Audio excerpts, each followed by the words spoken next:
Troubleshooting. Ba-da-ba. Dude, I've been saying that for like the past 5 minutes. I'm losing it. I don't know what to do anymore. I even left work early for this.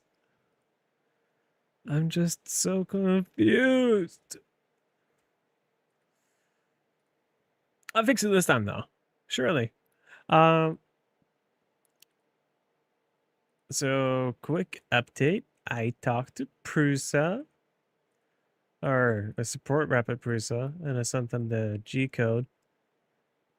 And I pointed out exactly where everything went wrong with pictures this time. You know, I felt like a guy doing a little play, honestly. Because, I'll pull it up here. Let me just close this and close that. I don't want to dock someone else's messages on stream. That'd be kind of embarrassing. But as I was saying, I even have like in full like charts of where I think it's failing. I genuinely think it's right here for the Benchy, because it always fails in the same spot on the same side at the same time. And oh, the Benchy. And the other one always fails up here somewhere. Around about here. So it's a struggle, to say the least. Anyways, I really want that camera angle fix. So I'm gonna see if I can run it with the modified preset for the one that just really slows everything down, and then I'm gonna tune volumetric max flow down to 12 millimeters a second as well. And that, dude, I don't know what to do after that. If this doesn't work, I'm gonna cry again, but like this time even harder. And then I don't know, but I'll cry.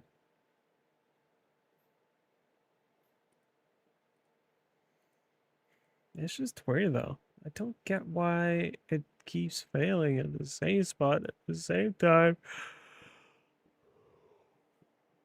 Like, what can it be? I don't understand it.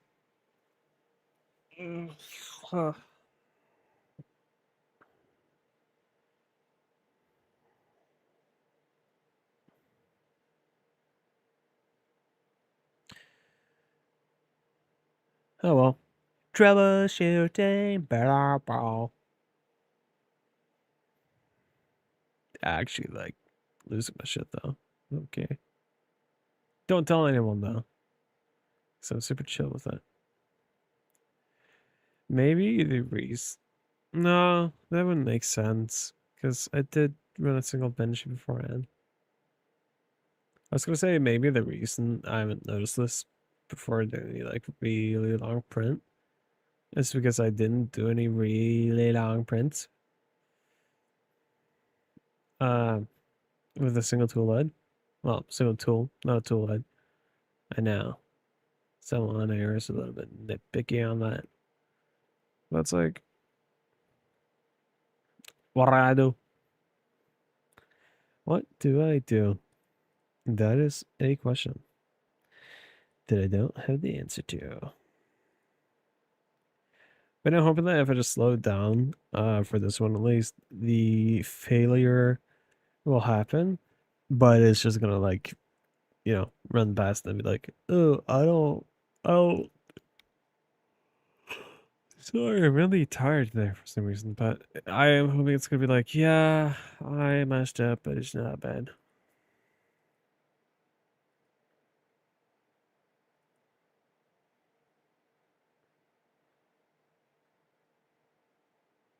Hopefully.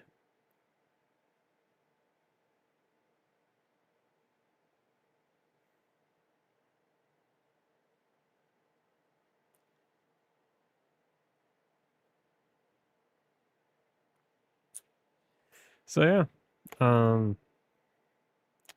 And other news, when I was at work today, I found like someone's bought one of those like things that can like print on any surface.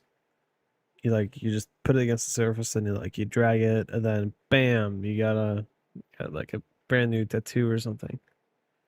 And that's cool.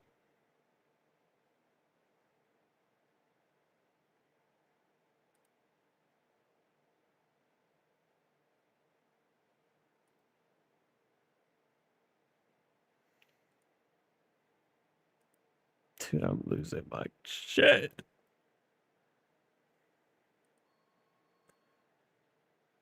Well, I guess I'm saying like I am genuinely I'm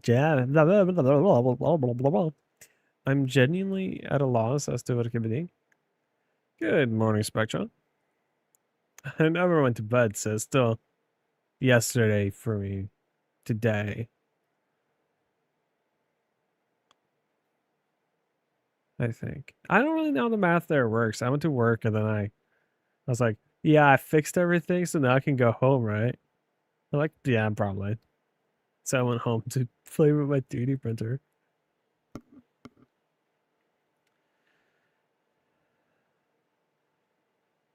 Um, anyways, I'm not collecting metrics this time around. Uh, I could have done that, but I don't need to. Surely. But what I'm doing, though, I'm running a print that is very reduced in the speed. And I'm hoping that's just gonna be fine. It's just gonna be like, yay, yay, it works. But the failure still happens, but it's not that bad because it's running slowly, so it's not gonna drift out too far in a little accident. I've been reading a little bit in the official Prusa help manual. Now I know this isn't the Prusa product, it's a collaboration, but from what I see, uh it's not bed leveling.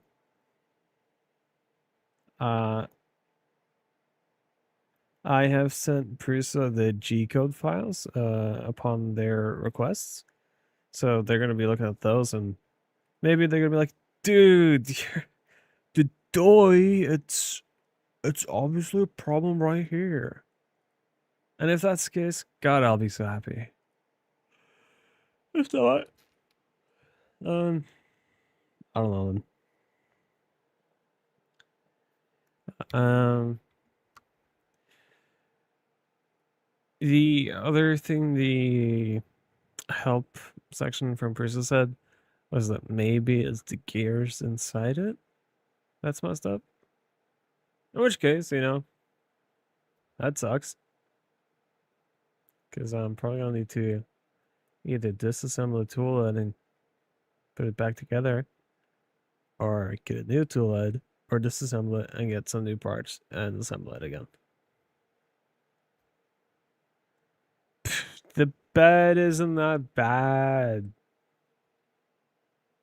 It doesn't look great, but like the adhesion is great. So it's just like two pieces of gunk. It's fine. I probably should clean it. I will be honest.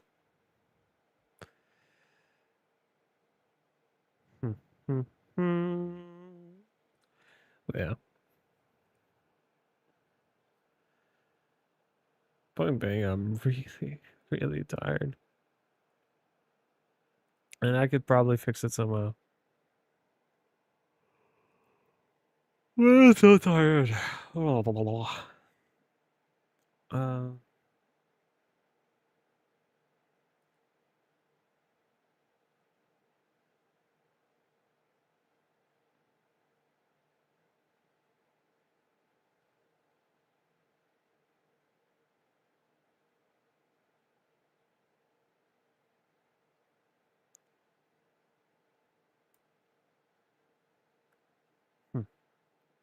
Uh, I'm just like looking through these things for the video, well, the live stream to see if I can reduce.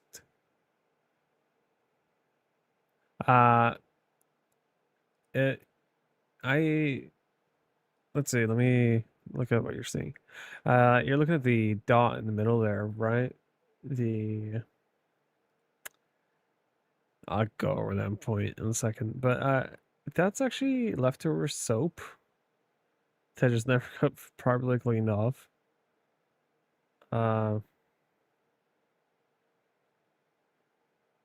Uh, the bed is gross, and I will admit it, but the adhesion on it is crazy, like crazy good. Uh, Dude, honestly, the H2C, I think it's good, but I just hate Bamboo out of this company. I also think it has too many moving parts. Uh, from what I was seeing with the other people running the index, there's obviously the vocal ones would be the ones with issues. But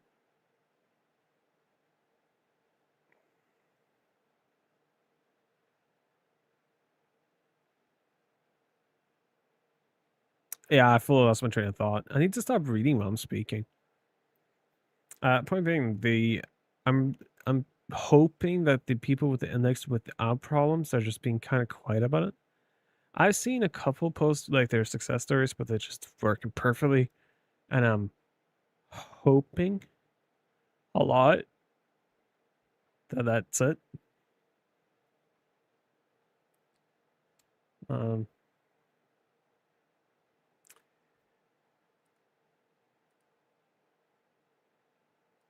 and yeah, I do agree the light makes it look worse. If I just turn on the top light, it's gonna look so much better.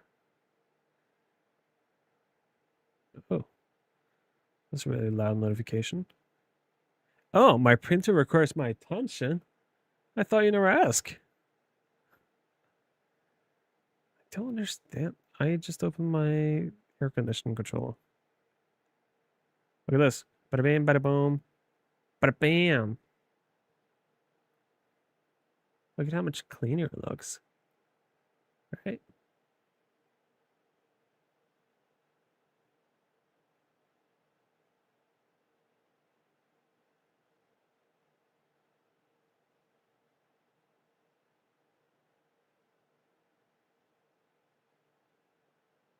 Yeah, no. Like valid like it's a beta product. It's the founders edition. It's the first batch before the first batch, you know? So it's not a ready product, and I knew that going into this. Uh that being said, I'm kind of tired of being a beta tester. Uh at this point, you know, a little bit. Uh but it's fine. I think it might be related to the profile to a certain extent. I also think that the printer might have damaged itself during what I can only suspect to be a G-code crash from a bad USB. Either that or the what's it called, motors are going bad, or something else. I'm really trying to figure it out. I have spent close to 24 hours now trying to debug this. I have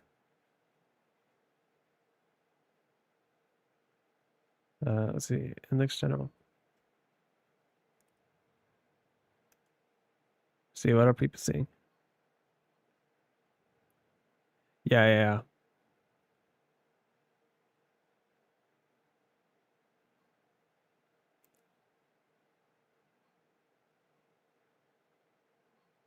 Yeah, I see. I saw they've been talking about like how they're soldering for the other kits coming out soon.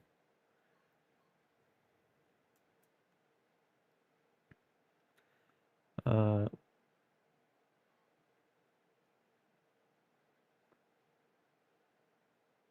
so that's cool.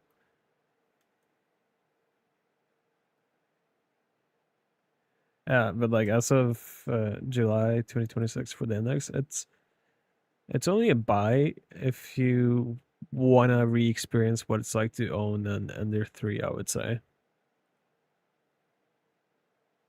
I don't know if you've ever owned one, but it's a pain in the ass. The 3D printer becomes the hobby, not 3D printing. And that's fine to a certain extent.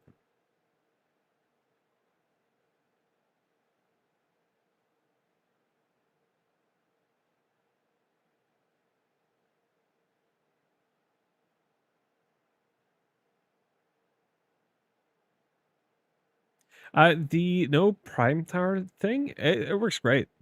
Genuinely, if you can get the nozzle cleaner tuned in properly, the multicolored prints are coming out like really good. I'm not. I have seen some issues with mine because I had mine set a little bit too low, so it would shoot out the poops back into the printer. Uh, but with a little bit of tuning, I think I have it like really dialed in now.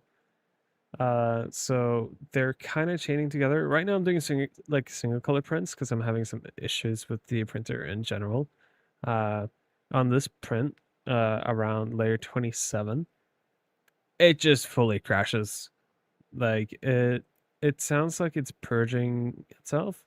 Uh, well, it's making the same sound it makes when it purges itself over the poop bucket. Uh, and almost sounds like the gears are skipping a little bit. That's the best way I can describe it. So what I'm doing now, I turned down the max flow rate down to 15 millimeters a second, and I'm hoping that's good. If it's not, I give up. If I give up, I mean, I'm gonna cry a little bit and then bitch about it a little bit, and then I'm gonna try to print it again and see if anything changed. For reference, I printed this part a lot, and I think at the end of this, I'm going to like toss all the failed prints on the floor and just take a picture and be like, I have sacrificed like an entire roll of filament just trying to get this to work.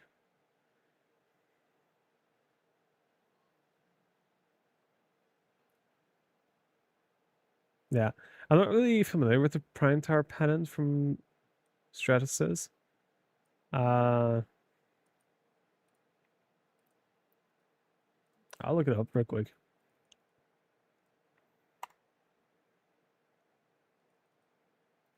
Let's see.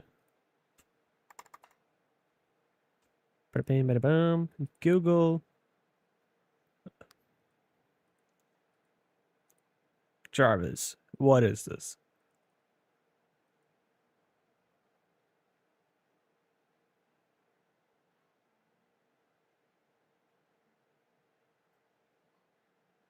Honestly, I think patents are good, but every now and then in the 3D printing space, I feel like a lot of the system is based on open source. And I feel like a lot of people are patent squatting certain things. For example, the brake layers that were patented. Uh, and I'm pretty sure it only started getting implemented by Orchestizer after some guy posted a video saying like, dude, this patent is like unenforceable, like at all. Whether it's true or not, I don't know.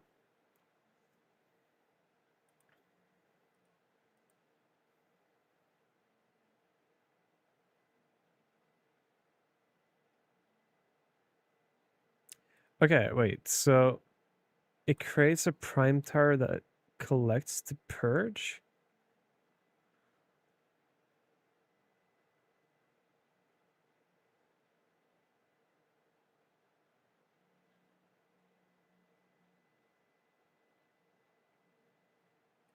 Oh, that's interesting. I live in Europe, but not the Union, just the continent.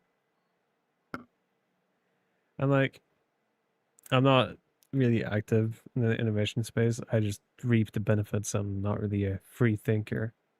I'm really bad at creative thinking, honestly. I just try to fix problems. But software patents suck.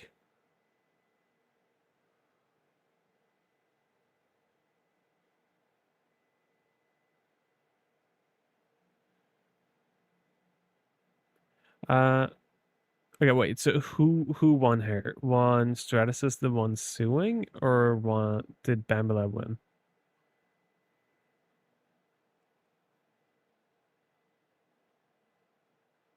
Man, it's such a shame that the stream is on such a long delay. Can I turn on low latency somehow?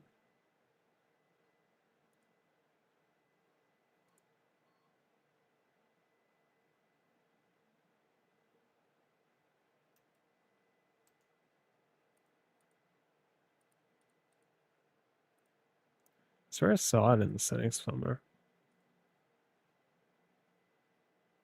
Okay. I mean, that sounds like the States, honestly. They always end up screwing you over.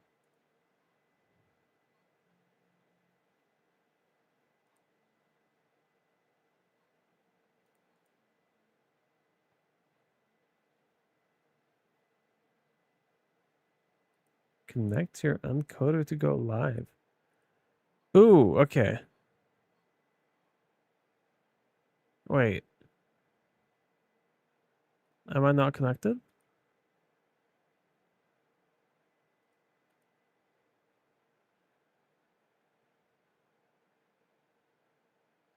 Ah, I'm probably gonna have to stop stream to get it to the low latency one.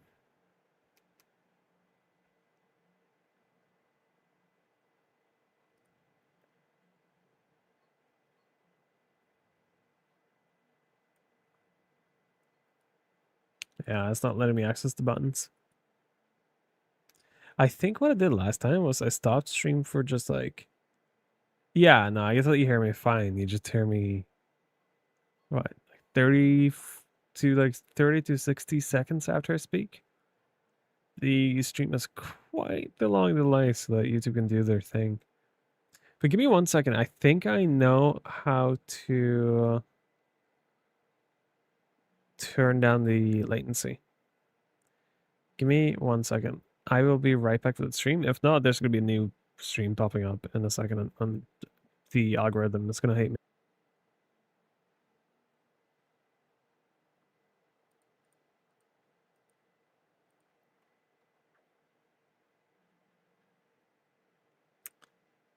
Which corner are we talking about? The far right one? Ow, my leg. That hurts. It does kind of look lifted, yeah. Let me take a look.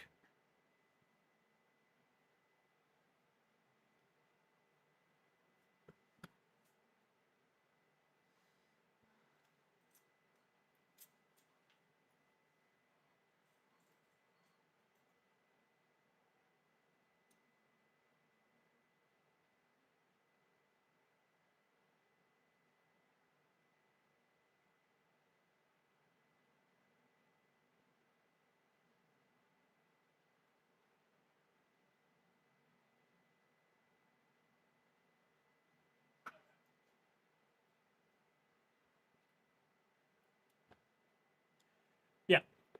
So I took a look. It's just a shadow. We're fine. What should go live for? The only reason I bought this setting sheet was because of how well it holds PTG. If the, I got really spoiled. That's the word. I got really spoiled with Bama Labs sheets because I don't think I cleaned my bed like once with my old P1S, and it just worked with PTG like perfectly. It would like stick to the bed and it would release itself when it got cold. I was like, perfect. But with Prusa, the issue I have with the really with the texture plates is that the really big prints I do, because I print furniture a decent bit, like coffee tables, shelves, stuff like that. Mostly just because I can. Like, you wouldn't download your coffee table, would you? Yes, I would. And what I found is with the texture plate, it would warp a lot. Like, they would have a lot of bed lifting, which isn't great. I also got feedback from Prusa on the whole overlay thing I'm doing. What's his name? Tommy. Uh, he replied to my question about like how I'm pulling the data and if it's sanctioned or not. And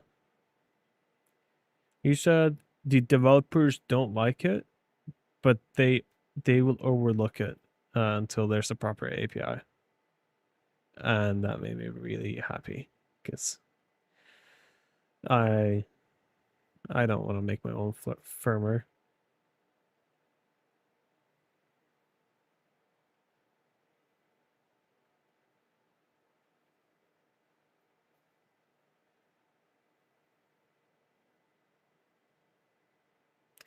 It is. Do you want to see how many times I tried to print this? A lot of angry words, camera lid.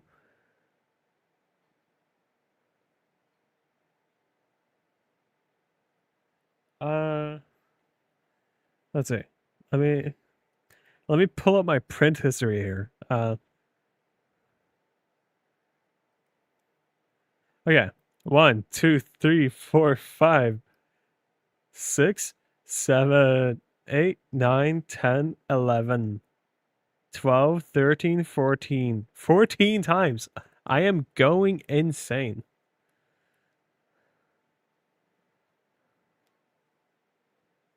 Uh, I would say let me sit up next to it. I'm like 6 foot, so I have like a vague idea.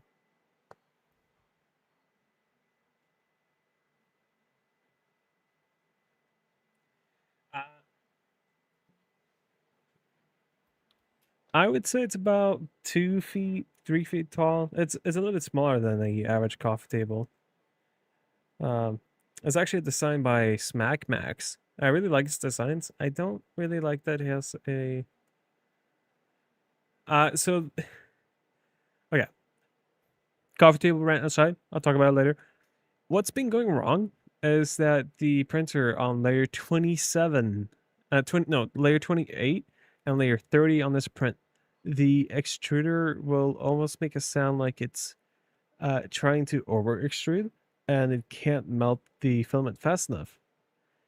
Uh, and this happened after my first like really big torture test was with 6 Benchies, printing them all at the same time, uh, with 1,200 tool swaps happening. And around in the middle of it, it made this really loud, like sound. It almost sounded like it crashed into something. Uh, and this is the sound I'm hearing again and again and again when I print certain prints. And I'm looking into how to fix it, but every single time it loses its X and Y position, so I can't even finish the print. Uh, unless I really slow it down. So this time, I am running it on the slowest speed I'm like willing to like wait for. Honestly, uh, like this one is gonna be end up being like what, a 45 minute print. The original one was supposed to be 24 minutes, I think. So there's an issue, and I don't know where it's coming from, and I'm so tired.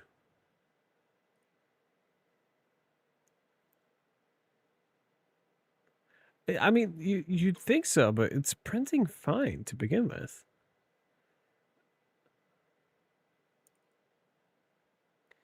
I'll pull up some of the pictures of the failed prints again, and I have the error like on recording and everything. So I am more than happy. So the interesting thing is that the homing works. It passes every single test, every single calibration I do. Uh, every single every single calibration I do is fine. I have retensioned the belts. I have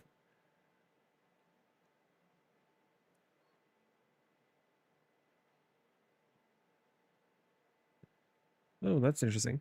I retensioned belts. I have taken apart the tool head, reseated the teeth inside the tool head, the mounting bracket for the tool head onto the a gantry with the linear rail. I have reseated the electronics. The only thing I haven't done is taken apart the build, like the bed itself, and put it back on. I even re-lubricated all the rails, the smooth rods, not the linear rail.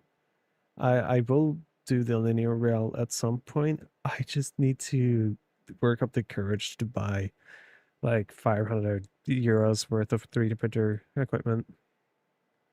Also, just noticed I got charged taxes for importing this today. The INDX, that is. It's like another 200 bucks on top of that. So it's becoming really expensive really fast. That's what I'm trying to say.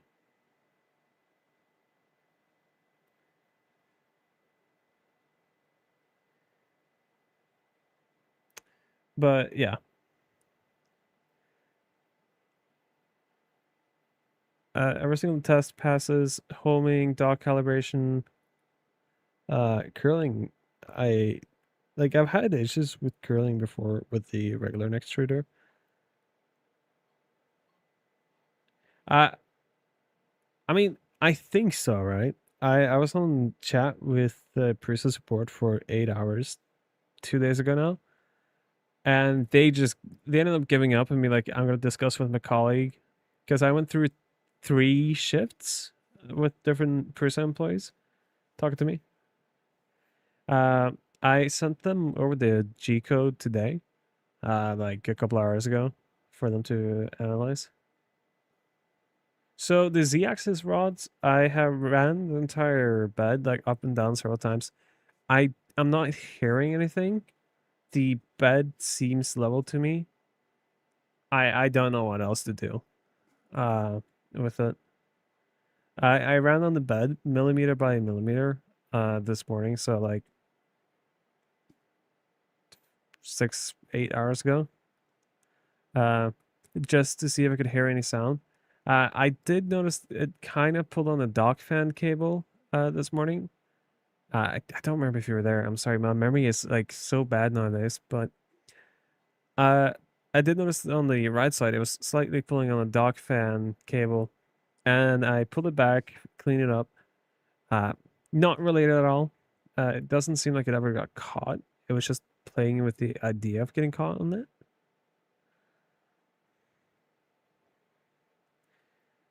So like the only other thing I could think about is like a cable being bad, or maybe it's the main board sending some bad info.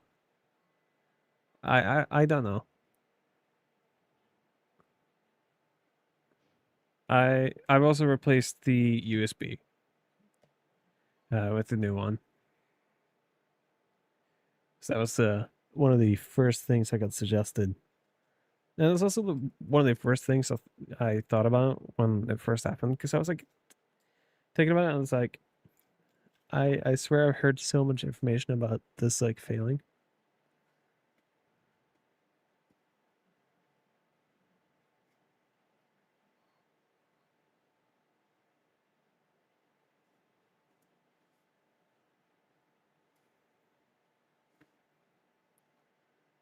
Someone's pulling out. That was. Oh, okay. That is interesting. Hmm.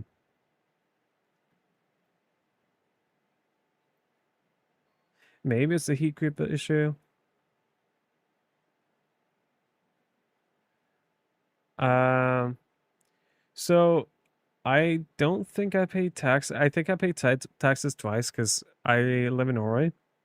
So within the EU, I'm pretty sure it's tax free. But between Norway and Sweden, it's the EEA, the Economical Alliance in the EU. So Norway just gets all of the rules without most of the benefits. So it's kind of rough.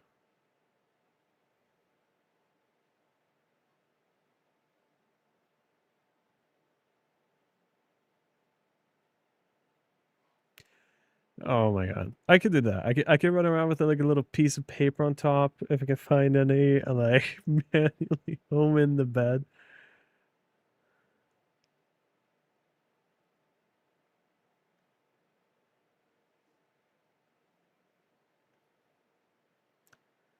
I mean, if you could, that would be amazing. I am uh taking every single like advice I can get at this point.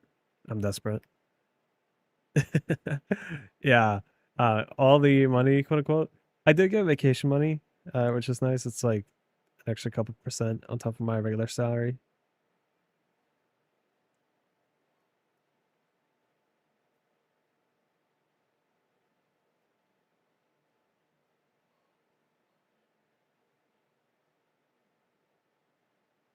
Okay. Um, I will do that after this print spectrum. What I don't understand though is that the z-axis like calibration check lowers the bed all the way down on its own. I figured that would like do it, you know?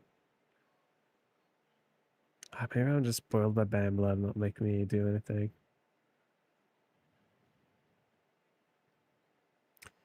But yeah, I left early to mess with the 3D printer more.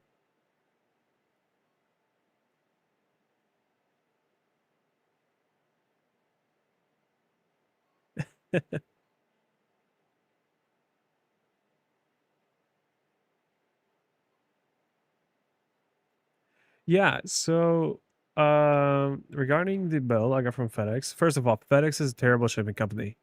I really dislike that Bondtech would work with them at all. Uh, knowing how bad they are. They're okay for business customers, but not for consumers. Uh, but the interesting thing about FedEx is that uh, they took up a loan in my name. Practically, well, it was a really small consumer loan. Basically paying for the import fees, and then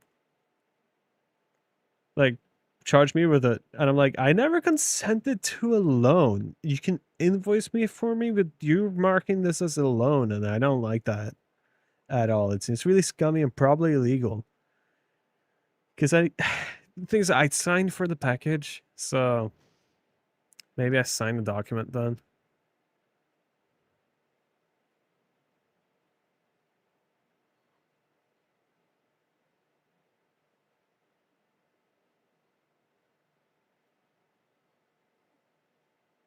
Uh, the problem has not resolved now. Oh, that's the sound.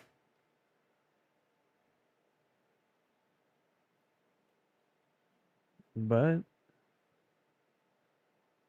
doesn't look like it's making a spaghetti monster. It's so strange to have it at the same spot, same time, every single time.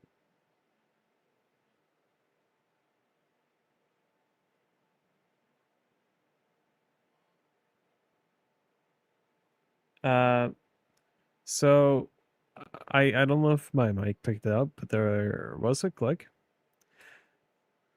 and there should be a second one in a layer or two. But it's a really loud click. It's the same click it makes when it like empties out. Uh, yeah, thunk is a better word for it. Like it sounds like you're shutting off a tap. Well, like really roughly when the water's flowing, so you hear like the backsplash in the pipes.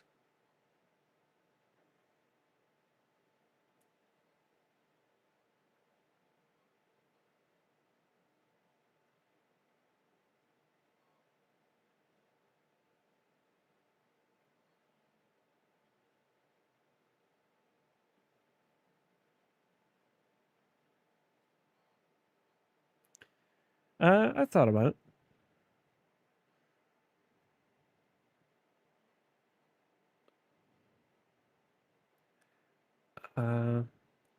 Middle parts of that print like way to Z offset close. I'm not quite sure what you mean, but I think it's the fisheye lens of the camera. That's doing you there. Because the view of the camera is warped a little bit because of the lens.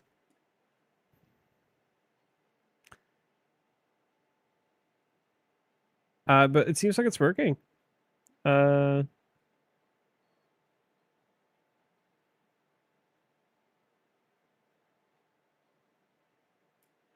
Ooh, that's also smart.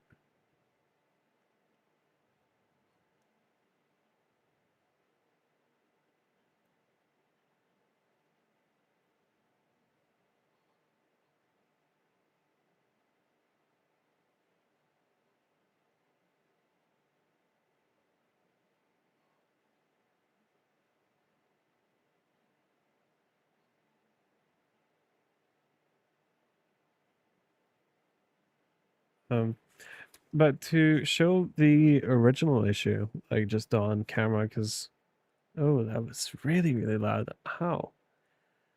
Let me not leak my stream key here. First of all, let's see. The legendary video makes a comeback. So here is the video of the original failure. One of the times I captured it. Well, original. I think this was like print 3 of this model.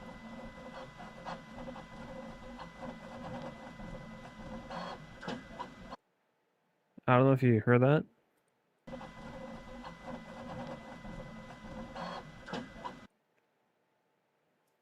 And that's coming from the tool head itself. But it hasn't lost its positions yet.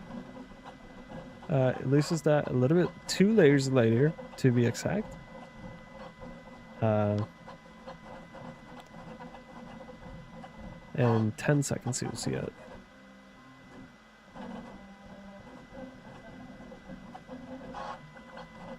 Coming up now.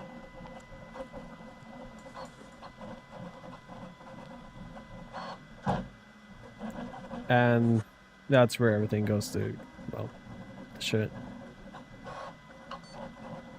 And what's interesting is that this also happens on Benchy's. On the Benchy, it happens a little bit taller.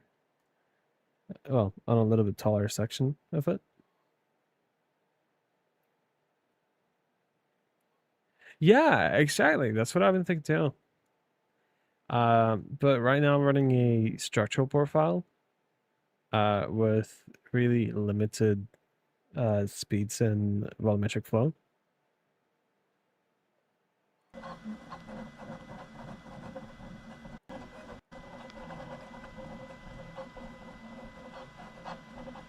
Yeah, exactly. The nozzle scraping.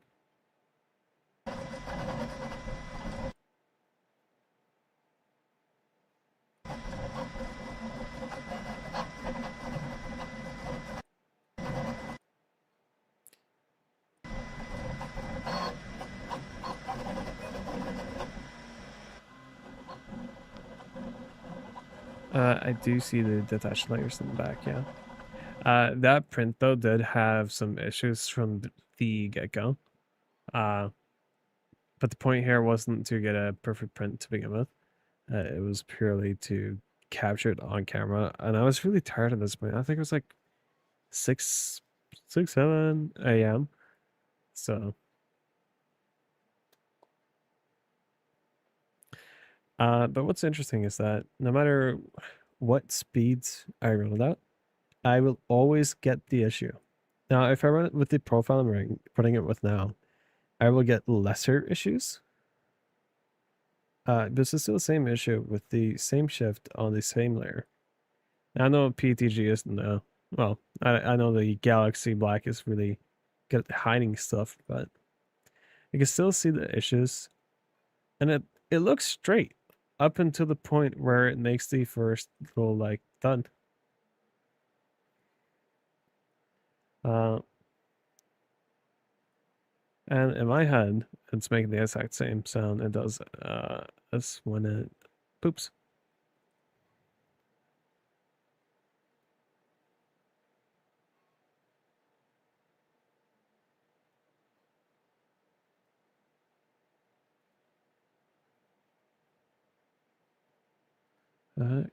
Can do.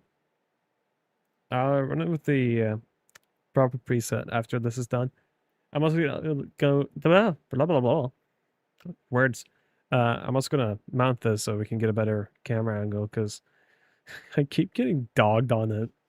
So many people have been like, dude, you can print a mod for it. And I'm sitting here like, yes, I know. I'm trying to.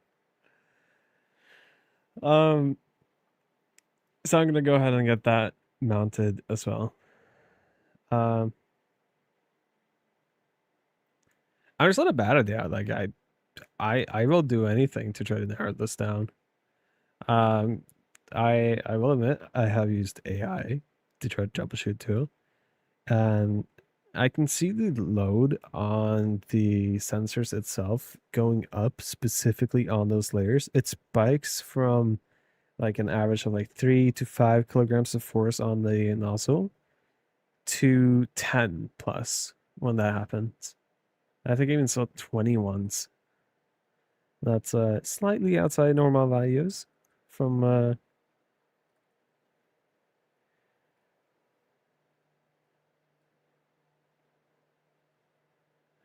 I was seeing. You can see a little bit of a layer shift in the print here too. But if you look at this chart, right, that's 100% AI generated. Uh, I don't think this is accurate. Uh, so I know it's not this. It happens with more than one model. It happens with the Benchy, and it happens with this model, and that's the only two I really tried so far outside of the planetary gear model.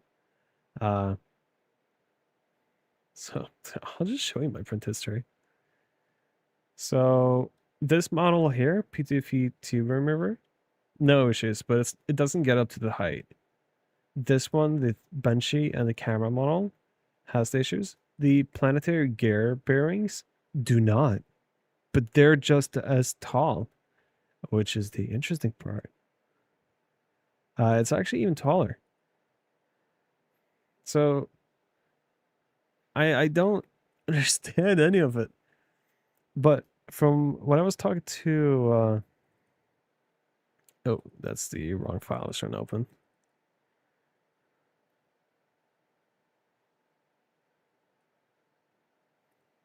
Yeah, it could. Probably. I'm not that smart. Um, but looking at the sliced layer for the yeah, except part where it fails, you can see that right where it ends up failing is when it's doing really like really tiny fills.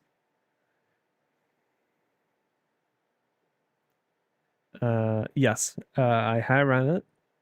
I ran it this morning, in fact. Give me 2 seconds. I gotta switch over to my other microphone so I can go and mount my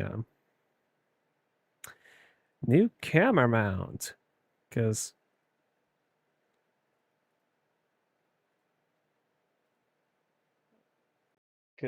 that is gonna work. First try. I believe it. Uh,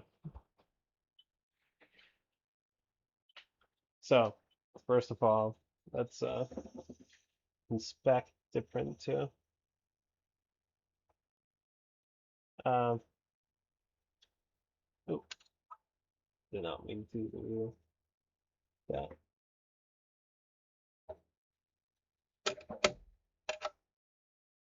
I mean, let's see. I'll pull it up to the camera here. Big Z shift again. Uh, So that's not great,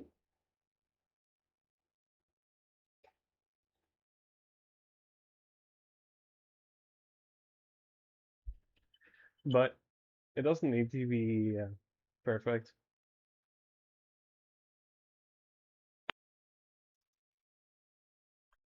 So, oh, that's a mic. There you go. Okay.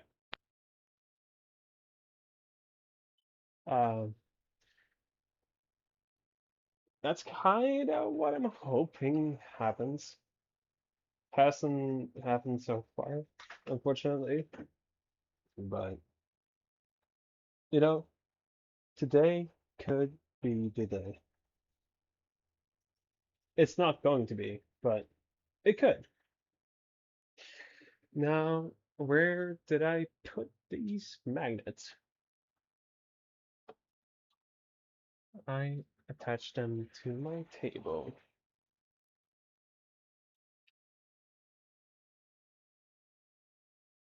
I mean,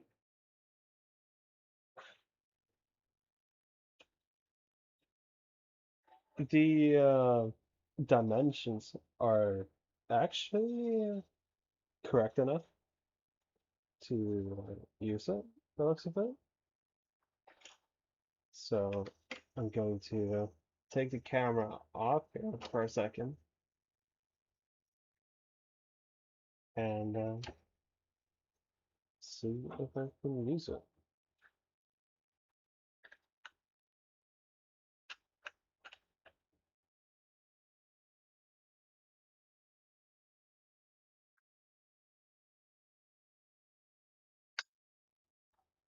Oop.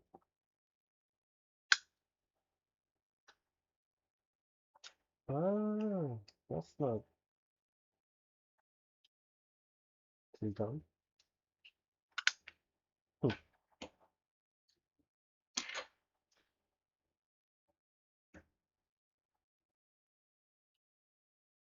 Uh, wait. Never mind. It won't work. I could just flip the camera again. I know some people were getting really upset at that.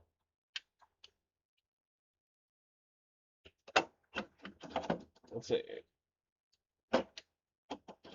How was I supposed to mount this again? Wi-Fi connection successful.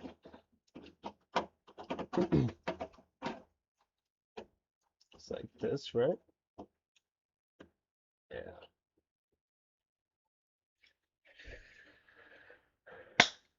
Right.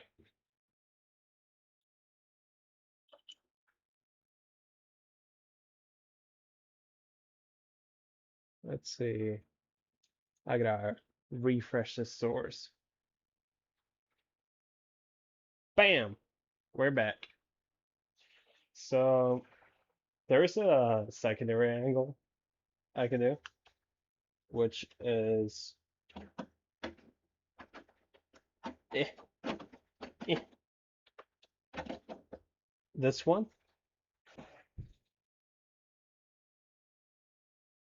Um, I'm gonna have to flip this around, but I feel like I'm just showing my apartment off more than actually showing the printer itself. So I'm gonna keep it at the old one. Let's see, spin again.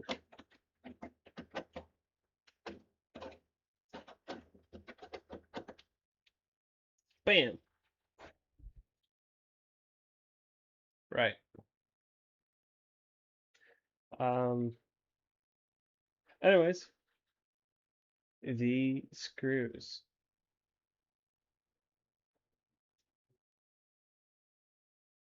Um. I'll show you on the cam. On the backside there, uh, it's a bit difficult to see without the lights, but it's too thin. and too thready.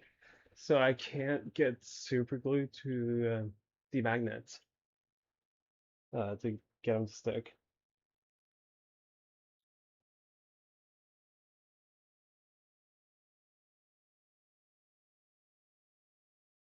Um, Also, the offset is a lot worse on this side.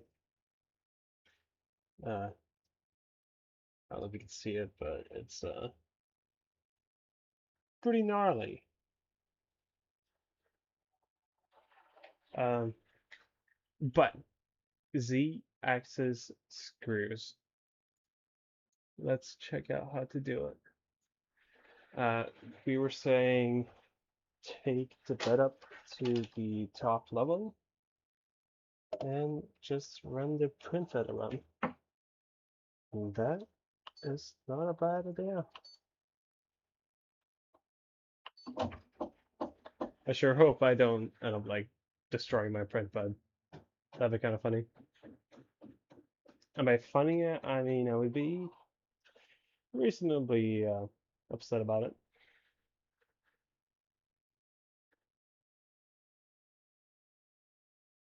Oh, I just realized I'm only looking at top chats and not live chats.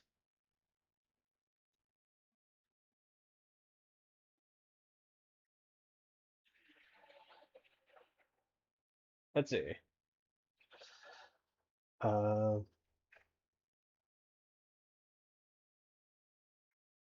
Move axis.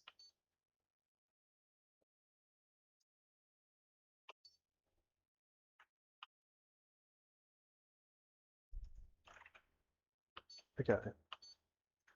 Um, Disable motors. Let's see. Never mind. I am actively destroying the print bed.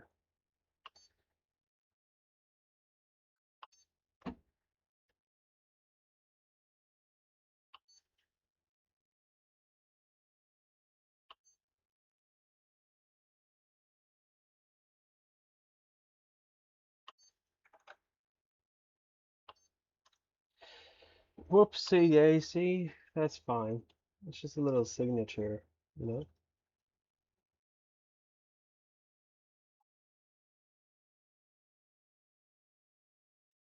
See, around the problem area. That'd be like over here.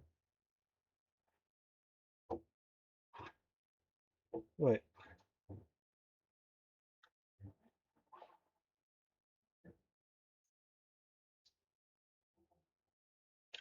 wait. I gotta turn off the fans and listen here. Huh.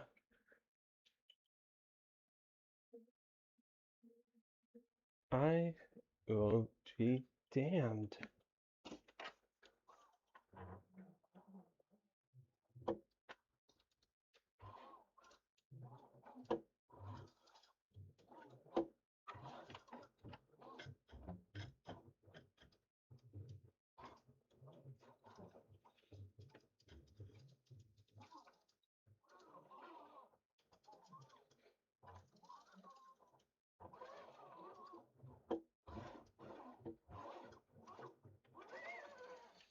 I can't tell whether it scraped or not. It is looking like the backside is a little bit higher up than the front.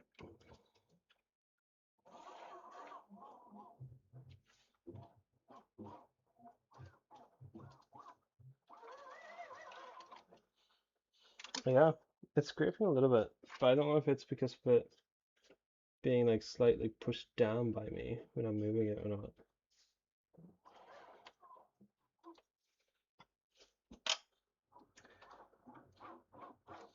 Oh yeah, left work to do this.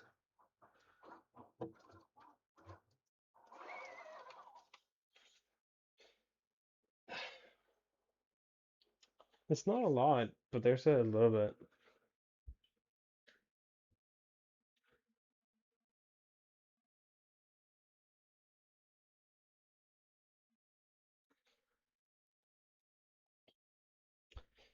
So do I like manually twist it enough? Oh my god, I can. Okay.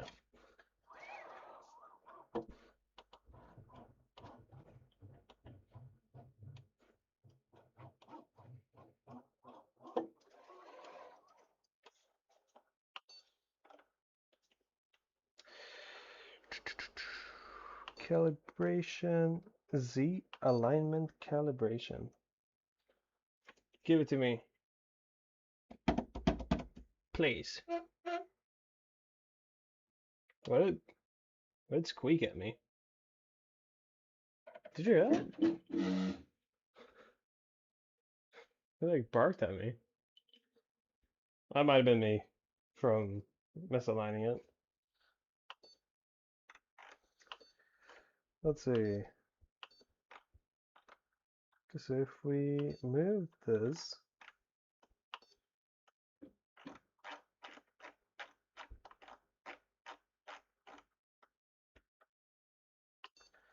all the way back up to 1.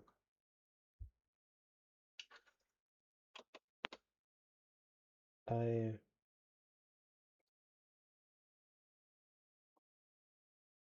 don't think I've heard a bed be this quiet before. What? Why is it so quiet?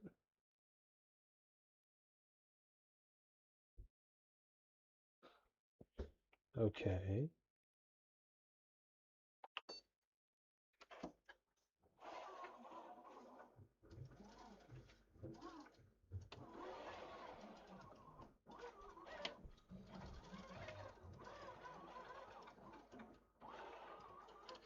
No scraping at least.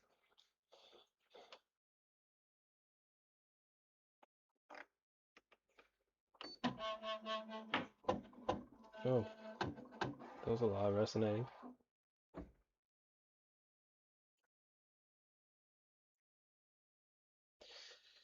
Let's see, can we run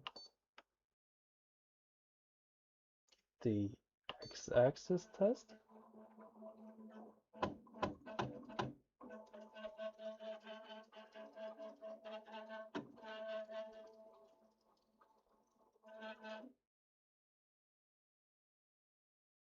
What?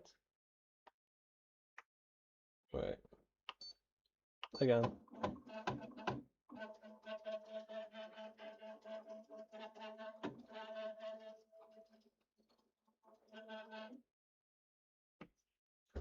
Yeah, that thing needs some lubrication. That's for sure.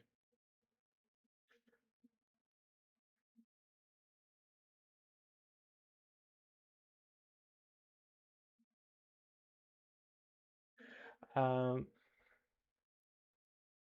hmm.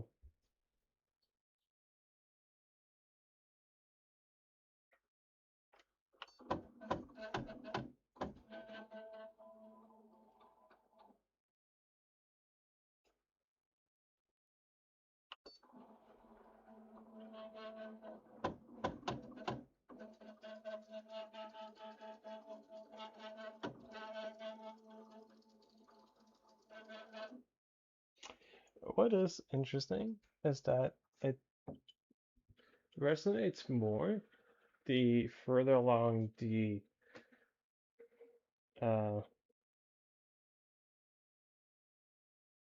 right and left side of the linear rail. Originally it was an assembled core one, and then I took it all apart for the index. Well, all of it. I took apart the tool head and the bed.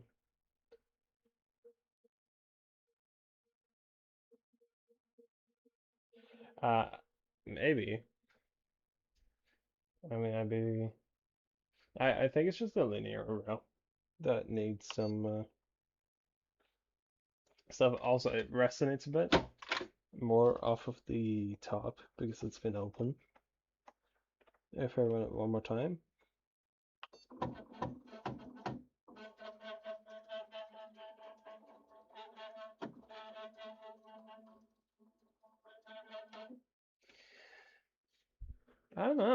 It's weird because uh,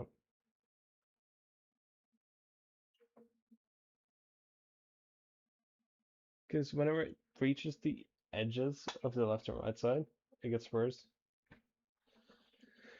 Um, but I don't think it's related to my print issues though. Uh, at least not uh,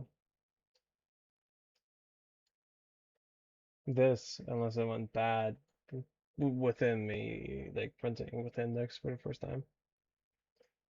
I mean, it could be. I'm not gonna deny it, like 100%.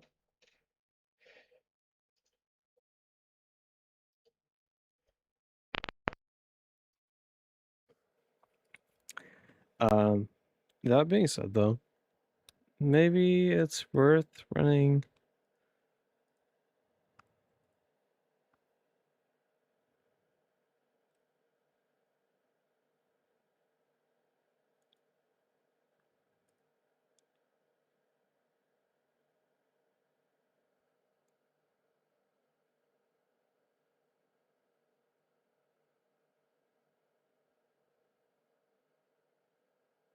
Mhm.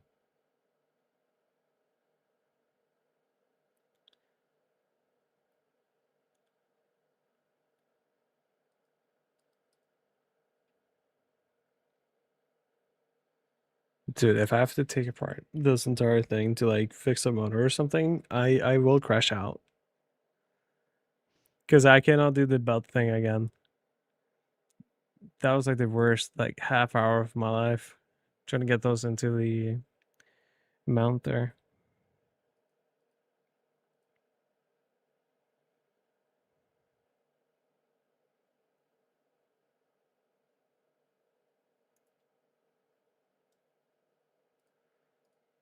Let's see.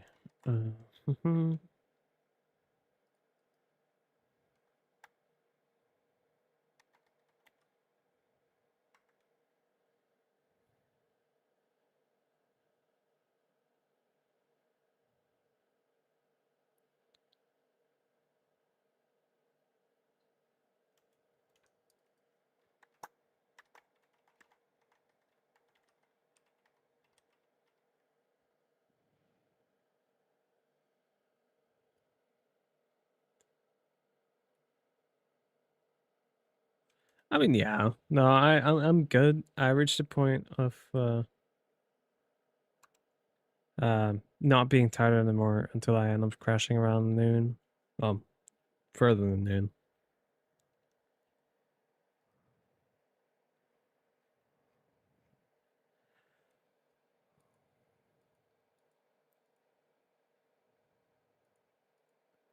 Let's see.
I can run it back down again. I just realized I probably didn't do that. Um, so once again, just dotting all the I's.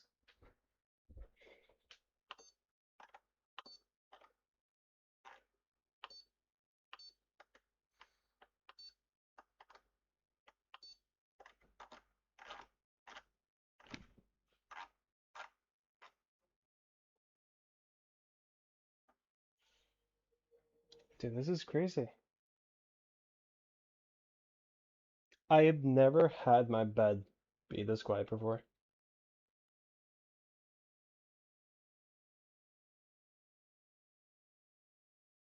I I can't hear it. What?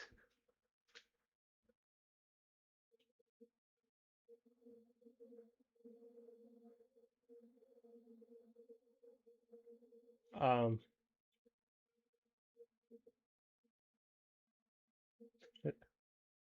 have I just had like a bad French from the start?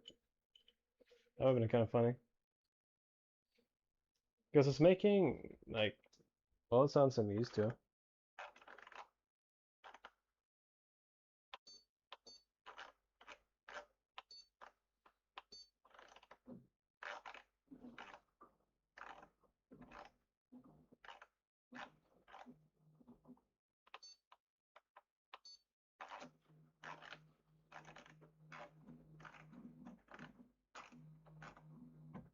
Okay, so what's interesting, in addition to all of this, is that the sound that was made on the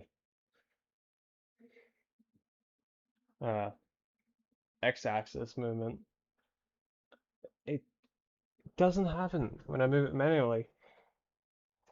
So I think it genuinely just might be hitting like a really specific resonating frequency.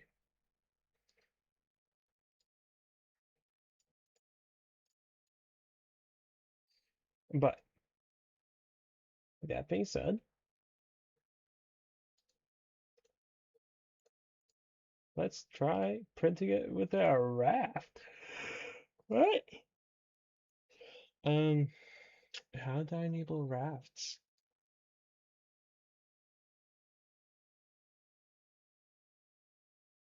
Uh, I did see that. That was really good news. Does that mean Tommy is free to like look at my stuff now? You know, I'm just saying.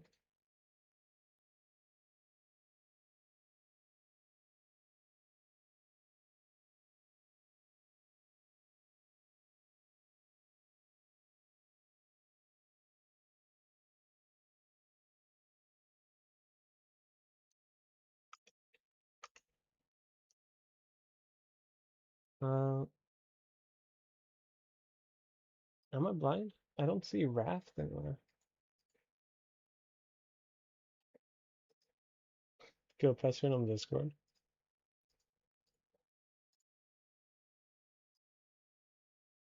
Let's see.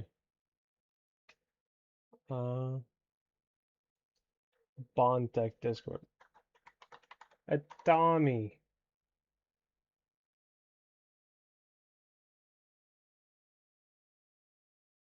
Tommy Prusa.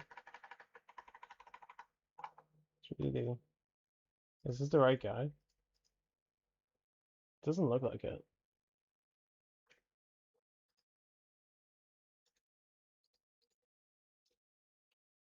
Oh, it's because I have streamer mode on. Okay.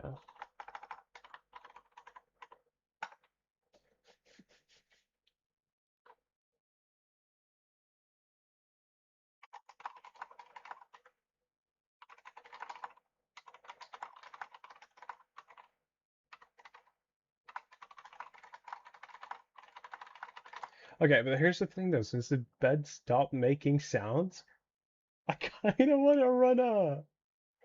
Oh, see you later, Sparta. I kind of want to run a test again, just to be sure that wasn't it. You know? Because I never heard the bed be that quiet before, ever. See, I think, like, realistically speaking, the only logical option here is to run another test print, right? Where we just hope for the best, right? Right? Huh? Huh? Um, wait, raft. Raft. That was a thing I was. I did Prusa send a notification. Oh, actually, I got a reply from Prusa on my 3D print. Uh, my support ticket with them.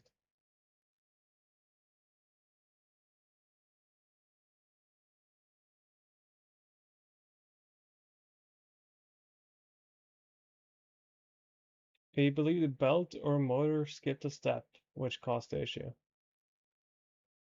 Belt tension and gantry alignment.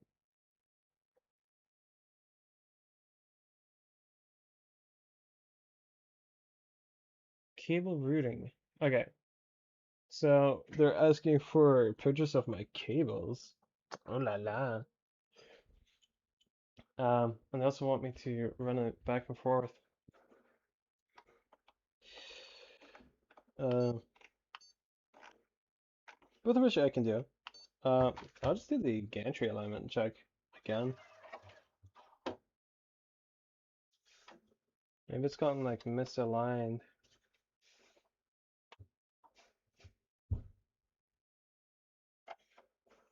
Like there is some play on the right one, but I can't tell whether it's the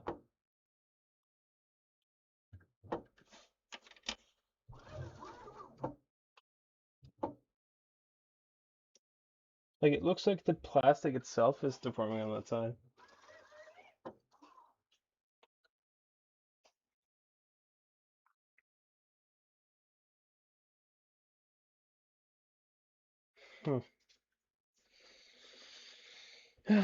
Maybe I'll try to realign it again. They need to be much tighter. Okay. I mean, I'll look at that too. I can just run that right now, right? Calibration. Am I playing? Where's belt? Belt tuning.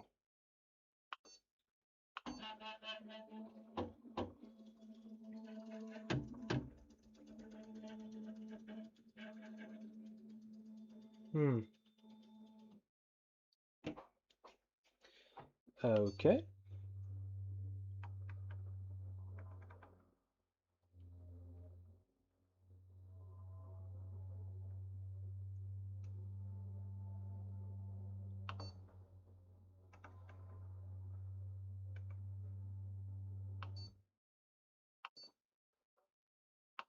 Belt tension is fine according to the tuner. But the gantry might not be square, dude. I might not be tweaking.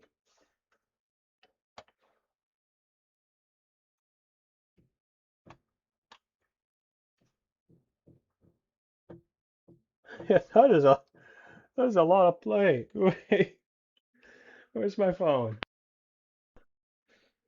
Chat, where's my phone?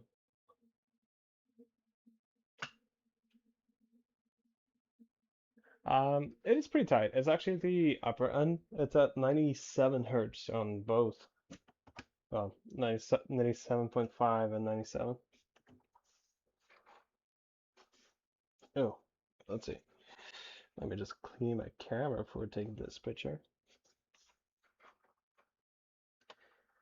It's weird that this album would.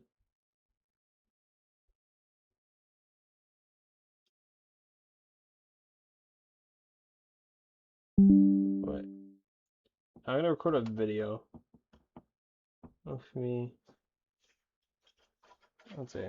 How am I gonna record a video? That is a good question. Why don't I have more hands? I want more hands.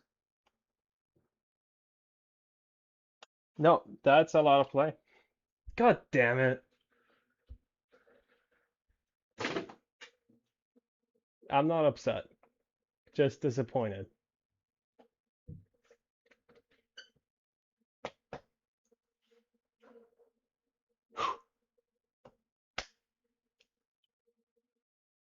Right. How do I square the gantry again? Do I have to disassemble the entire tool head again?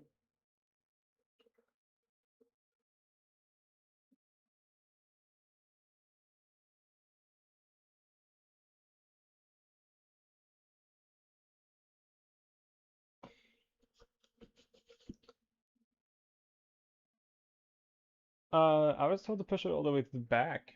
I can push it to the front too, though. Like, If it's actually, can I even push it? Yeah, no. So I have a lot of tool heads. So if that won't be happening, doesn't this allow me lead won't fit. But it doesn't look square. It looks like I'm off by like a couple of millimeters on the right side. Um, which is disappointing to say the least. But hey, if that's the fix, I'll be happy. I'm just confused as to why this wasn't a bigger.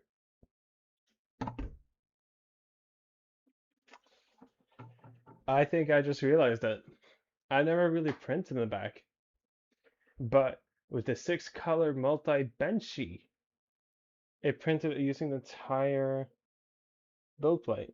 So it was moving around it a lot more, moving like all the way to the back and all the way to the front.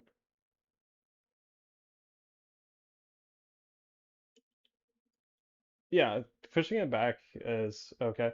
And that's what I did the first time when I was in the support with them, but it looks like it's gotten worse, honestly. Like,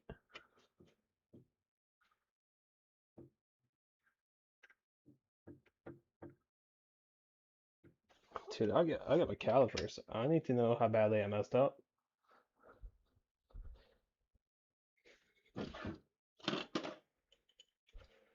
Let's see. On zero them. Don't take the bottle cap into the printer. That's bad hygiene. Okay, how can I properly measure this? Can I even? It turned off.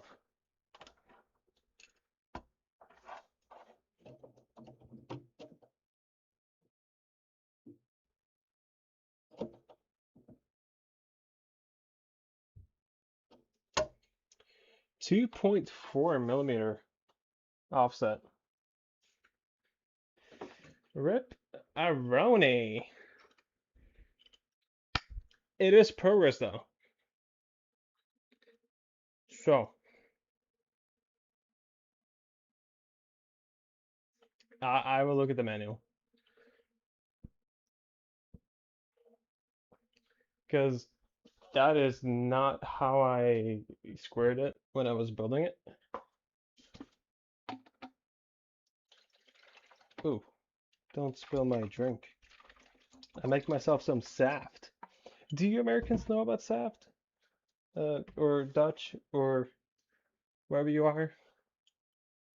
It's this really cool thing we have in Norway. It's like Kool-Aid, but it's not Kool-Aid. It's saft. Juice concentrate is the proper word, I think.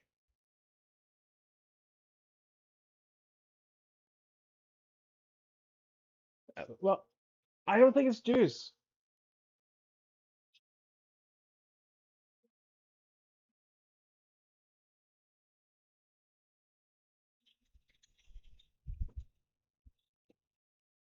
Oh,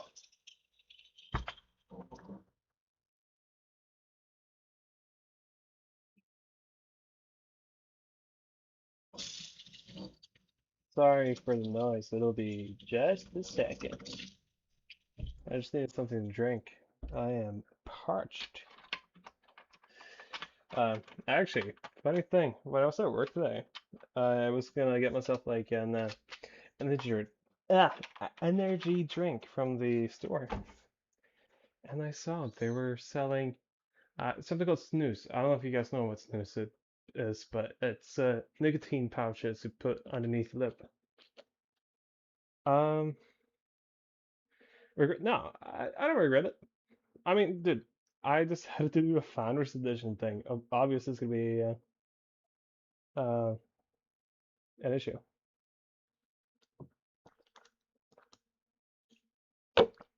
Um, I will look if it has any information on how to screw it on the printer, but I don't think it does.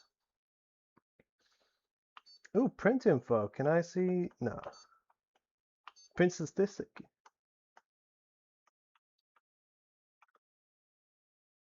4,979 tool changes so far. That's cool info to have.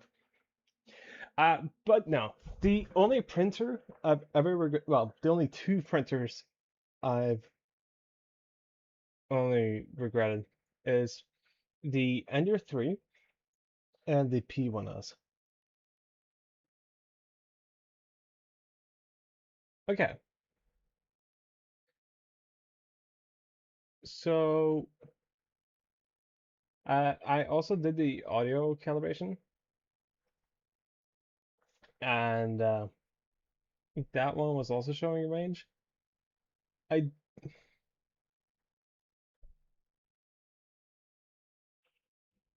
I have an idea because I have some memories of me assembling this while being really tired and really exhausted and just wanting it to work.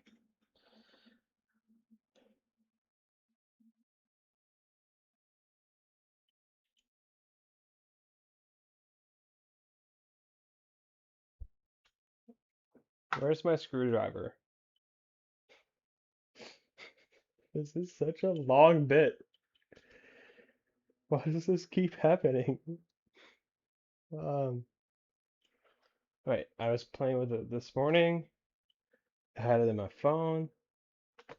It should be on my desk.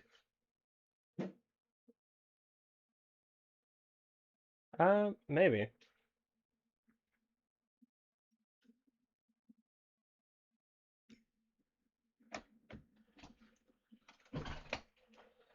Yeah, like I will keep saying it. If you want like an Apple product, get a Bambalab. Uh, but be aware that Apple is a scummy company, and so is Bambalab. I don't think I've seen Prusa do anything scummy yet, but I haven't been like paying that much attention to them either.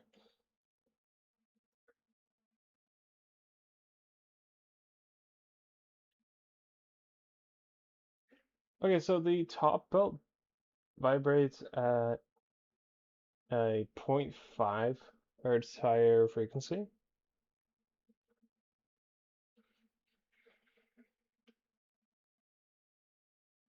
So it is a little bit higher.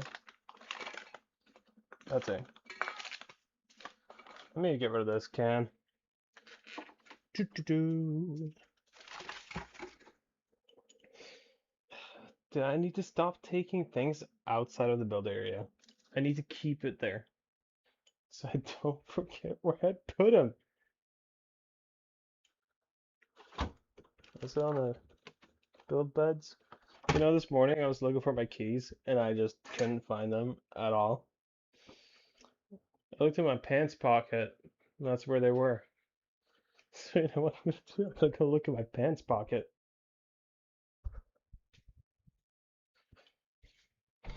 If I had my LTT screwdriver here, this would not be an issue.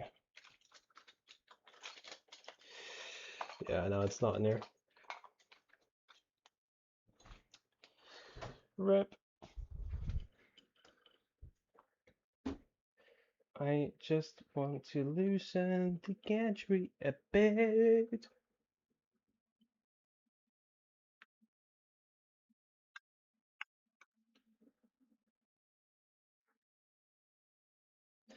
I mean, yeah,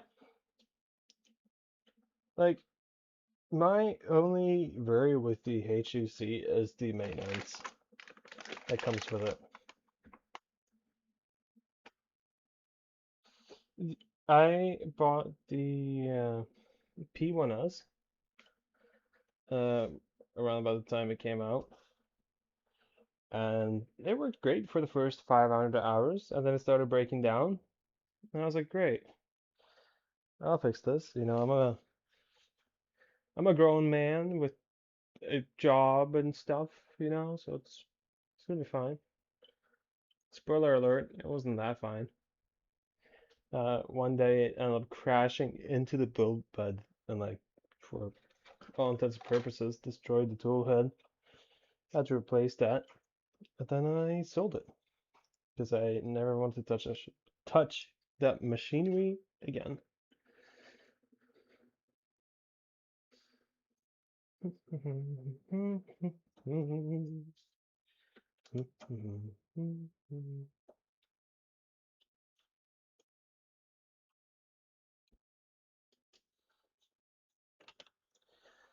hoping that maybe I can just tighten one of the pulleys.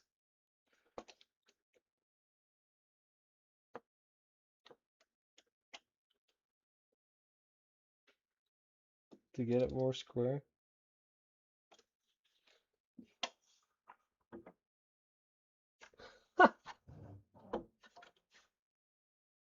I would be damned. It's actually working. Okay. Wait. Loosen this one a little bit. Little turn to the left. And this one with a little turn to the right.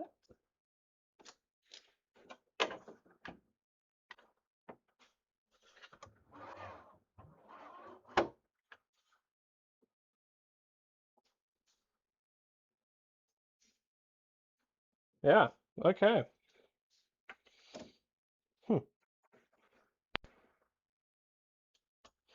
Another little turn here. Another little turn over here. What's it looking like now?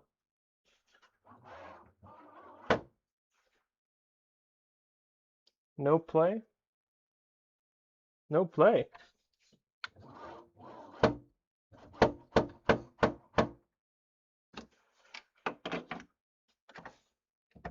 I'm not feeling any movement, so that's cool.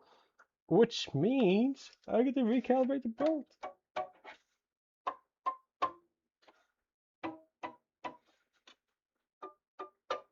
Those sound tight.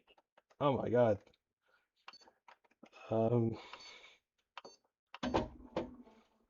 Hopefully that's fine.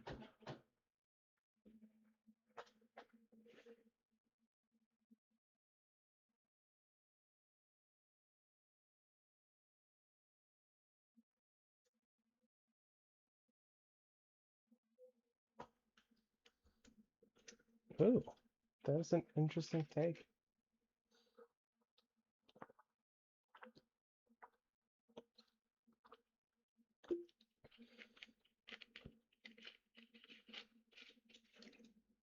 Okay.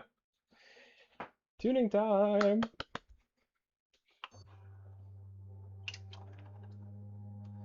That's the bottom bell frequency.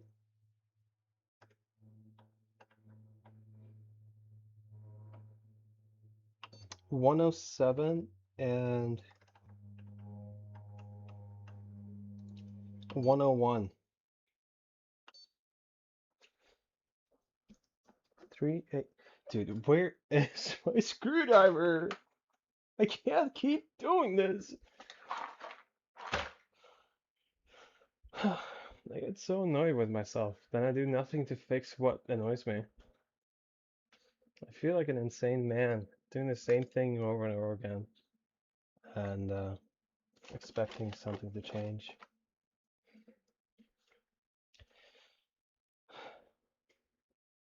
Let's see, 3, 8 turns. I think that's it.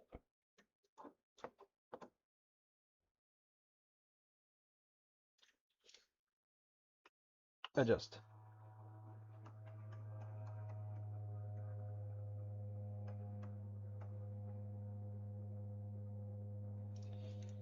A little bit lower.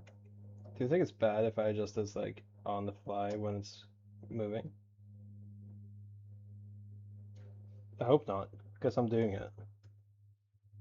There's no big red text saying, "Don't touch it." So I feel like an American.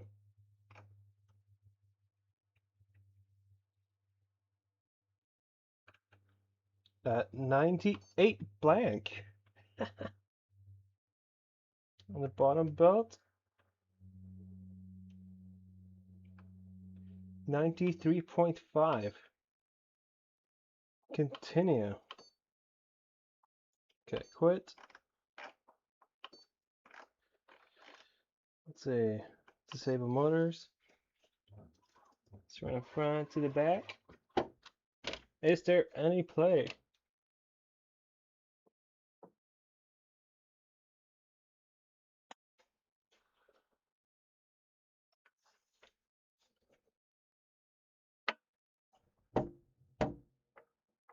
Doesn't feel like it.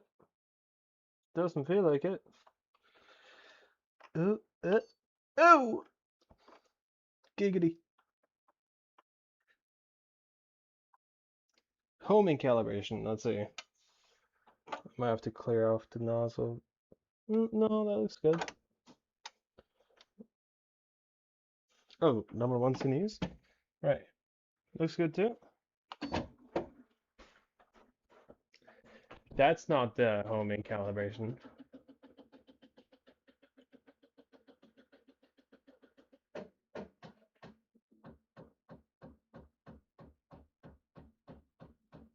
Ooh, adjusting a couple times. Okay, I'll do that again. Um, sorry for all the banging. Just the belts to the frequency, yeah. Honestly, I really enjoy the stroboscopic one. I don't think I will ever invest in a proper belt meter if I can just like jerry rig this for now. Speaking of jerry rigging, where's my screwdriver? Who took it? Was it one of you guys? Did you come to my house and take it? Be honest. I'm not mad, just disappointed.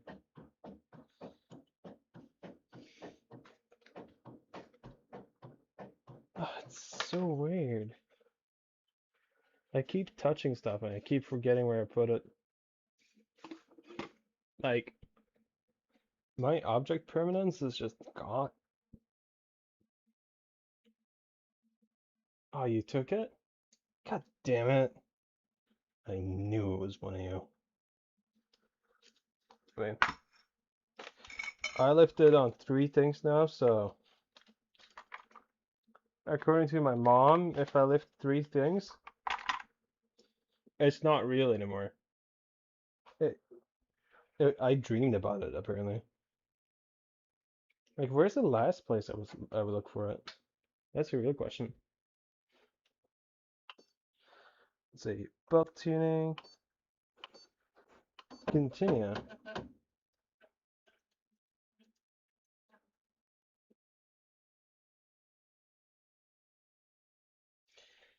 Okay, continue.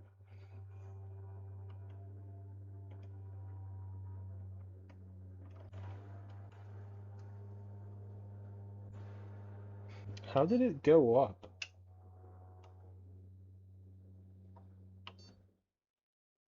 Wait, let me.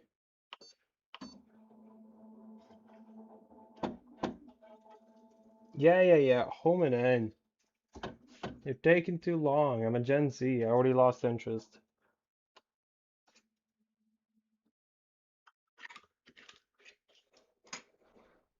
Seriously, where did I put it? I feel like I'm going insane. Insane in the memory. See, 98 is the one we want to hit. So if I just loosen this.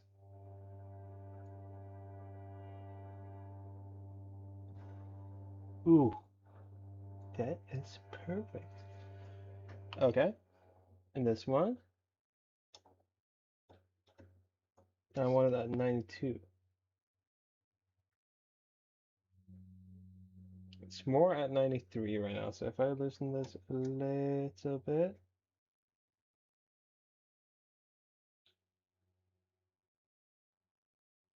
That is perfect. Okay. Continue. Adjust. I clicked adjust. Oh my god. Okay, I look for my screwdriver, I mean. Now, if I was smart, where would I put it?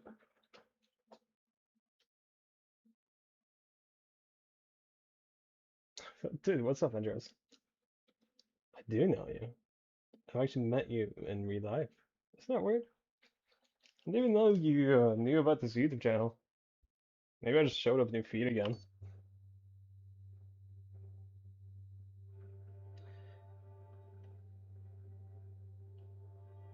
$98, $92. Okay, you know what? I am willing to live with those values. Disable.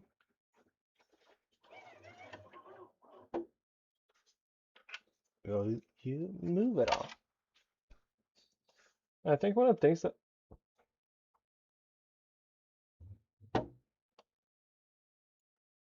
there's still a little bit of play on the right one. So if I loosen it a tiny smidge more, and I tighten this a tiny smidge more. I don't know if this is how you're supposed to like actually level it. I just kind of like made this up as I go.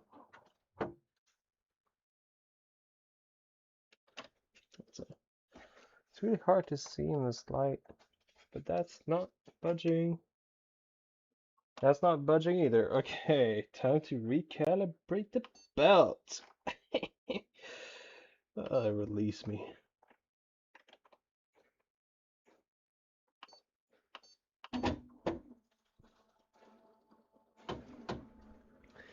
Let's see. Blah, blah, blah. Yeah, I guess so.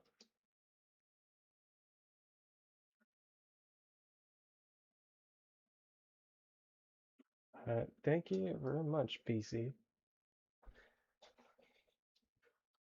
So, turns out both belts are not supposed to be vibrating at the same time.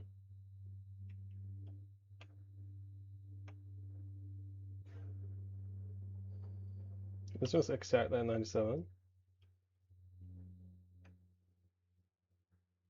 Exactly at 90. Allegedly okay. Disable the motors! Move it forward. Move it back again. And now...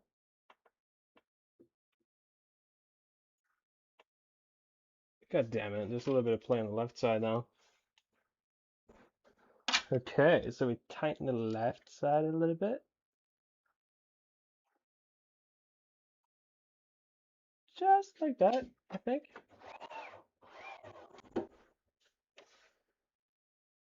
Wait, no, I meant loosen. This is going the wrong way around now. Wait. We'll loosen this a bit.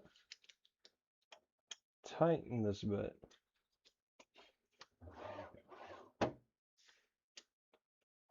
Nothing. Nothing. To the front. To the back.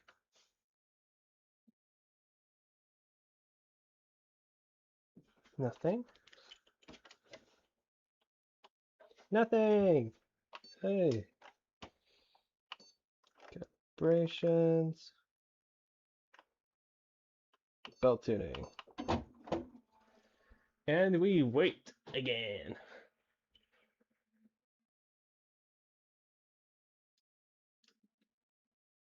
Yeah, no, that's 98 and 92, that's like the optimal, if I remember correctly.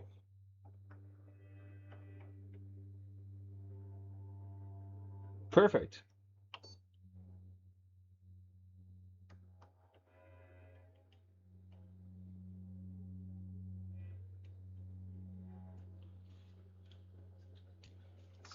Pulsing a little bit fast.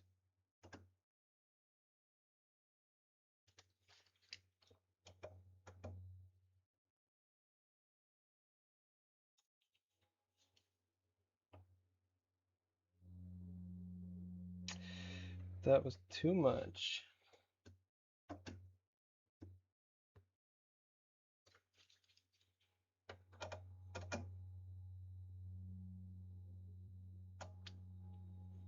Perfect at 92.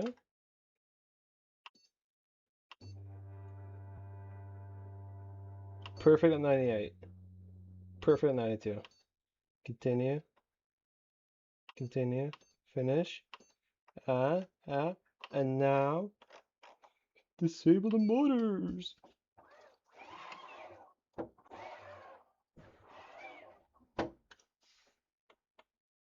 No play.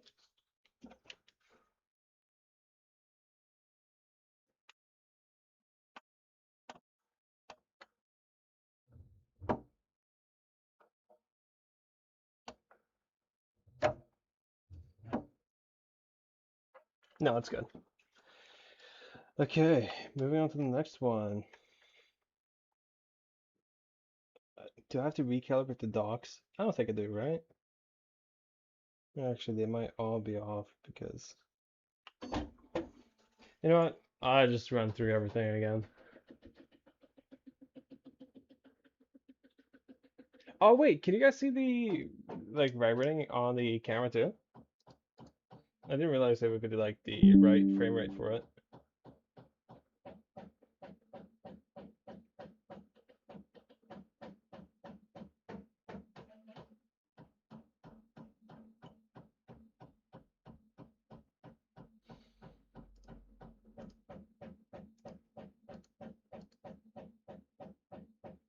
Yeah, 100%. Oh yeah, you guys can see the strobing on the camera. Oh, that's so cool.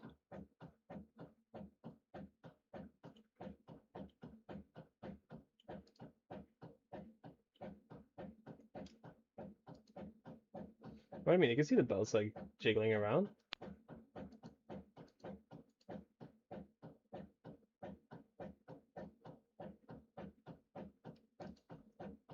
Like during the belt tuning.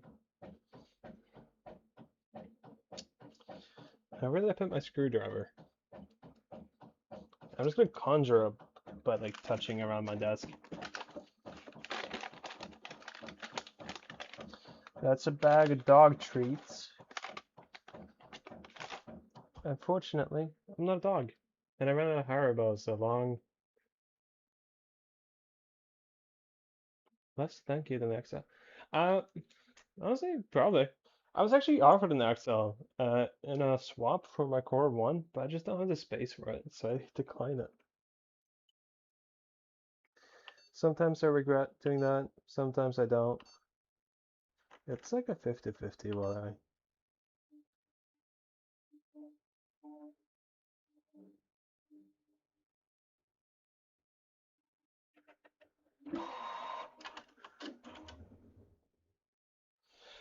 Right, and I have to tighten all these screws. Oh, I will need my screwdriver for this.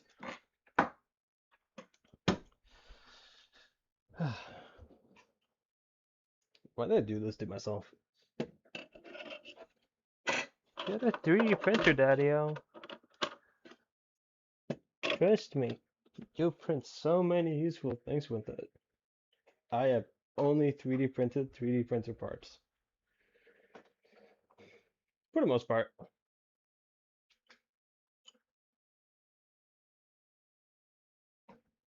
It's not like down by the carpet here, is it?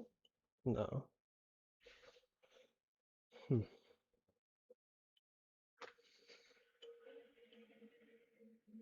It'll probably show up again sometime.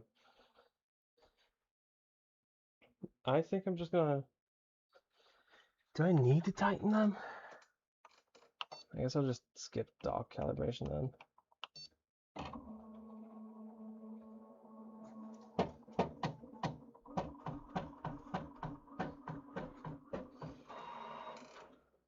No. Is there... Yes, continue.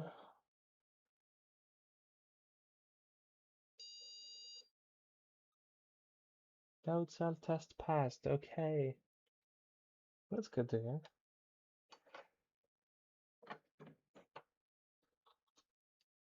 It's not like behind the LCD? No. Let's see. Continue. Z-axis test.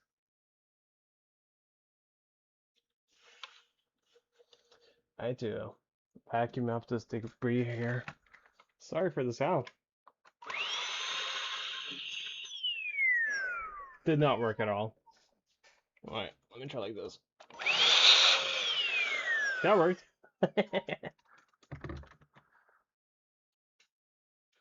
Wait, maybe I placed it with the toolkit.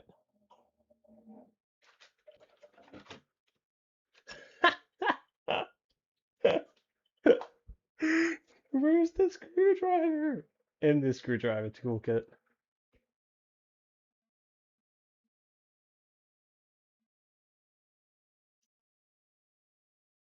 Bontek Kita?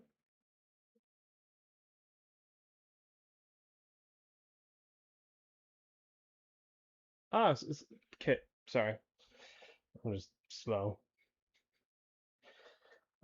Continue. Oh yeah, this is. It's just like being in a tunnel. Yeah, cool. Um, continue. Ah, heat bed, right.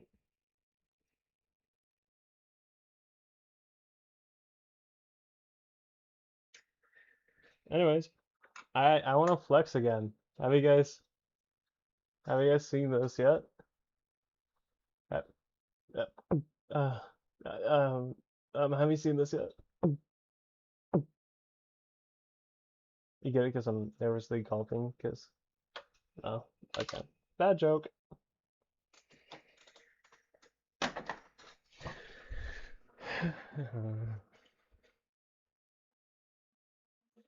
Homing is looking good from what I say so far, at least.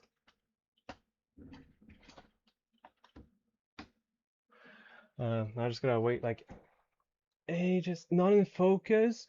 No, god damn it. I'm not doing it again. But I'm final number 10, by the way. That's so weird because I definitely should not be number 10. I think I put my deposit like right before they closed, like an hour before they closed the deposits. So like I was just randomly home that day when they were doing the pre-orders. Well, orders for the pre-orders. I was just lucky and got through after all.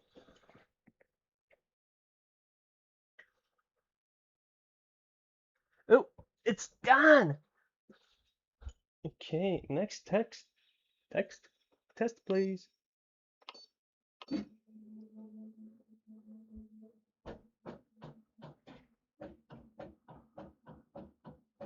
I'm sorry, is that a bunch of gunk on the one tool I'm trying to test?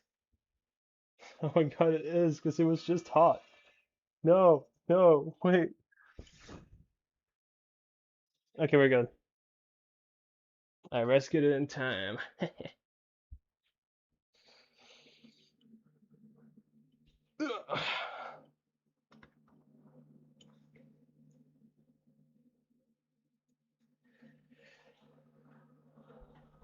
Now we get to watch this again. You know, the first time I did this, super duper cool. This time, not as cool as all. It kind of sounds like someone's calling me every time it does that. It's like beep, beep. I'm like, hello? Hello? The nozzle wiping process is honestly, I have found it hard to tune in. I don't think I have it fully tuned yet. I've seen some people with like just perfect results first try somehow. Uh, with mine, one time it collided into the bucket itself, between the bucket and the silicone, and kind of like dented the bucket. It hasn't been an issue yet. It just freaks me out. Uh, but my main issue is that sometimes it will chuck the poop out of the bucket onto the build plate, or it won't get rid of all of it. That being said, I haven't ran a multicolor print since this issue started. So, hopefully, this fixes it, right? Right, guys? Because if not, I don't know what to do. I'll cry again. And then I'll take pictures of all my cables instead of two.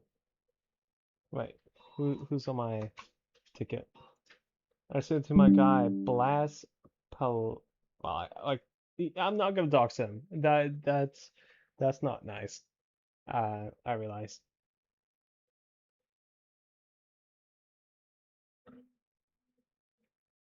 Um, but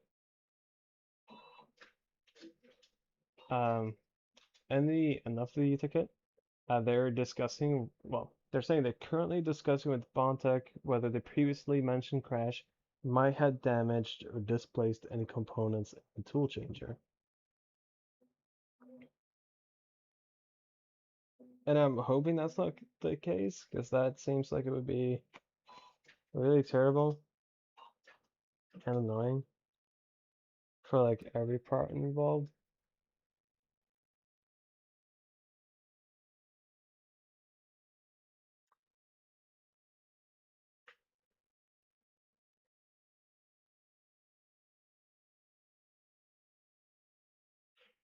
I also got a phone call from Sweden yesterday. Right after I ended the stream and I was done with all the support stuff. And I was like thinking, dude, maybe it's Bontech calling me. No? But I turned around and went back to sleep, right? And I tried calling the number today, and I get an automated reply saying, the number you dialed is invalid. What? I just clicked call back. So it makes me question the security of the phone provider that owns that telephone number. Maybe I'm being tracked by the government.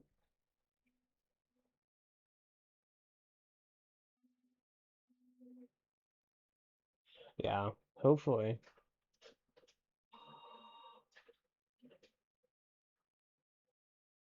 I mean, if we're lucky, it is the belt gantry that was wrong. Uh, because the previous video I sent them on the chat, it seemed like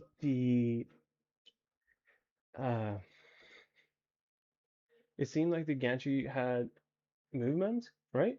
But it looked like it was deforming into the plastic. Not in a Swede-like voice, sadly.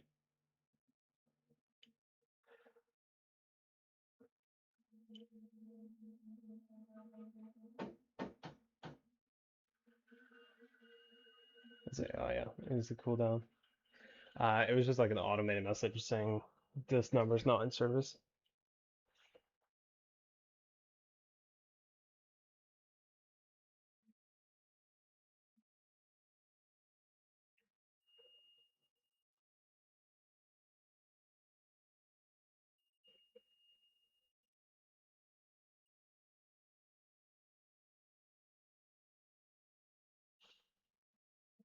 Yeah.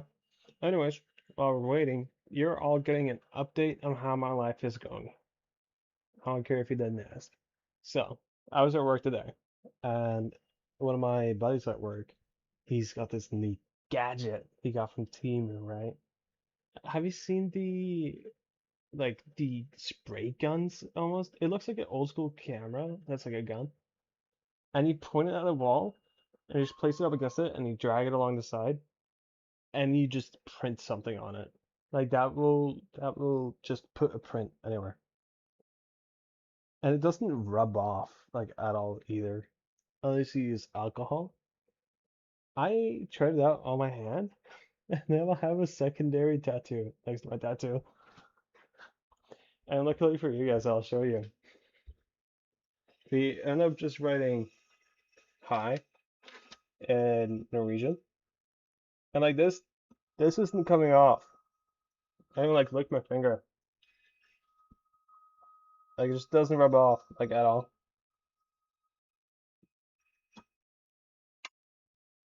Ooh, it's ready to calibrate. Let's see.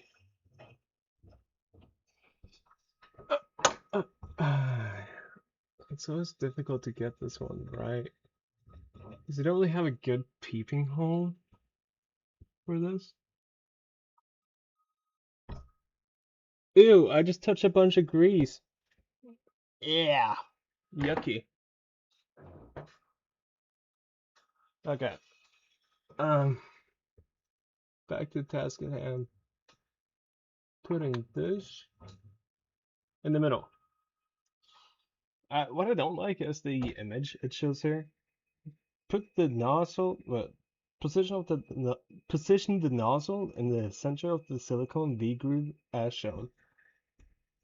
But it doesn't really give a sense of where in the V groove.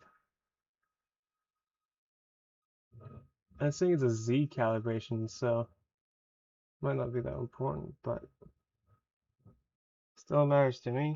Continue. X-axis.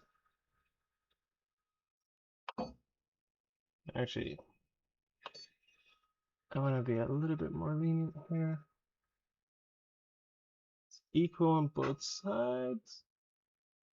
Continue. Continue. Go, little printer, go.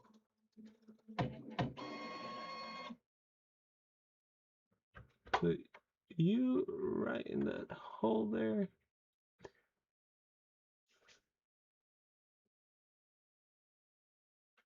Bam. Continue.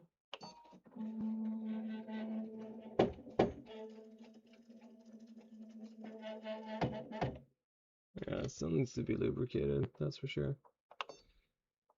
Continue. What's the next one? Okay. That's the filament sensor, so I'm not doing that again. Face stepping.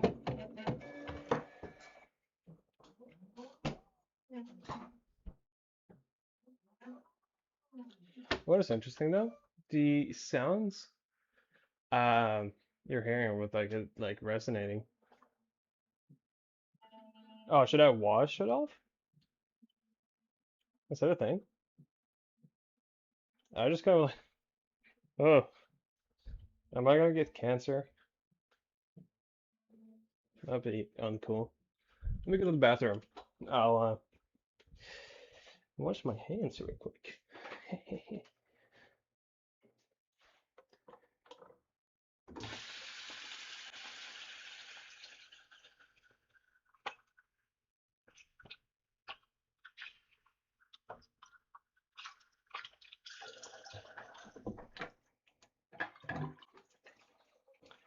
So, as I was saying, like as I was saying yesterday, really, I've never really been big on the hardware side of things, so I didn't really know the rules.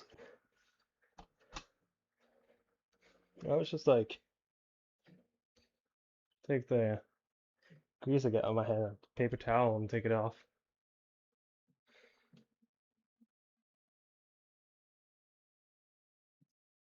Uh, Unsure. We're testing if this fix works, and if it does, hooray! If not, boo! And we'll see if it's like the extruder that's damaged. Uh,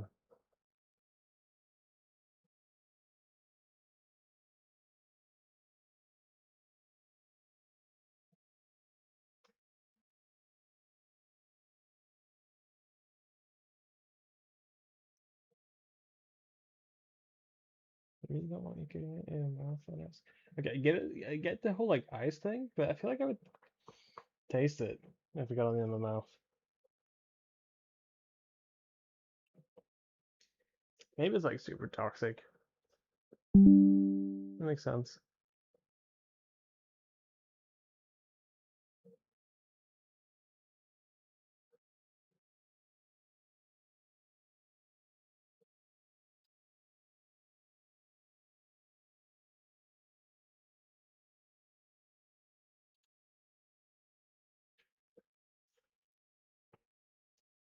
Bow, bow, wow, wow, wow, wow, wow. Sorry, I know everyone's gonna be stuck with that in their head now. Uh, my bad.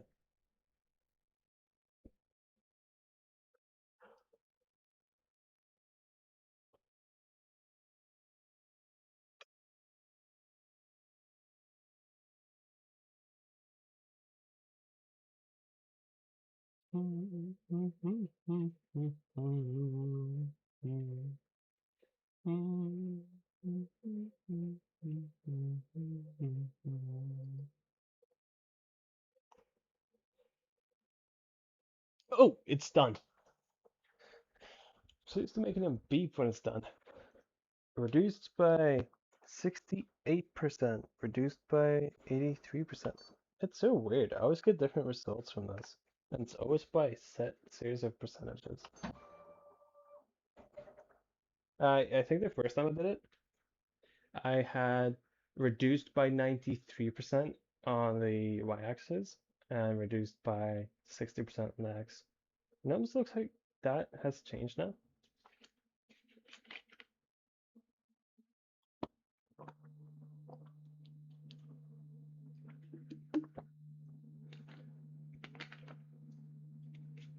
Did I click next? I don't remember. I did. Okay.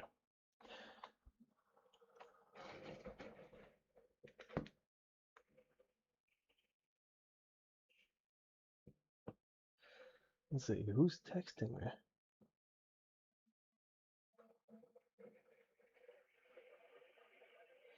Oh, okay.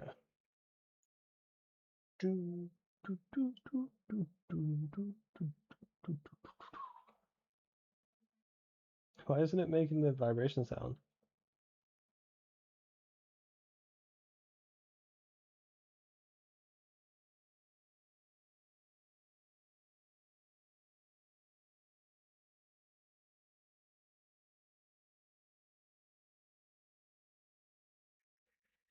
Oh, now it's coming. I don't think my mic is picking up. It's pretty loud. That's another thing I never liked with the Bambalab P1S. It always had this like input shaping at the start of it, or whatever you want to call it. I would like vibrate really loudly, and it would, oh, like I would always like print at odd hours. I still do.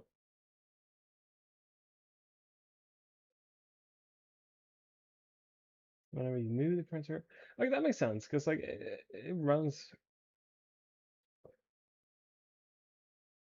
Yeah, yeah, that makes sense. I'm honestly thinking of getting like an IKEA lack table or something and putting my printer on that, but I don't know if it'd be good enough. So I'm also thinking about, oh, that's really loud again. Um, but I'm also thinking about just 3D printing a new table, you know? Because like that'd be a fun project, right?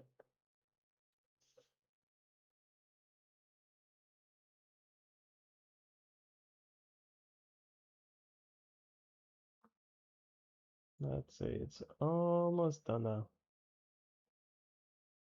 Never mind, it's moving up to a new stage. In the meantime though, I'll prep the file. Do we just run it in the galaxy purple color, shimmering violet? I think is what they call it. With full speed, full everything. So like if it fits, it like really fails. Yeah, I'm thinking we do it. Like, what's the worst that could happen?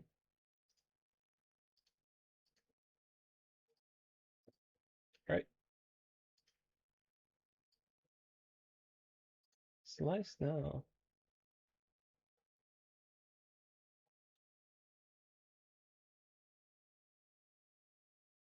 25 minutes.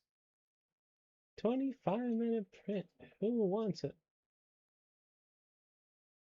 Stress time it is. Yeah, I'm thinking the same thing.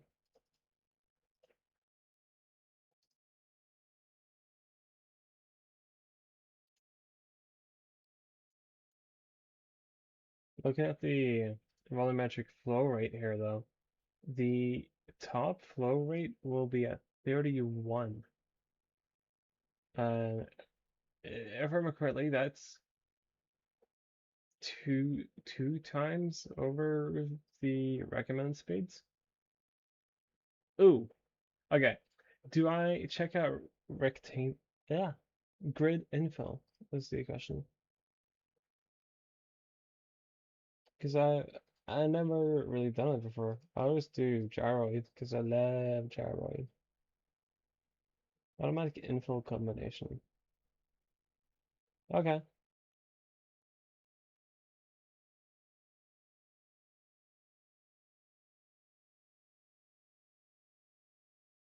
How do I do infill without it crossing itself?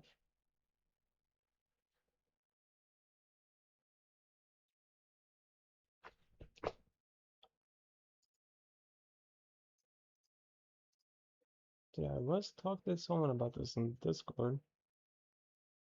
I just don't remember who.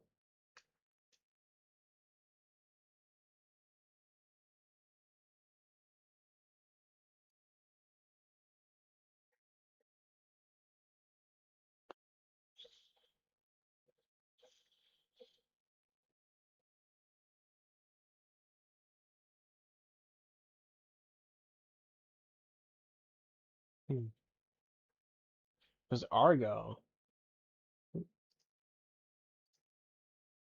Multi-line. Okay, so automatic infill combination.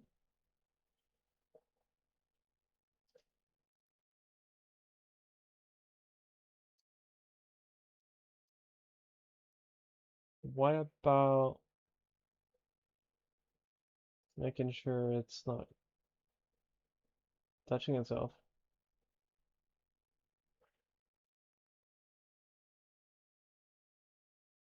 I am on Prusa Slicer. Prusa Slicer 2.6 something. 2.9 something. Anyways, the latest slicer, you know, you need the latest one in expert mode. I'll pull it up here. Make it a little bit bigger too, so you can see better.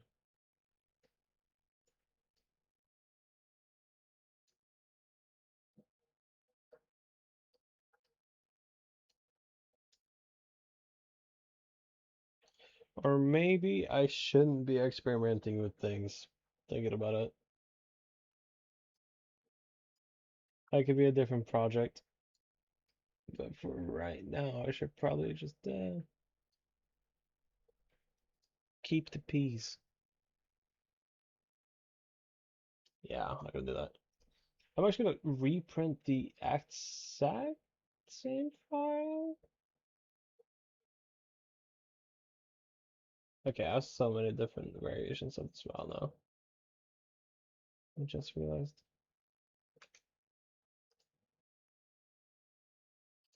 Slice now. What are you saying? 25 minutes? Can I change you to gyroid at least? I'm gonna do that. Gyroid, my beloved.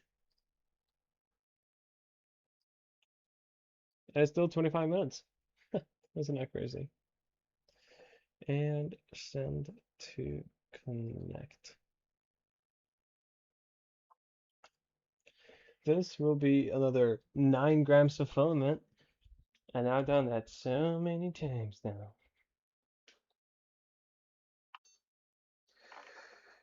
Now,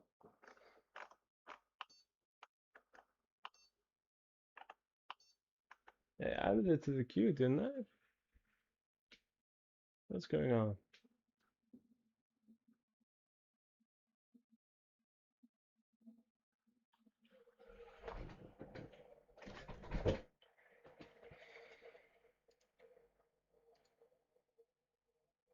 The printer is not ready.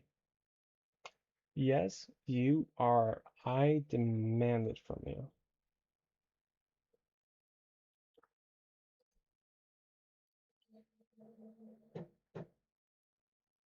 Okay. I'm gonna sit back at my desk now.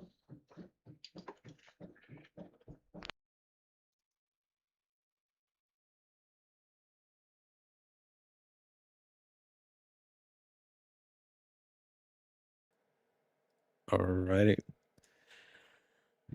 So, estimated time 25 minutes. Is it 4 p.m.? Have I been at this for like 2.5 hours already? Really? Oh, 2 hours. That's interesting.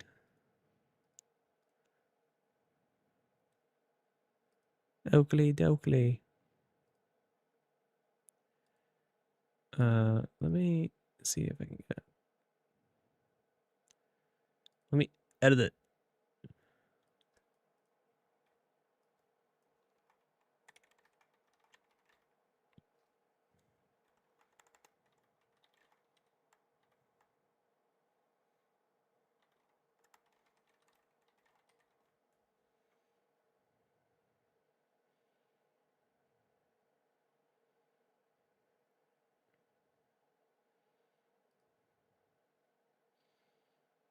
This will be amazing. And I know that because with the help of everybody here. So, how many people? Like 10 different people I talked to so far? We have solved this. I am sure.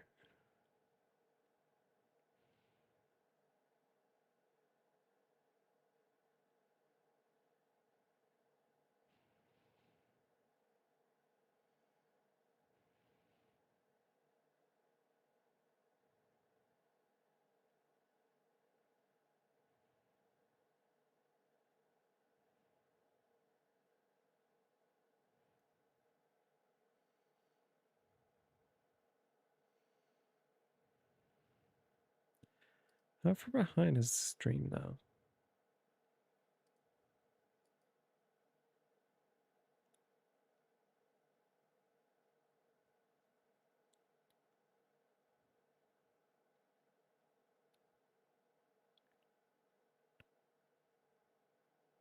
It's like 15 seconds. It's not that bad.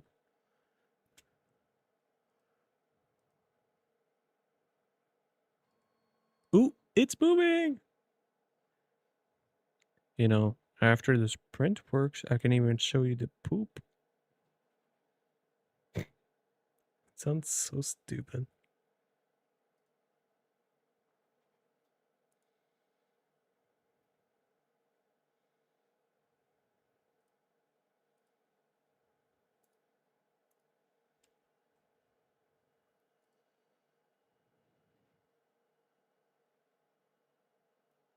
Bum. Bum bum. Bum. Bum. The only problem is we have to wait like 10 minutes now.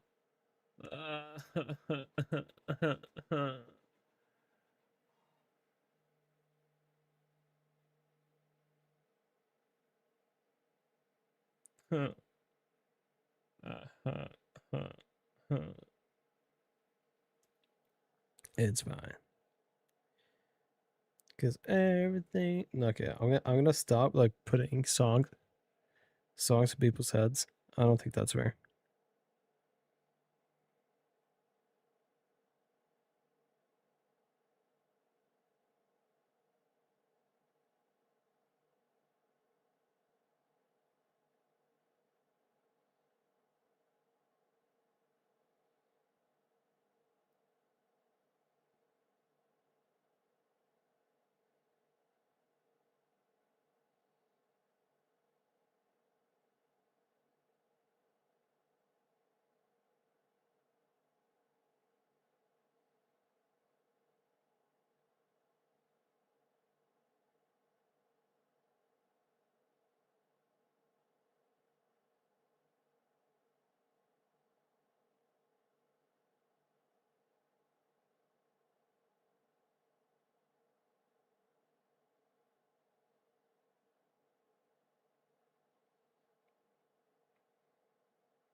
Yeah.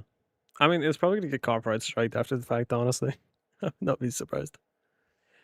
But, you know, I must admit, my accurate renditions were honestly great. I feel like I even had like a backing track. I don't know if you guys could hear it, but I could hear it in my head. You know, it's like really great.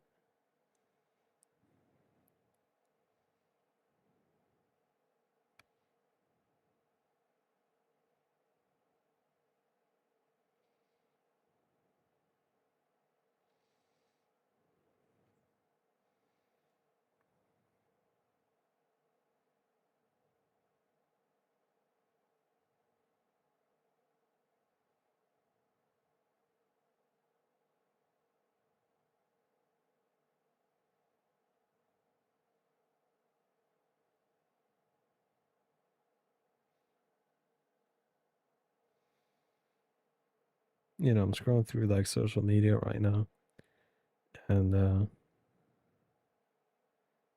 I am just seeing so much food. Like the nastiest burgers, like 10 tall with like patties, eggs in between each layer, bacon, so much like cheddar, like you know that fake plastic cheese, and then like the molten kind they pour over the top.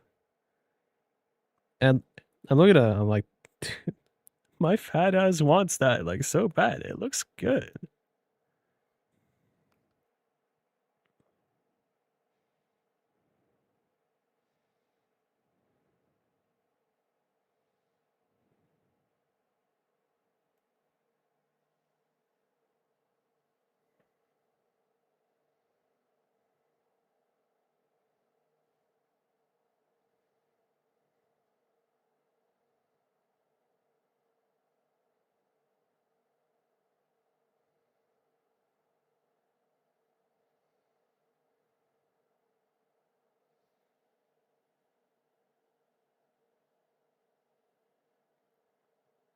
Yeah.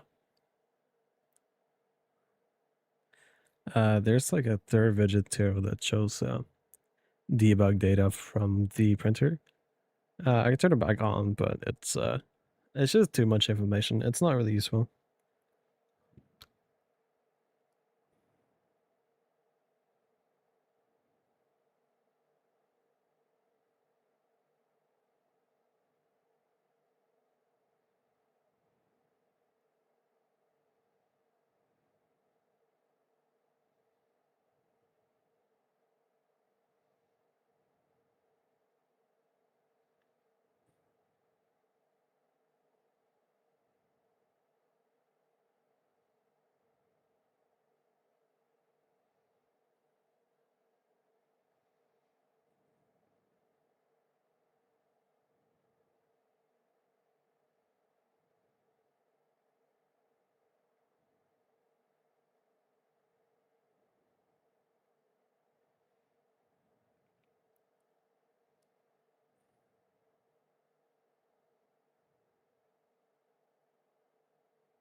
Oh, it's moving.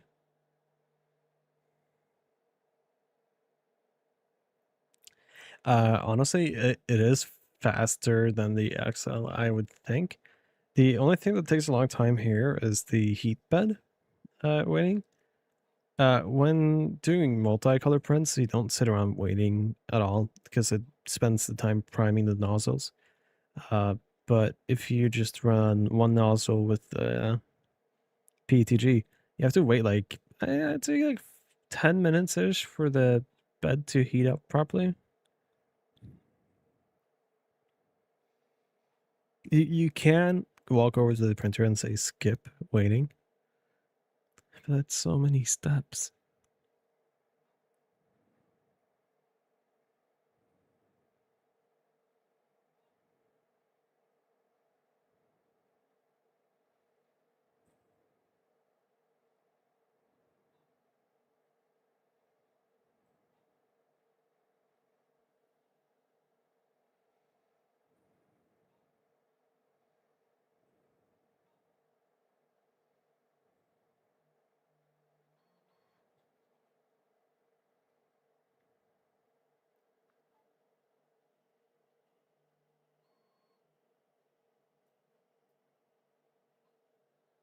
Oh wait, I just realized I selected the wrong filament.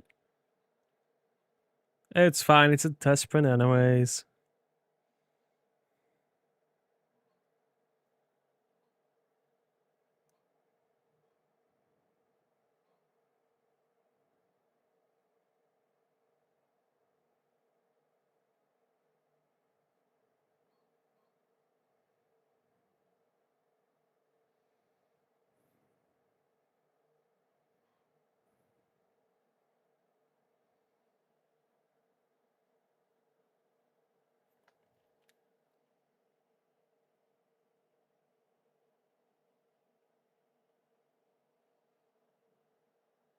I mean, I like saying the first layer is where most prints fail, but recently it's been the 27th layer.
Dude, and now it's showing me brisket. I went to Bucky's once when I was in the US. That's the biggest gas station in the US, I think, with like 120 pumps or something in Texas. It was like walking into a supermarket, honestly. And dude, the brisket burger they had there. Oh my god, I loved it so much.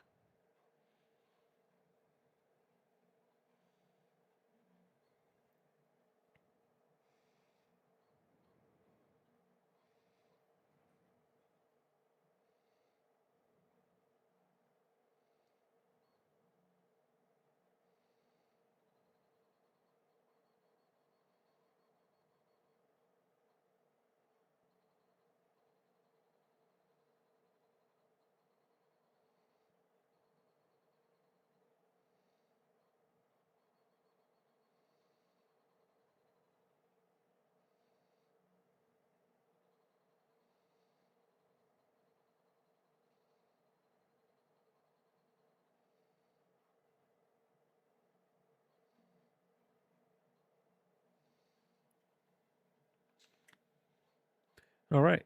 Well, I'm gonna look at making myself some food, and I will be back around about when it fails at layer 27.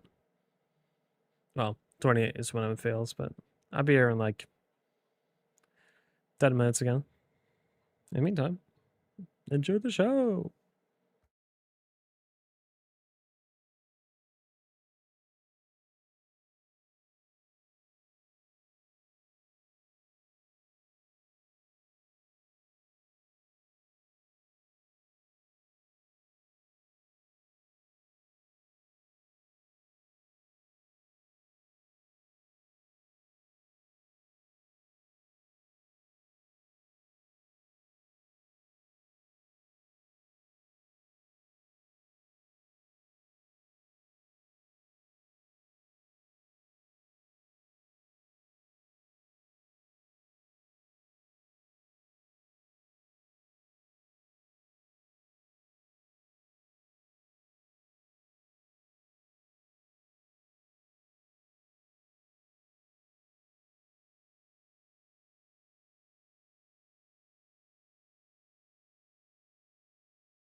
Alright, we're approaching the moment of truth.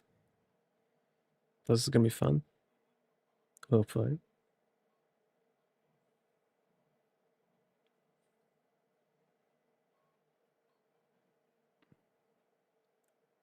Oh, please. I'm begging.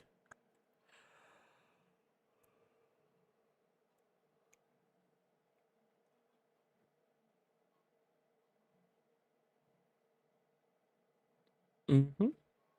And in just a moment, we will know for sure. 2 more layers.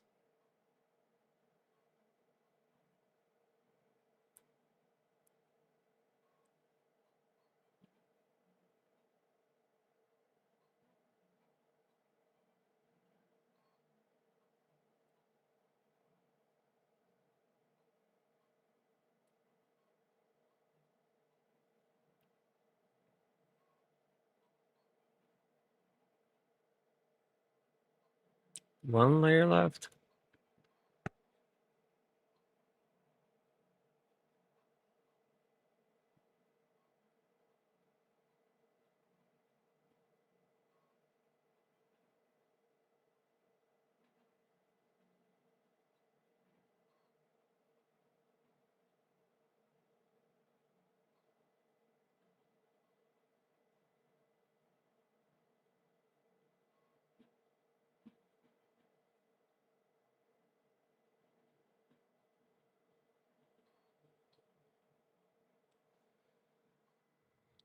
Whoa.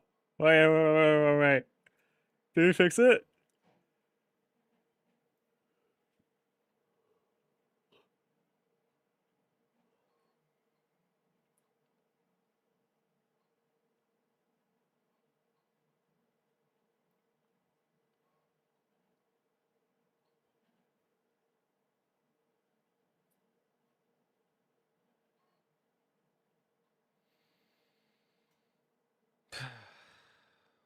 Never mind.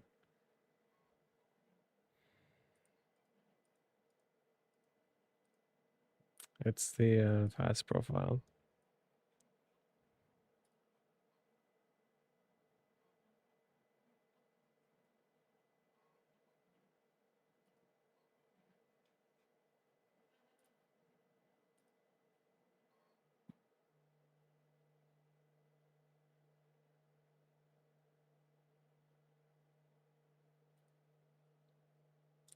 I mean, there wasn't any loud thuds this time, at least, so.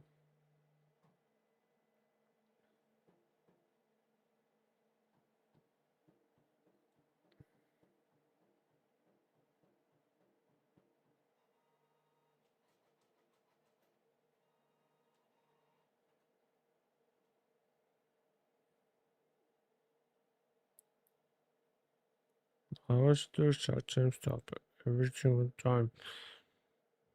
I'm not angry, just disappointed.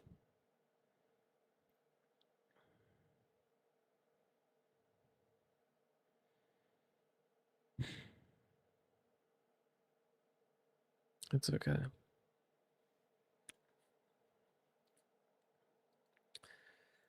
This is fine. It's fine. It's fine.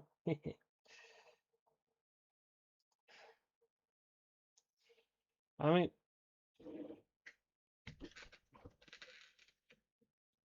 I don't know. That's a problem. The gantry wasn't quite square. I was really hoping that was going to be the fix, but looking at this, angle shift is just as bad.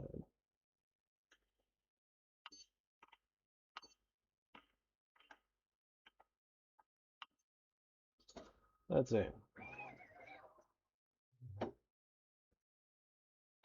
No move.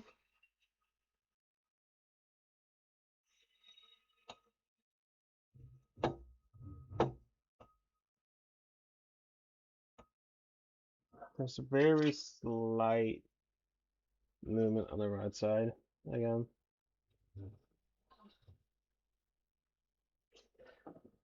to belt calibration. Wait, where's my screwdriver? How screwdriver?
Okay.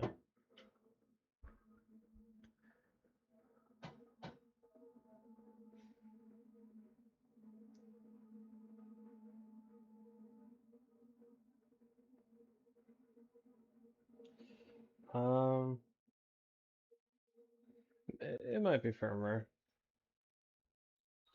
I'll slice it differently in a second.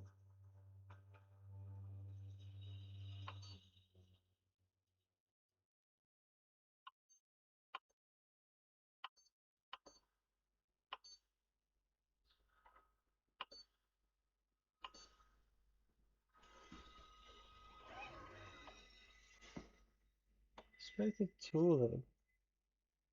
Does it look damaged at all? Not really.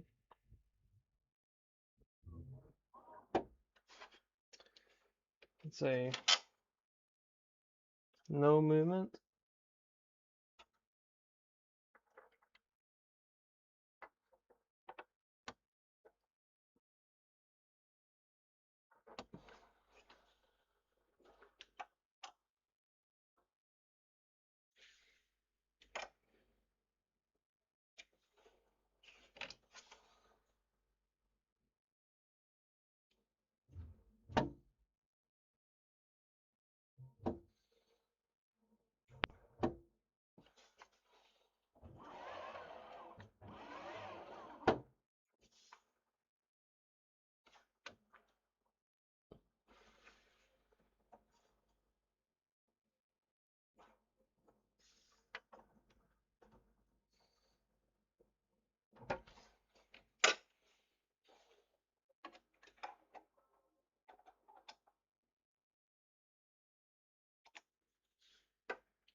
See.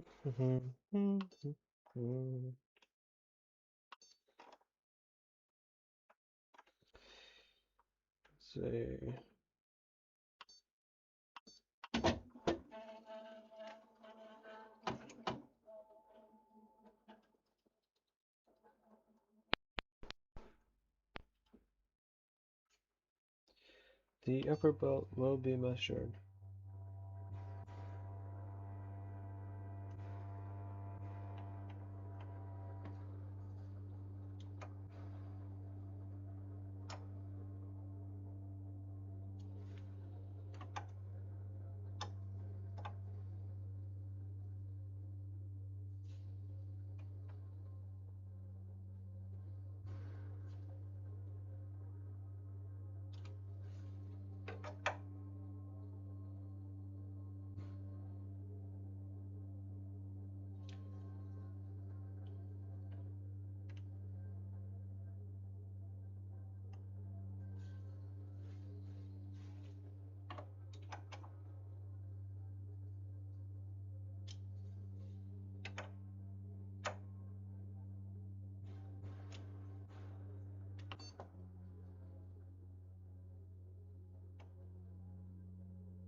Let's check again.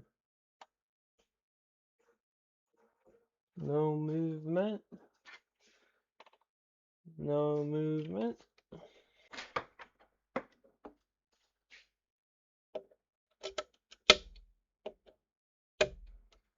Whee! To the discard pile you go.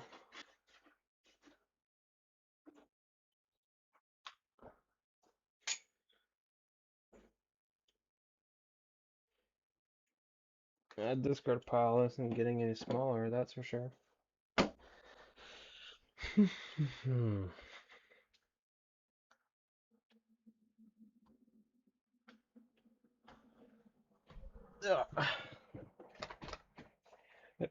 The bottom belt is a little bit off, but that should not be an issue.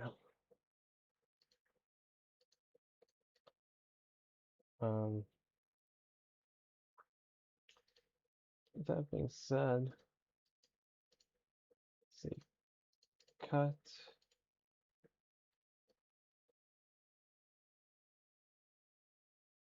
Do I know what layer height it is? Oh, I can probably find it in the slicer. 5.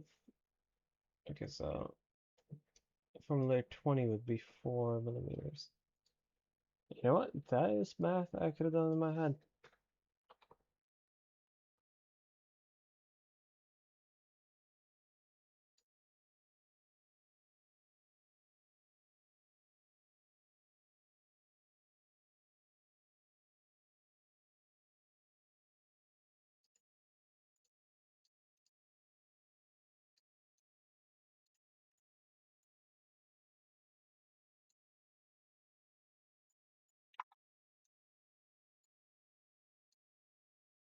Hmm.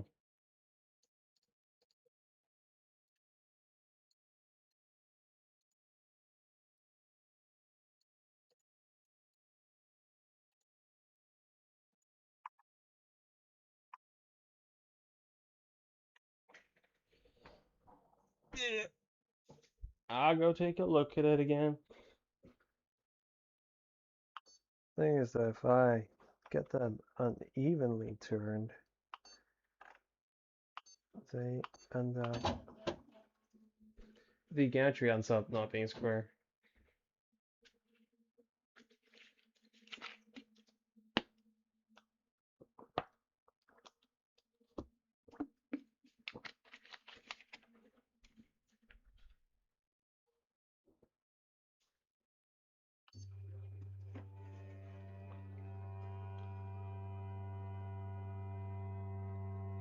let's say the bottom belt is completely still.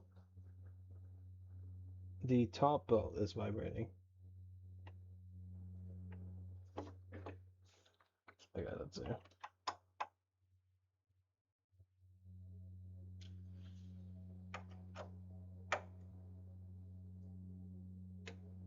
Top belt complete still.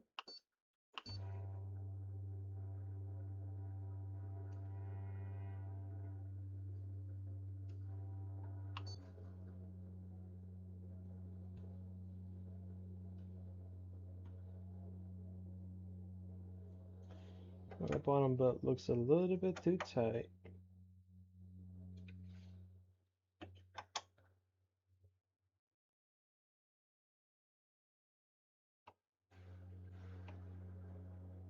Never mind, that's apparently a little bit too loose.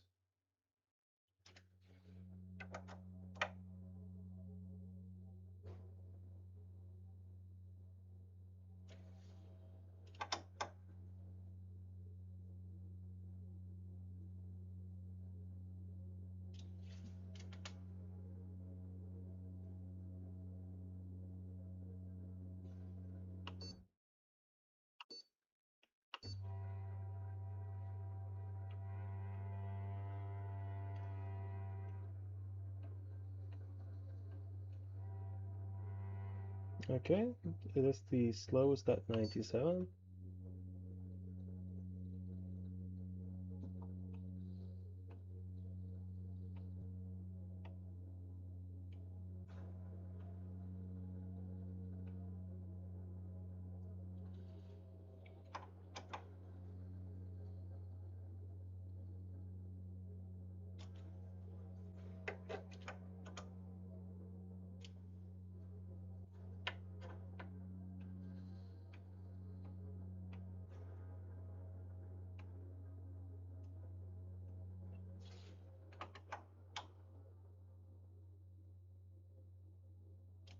A little bit more.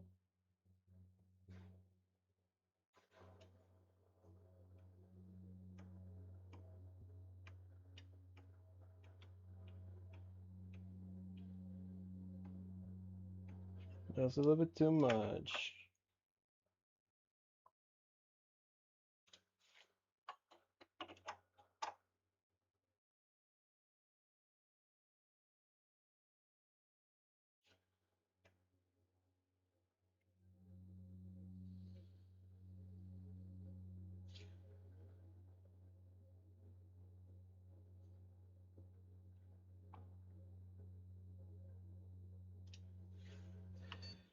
Okay, another round.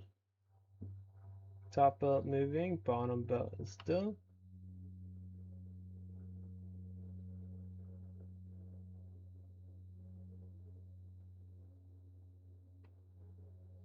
I need like half a hertz up.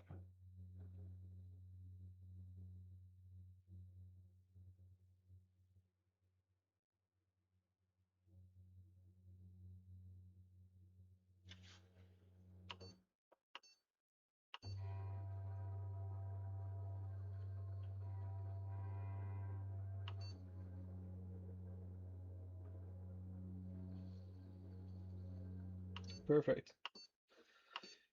Continue.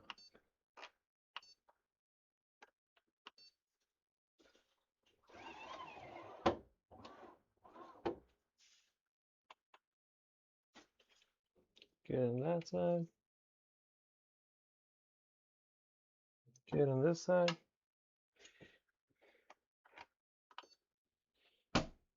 Okay.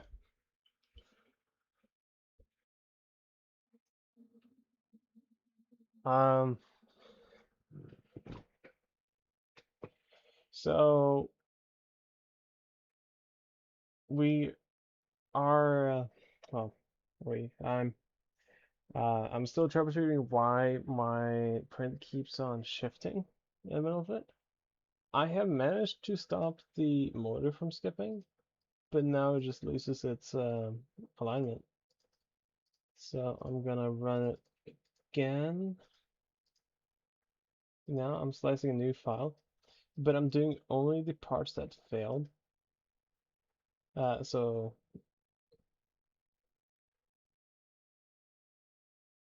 no, the gantry wasn't quite aligned.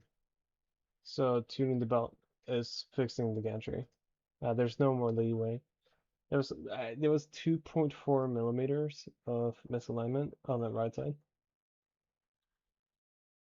Don't get where that came from because I swear it tells it so many times.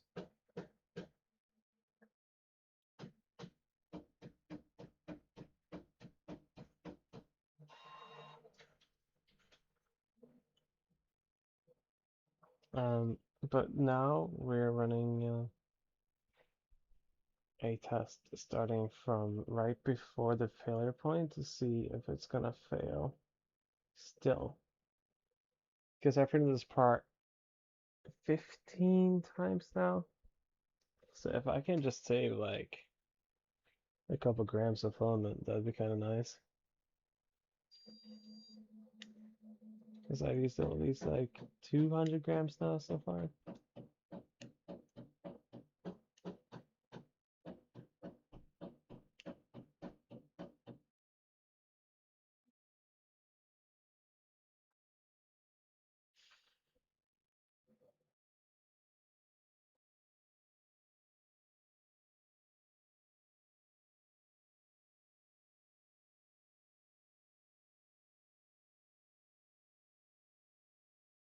Huh.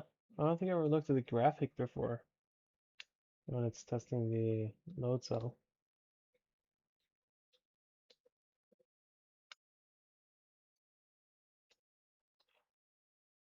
Uh, I did not turn a model. I'm starting from layer 20.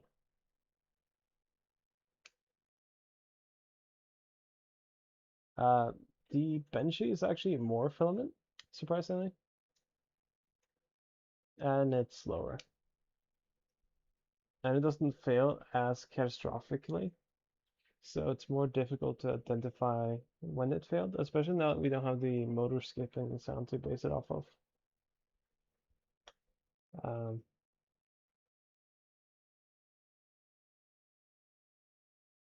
I gotta skip the heat bed absorption step because I think that's bullshit.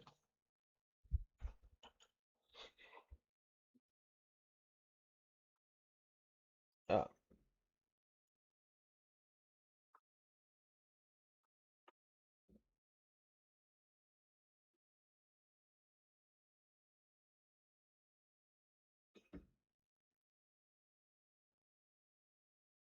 oh my god, what is today now? Detecting steel sheet. Cool.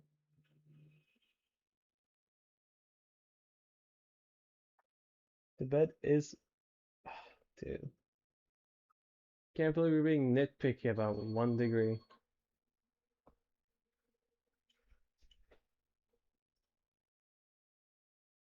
Calibrating tool. Waiting for hot end. I wish there was like way to like show these messages like on stream somehow. I know you can flash your own firmware. I'm not doing that until I figure out what's wrong.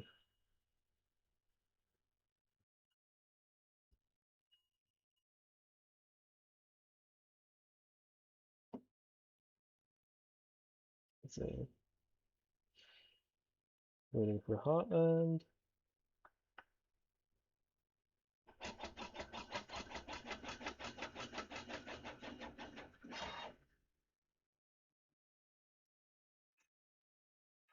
Waiting for bed. Your bed is at 85 degrees. What are you complaining about? Give me the skip button. Yeah. You don't get to absorb heat. You were just printing.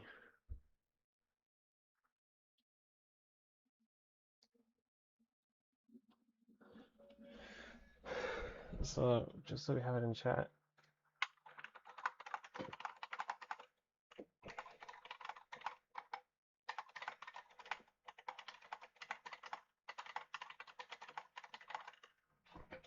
Look at it. The max flow rate is actually lower.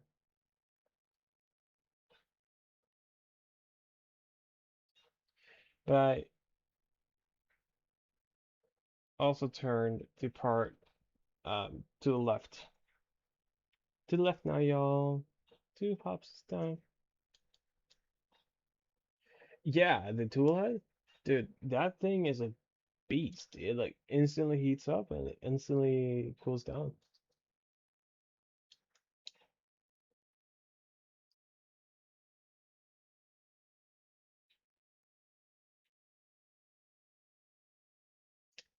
To show the print, um, so it should fail right here.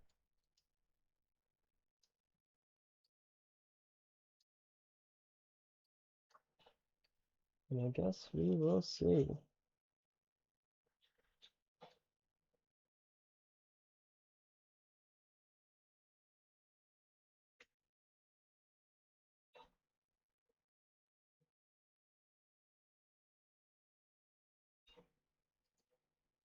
Let's see. While this is probing, I gotta replace the battery in my headset. Give me 2 seconds.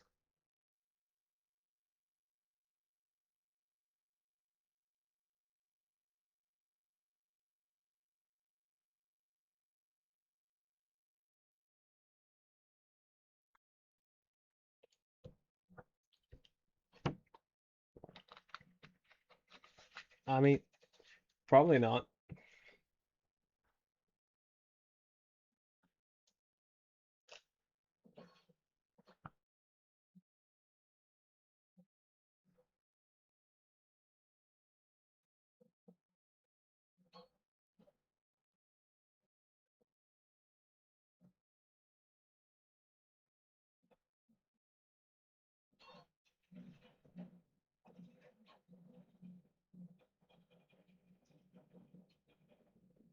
God, that is fast.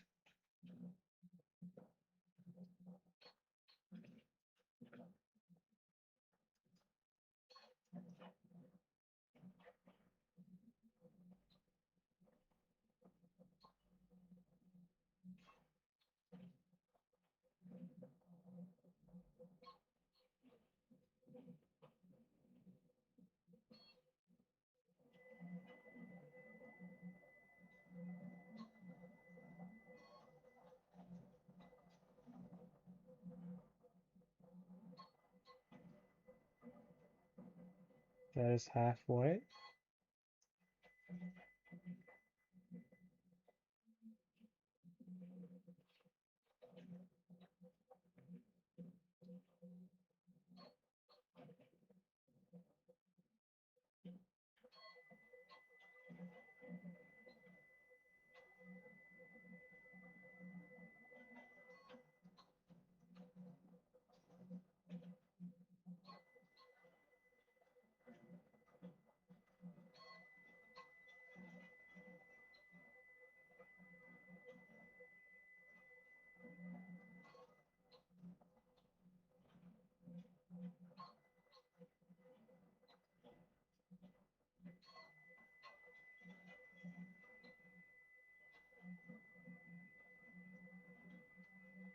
Yeah.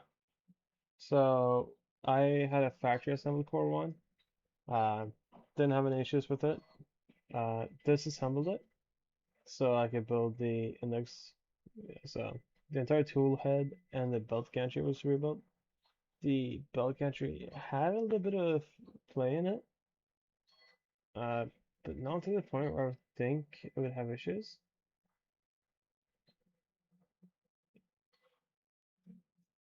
Well, if you want to be technical about it, it's actually counterclockwise. I didn't realize I rotated it. I didn't mean to.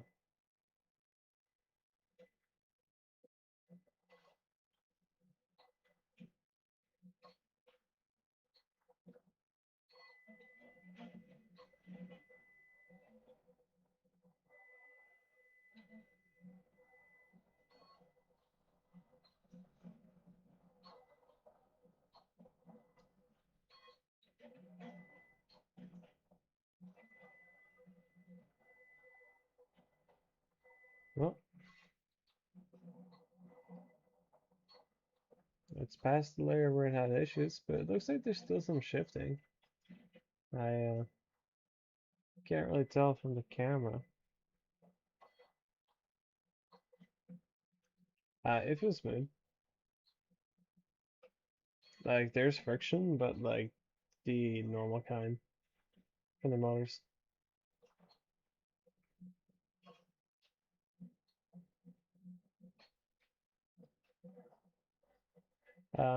I did have a crash once before, with the core one, and if I remember correctly, what fixed it, like the noise of the can afterwards, was just me playing around with it and moving it around the gantry. And I've done that.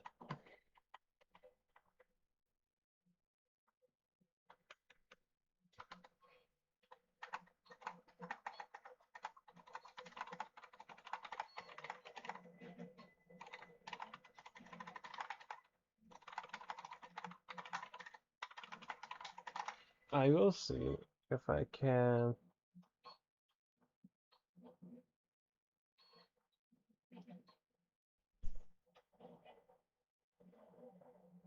It,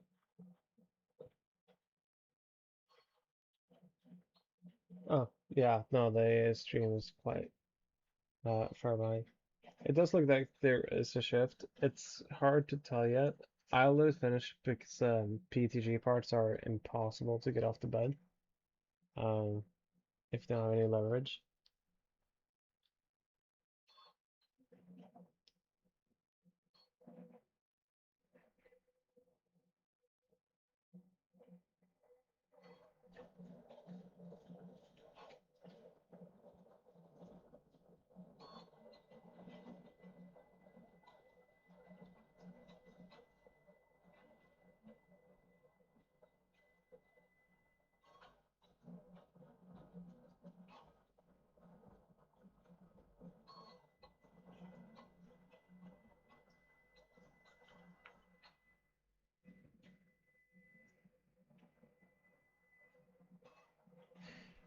But on the bright side, we're not hearing the little tick it does anymore. Uh, the downside, X and Y axis, well, it layer shifts like fully.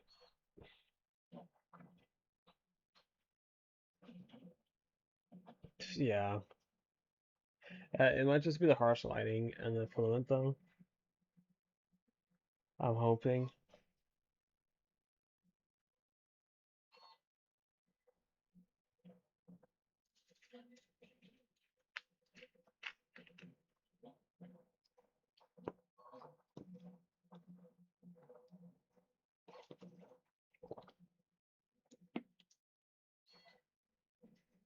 I can hear the. Yeah, I can't tell either.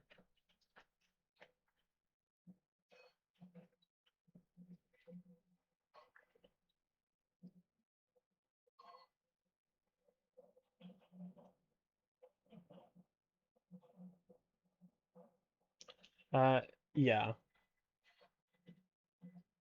it's the chalky, no, pistachio green from the pastel colors that Prusa has. I didn't realize the material here is wrong. It was originally on toolhead 6. But I had to swap things. No, it's toolhead 5.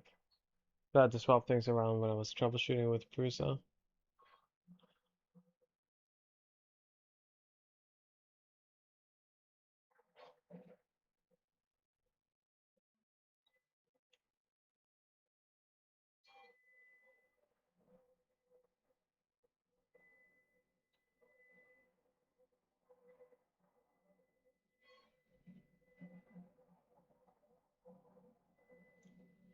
It'll be done in just a second though, luckily.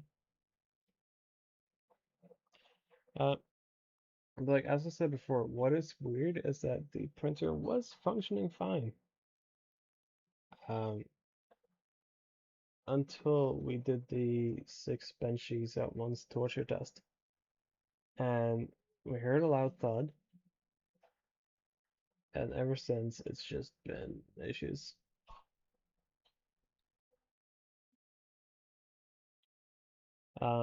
I'm getting Claude to make me some G-code based on the failure points to see if he can recreate them without actually having to print anything. Because if it's movement related, it should be triggered by movement, you know? That being said, though,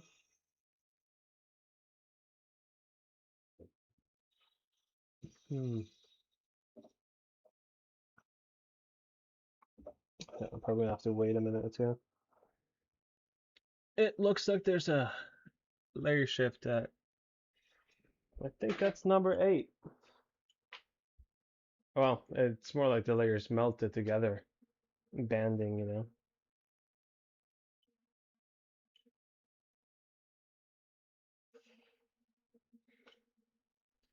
I'll take some pictures when it's out. Cool down, bed. Cool down. You're 86 degrees currently. You actually somehow went up.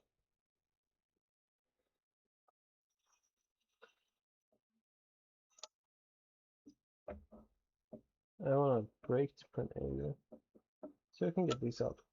Yeah.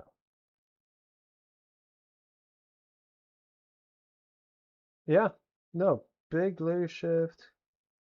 I try to count the layer lines. Um, 1, 2, 3, 4, 5, 6, 7, 8. At around layer 8, it doesn't like it.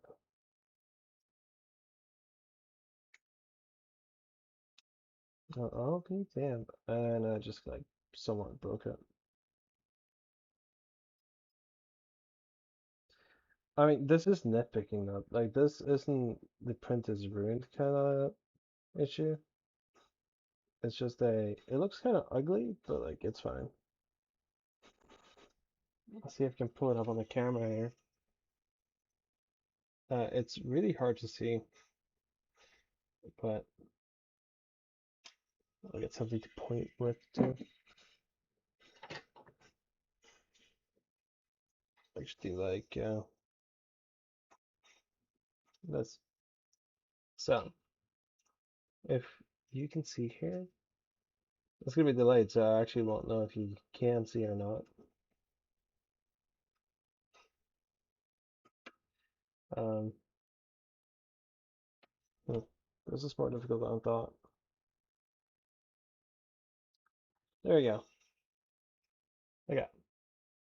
So, looking at these layer lines, right here on number 8, along this side, there's a little glob extra. So it's like that failure we had, just like a really light version, and that shows up on both prints. Um, Let me check the middle one now, if it's cooled down enough. I don't want to destroy the walls on it either, but I think, oh, no, there you go.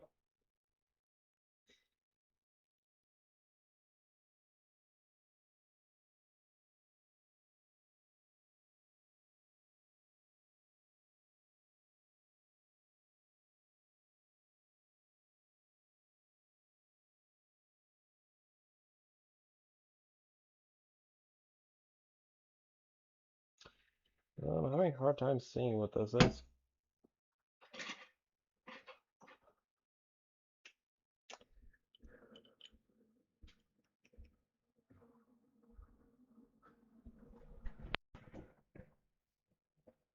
Um,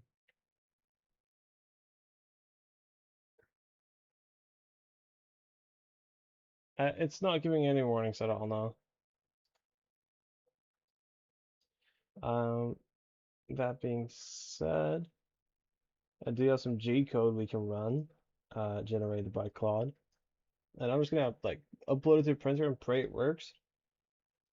It doesn't trigger the big error anymore in the form of it's sounding like it's skipping. Um, it's just creating the error of it like drifting and losing its position and printing into midair. Doing it here led to like a really light version of it. At exactly layer 8, it had that issue.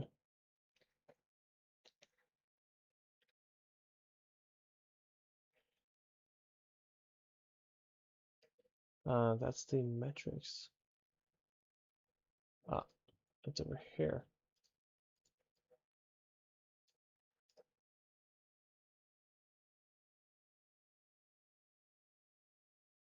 I mean, there is tension in filament, uh, but it's feeding. You know, for the sake of argument, flip the the roll around, like they have it in the pictures. But I do realize that I don't actually have it the way they have it in the marketing material. How would I do this without accidentally unwinding the entire roll?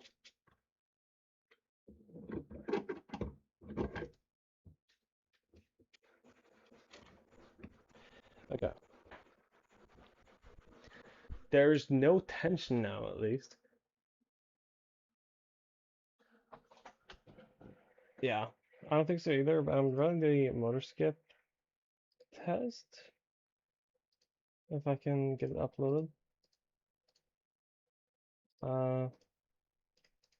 Don't need to turn on the metrics.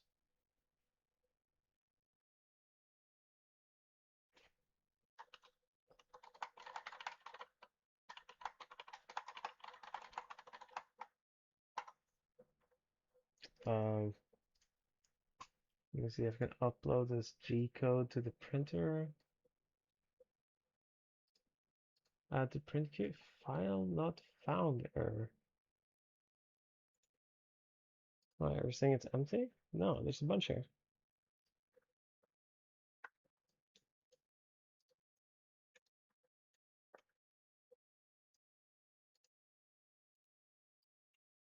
Object, object.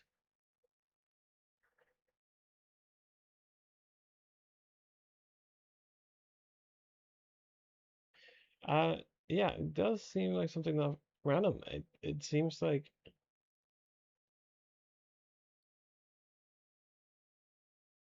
okay, the photo is not Bontech, unfortunately. And the workday in Sweden ended an hour ago.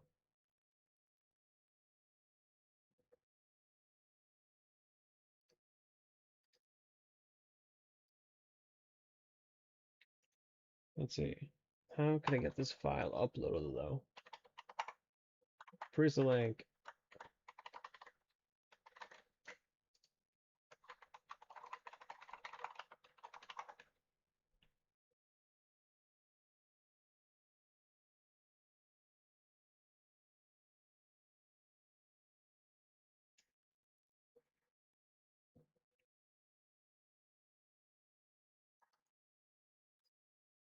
Let's see. Monitoring is on.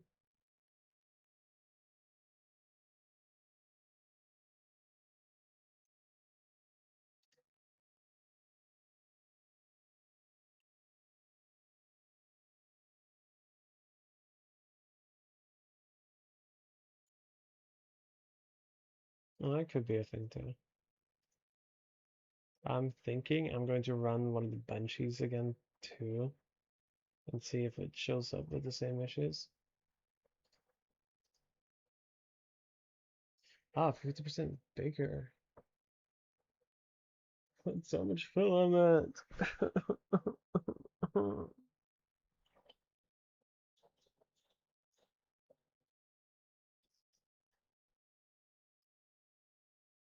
I mean, probably not. Like the Benchy has it on a different Z height. So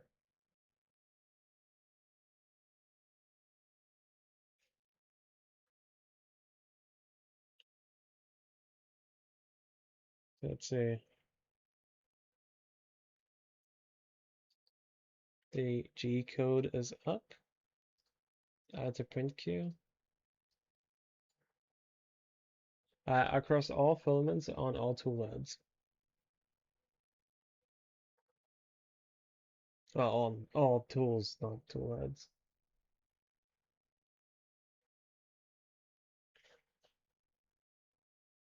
I'm gonna run a little test. Let's see if I can create the issue by just running the G code for the movement. Not slice for input shaping. Don't care.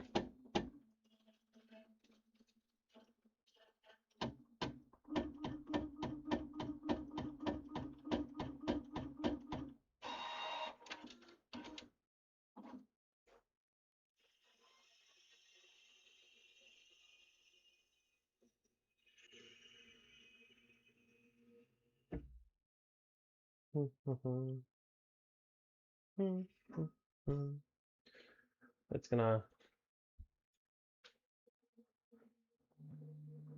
take a little second.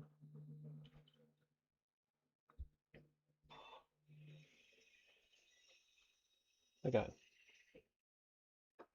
I gotta get something to mark this with. Like exactly where it's sitting.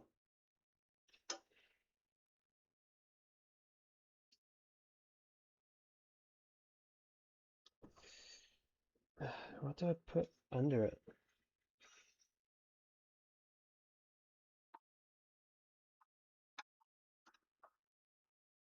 Right there. That's where it's sitting.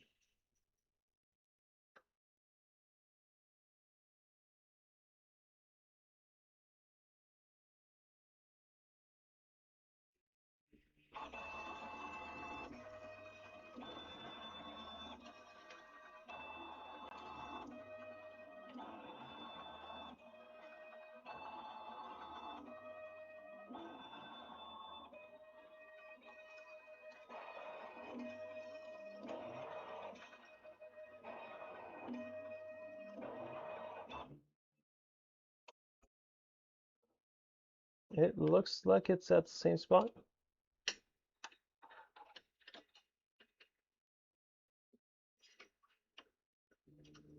It is.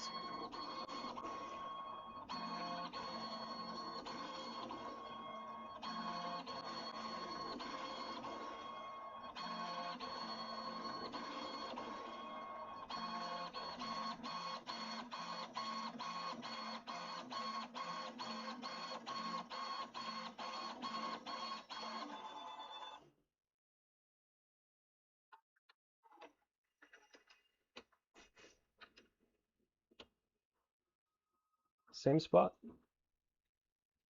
give or take.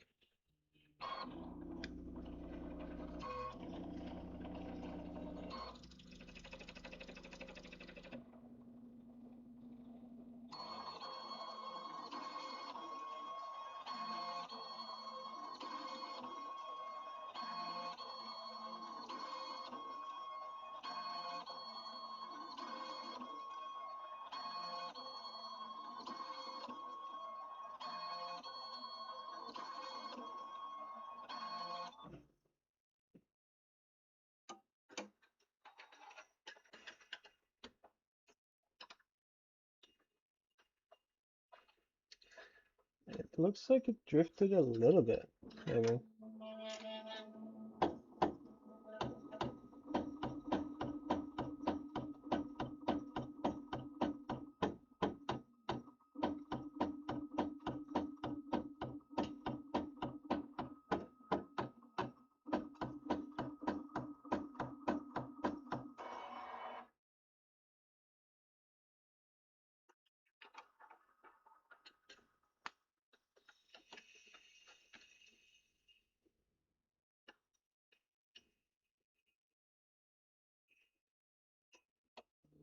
Hmm.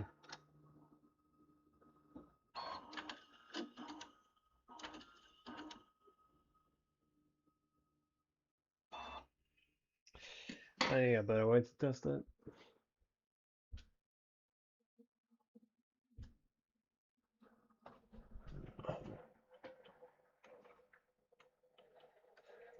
So I can hear it skipping.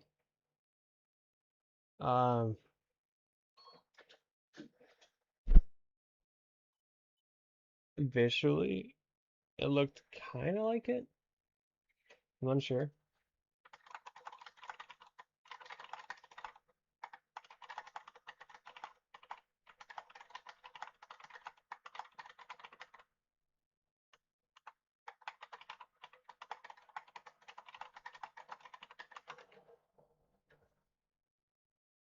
Oh my God! Wait, here's the Prusa screwdriver. Could use this when I was assembling it. Holy moly! I'm gonna get the same max accelerations that were found in the G code of the print with the camera lid.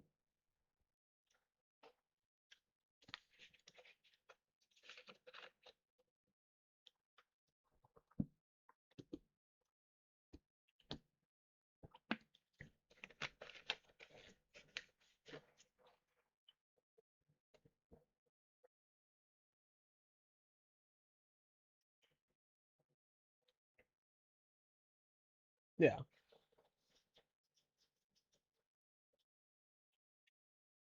So it just took the G code of the previous print and then took the accelerations from it, along with the zigzag movements from it.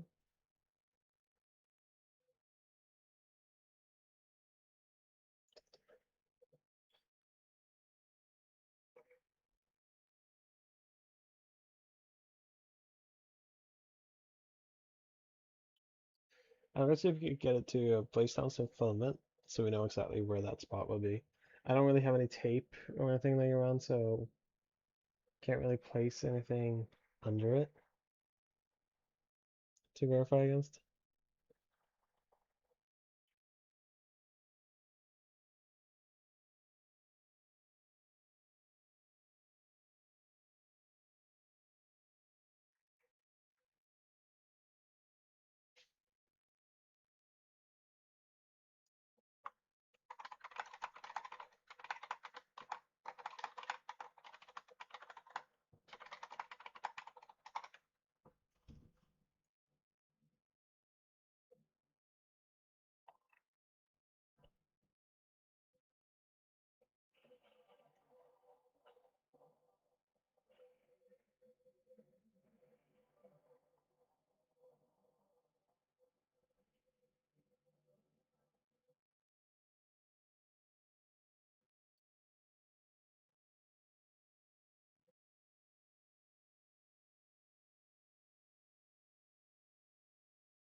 Yeah, the only thing is though, I don't have any paper.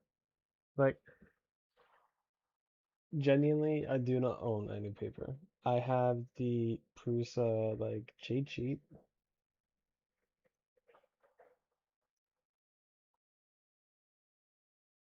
But I think that's gonna be too inaccurate. Anyways, what I'm thinking is, and what I just like told Claude, like, hey Claude, make this, no slop, was that it's already getting all the sensor information from the printer, including like the load cell, the Z, Y, and X. So if it just pops down like a little square, it can.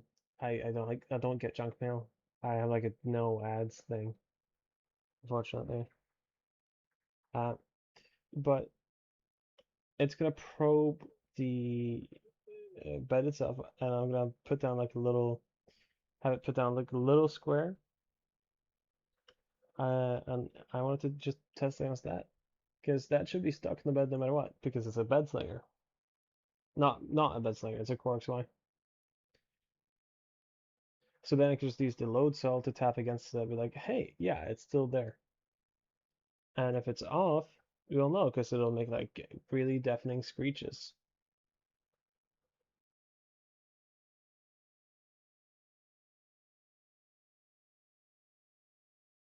Um,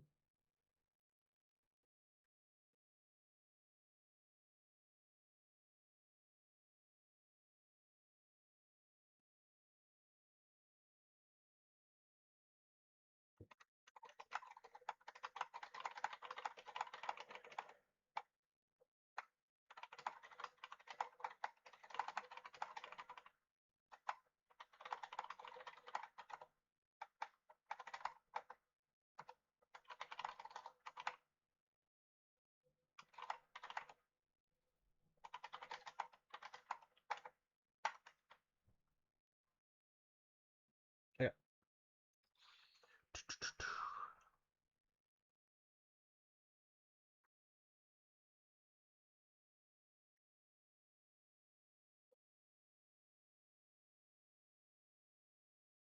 Now we just have to wait for Claude.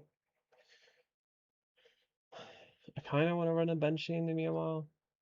It's gonna take like half an hour though before it gets to the right spot for the issue to occur. And another thing, it has a camera. What do you think my camera's sitting? Inside the printer. It's the buddy cam though. You can buy it separately. They usually come in bundles now though, last I checked. Like, oh, buy the printer and I get a buddy cam for free or something.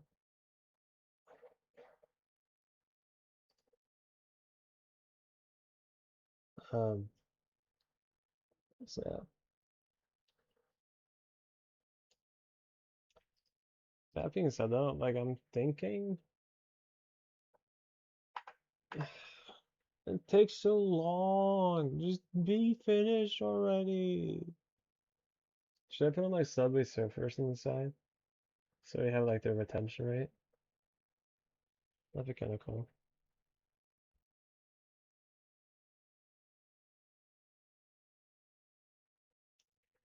Um,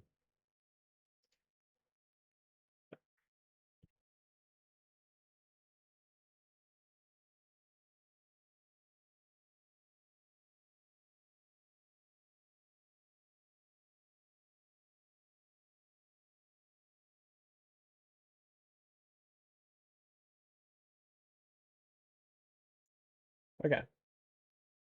This is honestly so smart. Uh,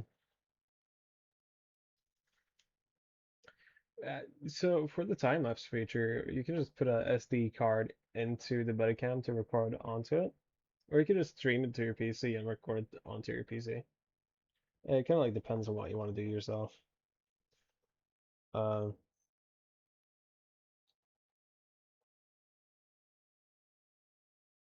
yeah. So for like hue, the not hue forge, but the color mixing where you mix several colors to make a new one, that's not gonna be great on the HTC.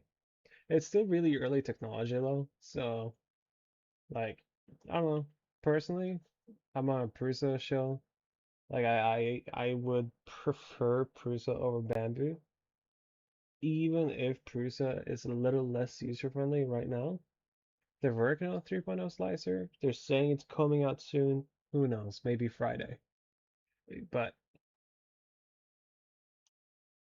the only reason I wouldn't go with HGC though is, first of all, that issue with the rewinding of the materials, and also I just dislike BAMLab as a company. Their practices are really scummy. That being said, though, I'm pretty sure they're subsidized by China, like their state, so they are going to be cheaper than Prusa. Same with. Oh, wait. Sorry. I gotta go close the front door for the printer before I forget.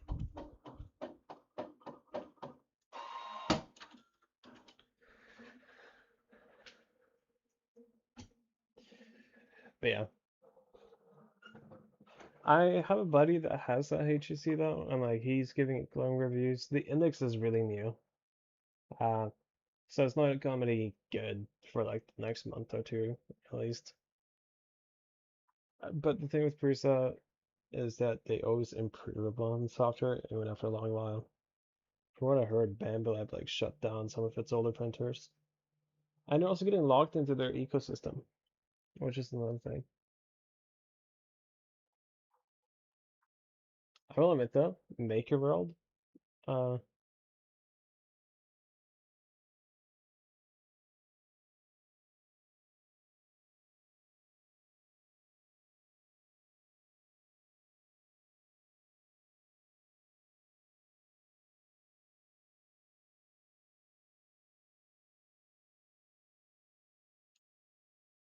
and honestly, I think I agree with uh, Joe there, Joe says a little bit, because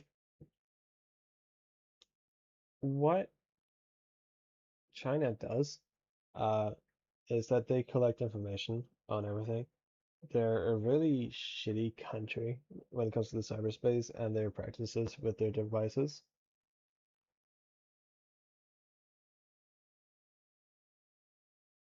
Yeah, yeah, 100%. And Bamilab is subsidized by the state, so they have more reach, yeah, more funding, and they also have cheaper supplies because they work directly in the country that makes half the supplies. It's like half the world. Um, Once again, I think Bamilab is a good company for the pushes they have done in the engineering field here, but I think they're a shitty company due to their practices. Um, Also, with more moving parts, eventually it's going to break down. I say as my printer's broken down, but that's like easier, most likely. Yeah, that's also true. But back on topic with China and their Chinese intelligence. Um, if you look at anything made in China, robot vacuums, those Unitree robots, TP-Link routers, Asus routers even, all this have one thing in common. They're super insecure, and I'm like halfway sure that China is just using these to collect information or using them to set up infrastructure in Western countries or in other countries. Uh, and I'd be willing to bet money on that because I've been caught doing it before.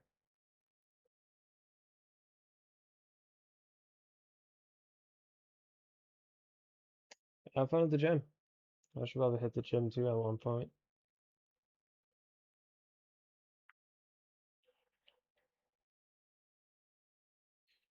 No, no, the US is horrible too. Like, don't get me wrong. Dude, don't even get me started on the whole thing.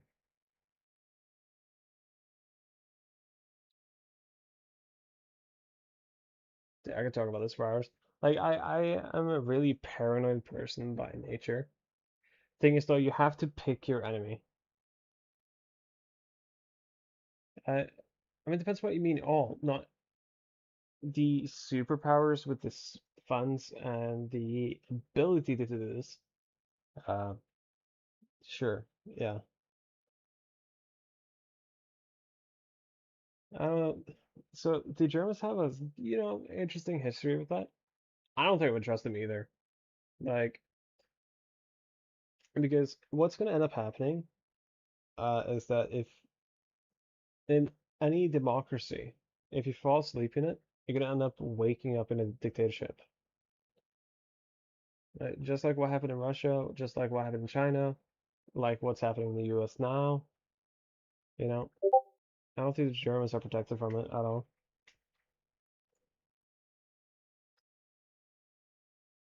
I think people need to be like more crucial to their politicians and stuff if they want to avoid things like that. Point being though, like I'm overly paranoid for like no real reason at all, and You gotta pick your enemy. Do I want Trump knowing I have memes about it on my phone, or do I want China to know I hate them? You know, all I'm gonna say is I would invest in Chinese stocks. They're doing pretty well, and they're subsidized, but they're an authoritarian.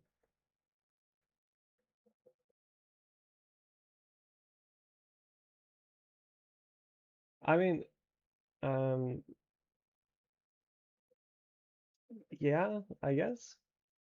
We could say the same about the US and the same about the Russians. I mean, the Russians are, well, loud, but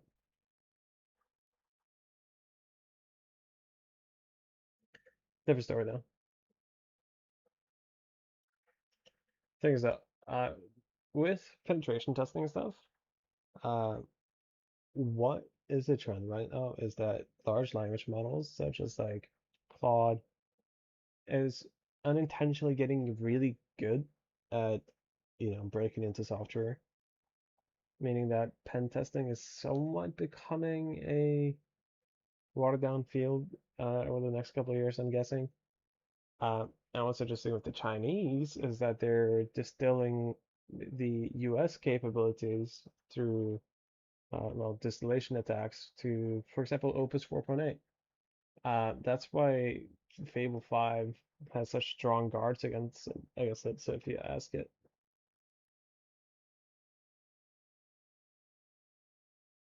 Yeah, yeah. That's why they has such strong guards against it. So, but the Chinese are also doing really good work on the AI side with really limited resources because they can't get the top of the line specs that the yeah, cool. I used to be into it back in the day. Um, you know what? While we wait for the print pen, I might as well show you some of my gear. Um, I was at DEF CON last year, actually. Now I should have more than a couple gadgets from Hack 5.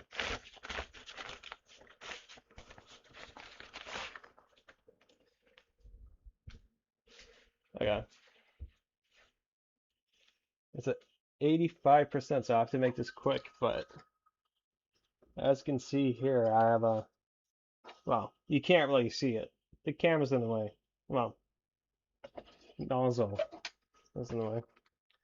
That's funny. But I have a couple of OMG cables and amongst other things. I actually got the Wi-Fi pineapple pager when it came out. Really cool. When it comes to DEF CON being a show, I don't think I agree with that. I mean, it's definitely a show and it attracts advertisers, but I think there's a lot of good information being shared about different things. Yeah, that's longer than I've been alive. Um, yeah, no, I remember when I was like, what was it, 15? No, no, before that. When I started middle school, so I was like 11, 12, I found out about Cain and Abel, and I was such a script kiddie, dude. I would go on the Wi-Fi and just jam it. I mean, yeah, but like, I would not want to do an outside event in Vegas. God, it's hot there. Way too hot. I also have a Bash Bunny that I bought like years ago. I really need to get into using this again. It's been a hot minute. I spent like 300 bucks on a Wi-Fi pineapple pager. Used it for like 2 weeks. Never touched it again. Mostly because like everywhere I go, it's like illegal to use it. So, um, I went to a conference in the Netherlands earlier this year, and there were like a bunch of attendees, and I wanted to bring my uh, I wanted to bring my Wi-Fi pineapple so bad and just like see what data I could collect, but that I did not.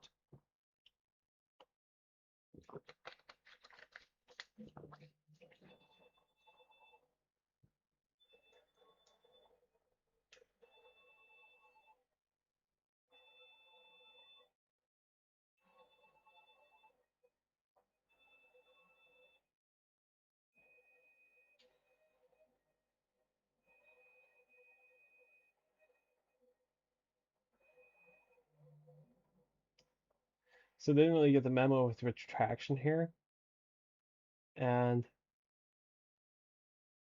that's not great. But the gap between each is 2 millimeters, so it should be easy to check.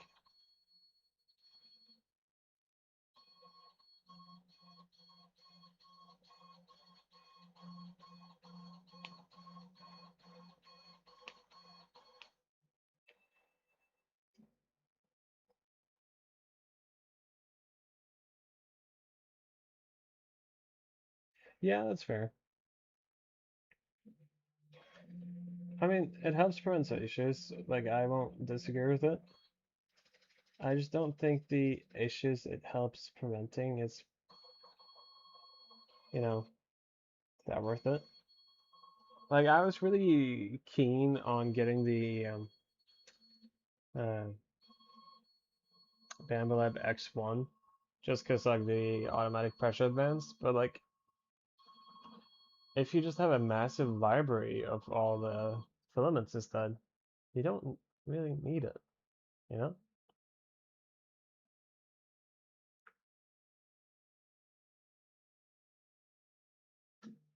This is gonna be so hard to get off the bed.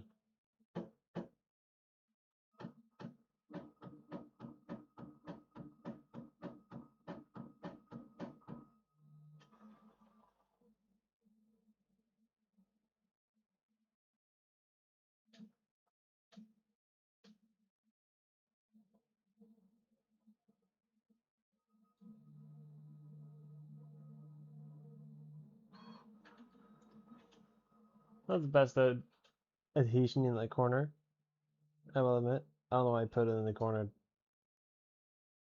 to be honest.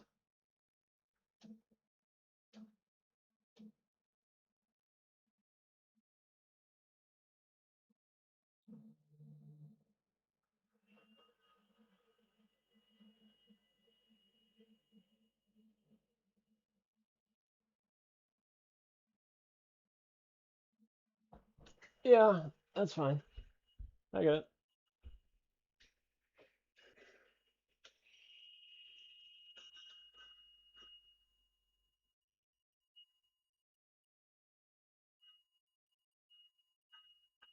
I mean, the distance between the layers here look consistent.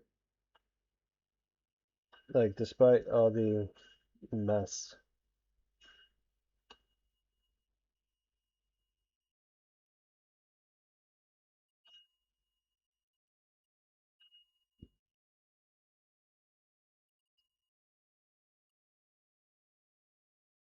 Hmm.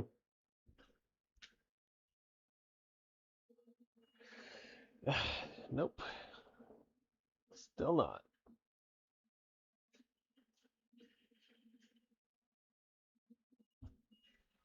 Unfortunately.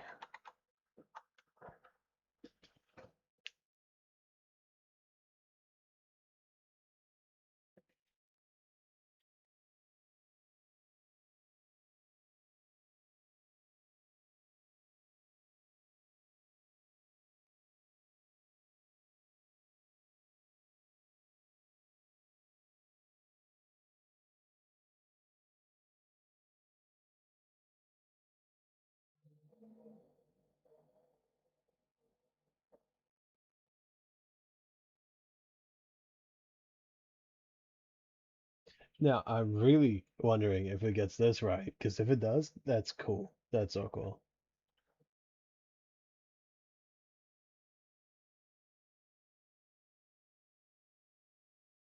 Because it cooled itself down to probe to see if it can sense the layer. Is that cool?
Wait a minute, did it scratch the bed?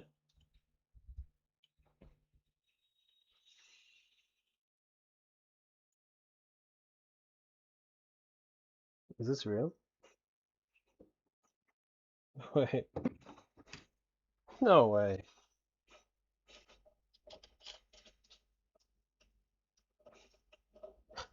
It did. Awesome.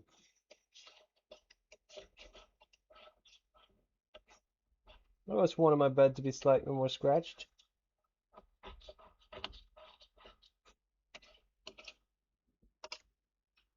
It's like I'm making a salad, except it's not as tasty.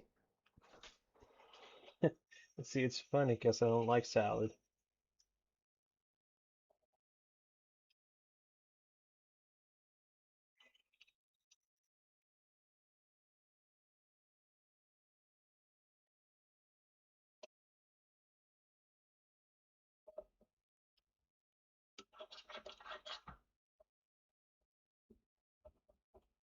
Yeah, it dug into the bed.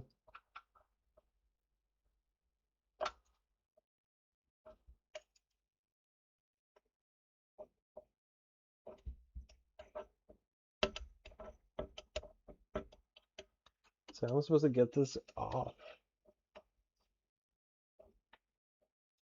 It kind of misunderstood what I meant when I said, dude, just make a box.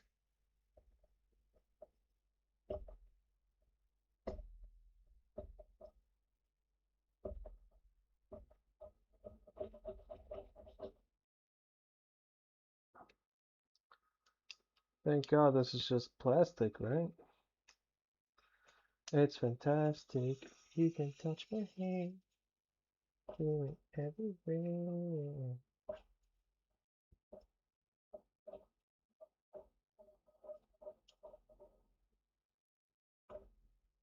Imagination, love is your creation.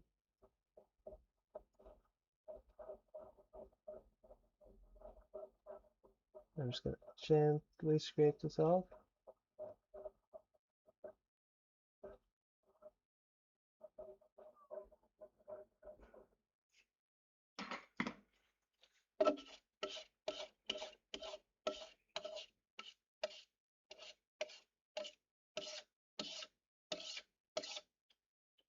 Well, that's interesting though. 100% scraped the bed.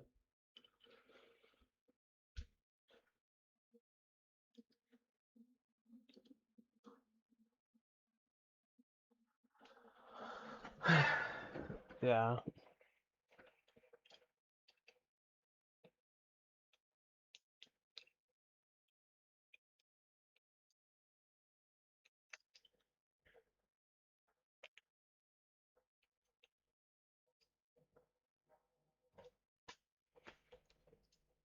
See, bed level test. I don't even know what this one does, but I'm on it. set, ready.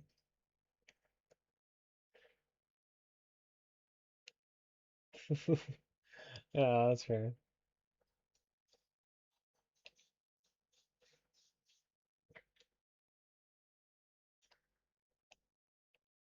Let's see. You gonna give me the warning or no? Probably not. Let's see. Print.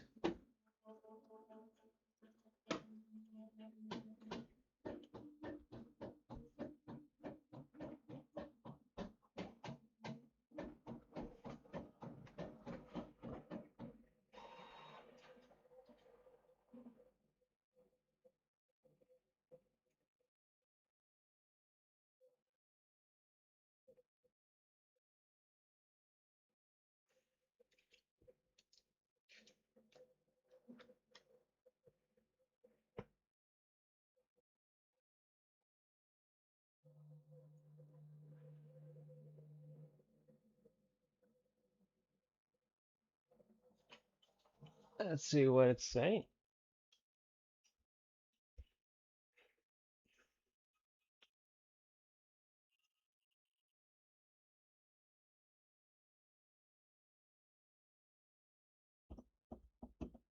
Waiting for bed.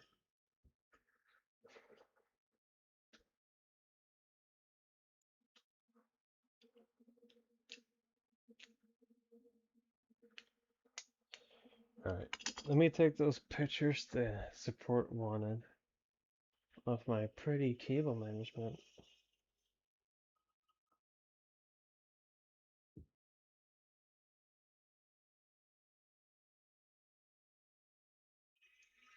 It's kind of hard to take the front here right now, but I'll figure it out. What if I do like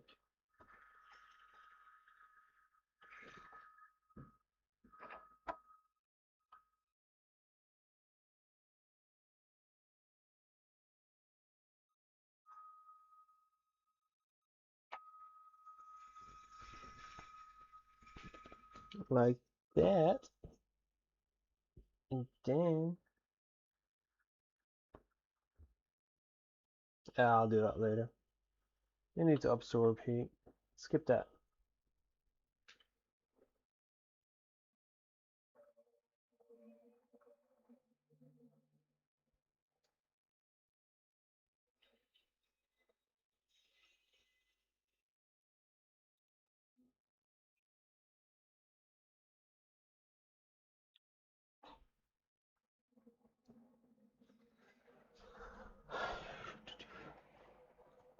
It's probably to make sure that it's not getting snagged.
No, dude, even smart people are stupid, dude.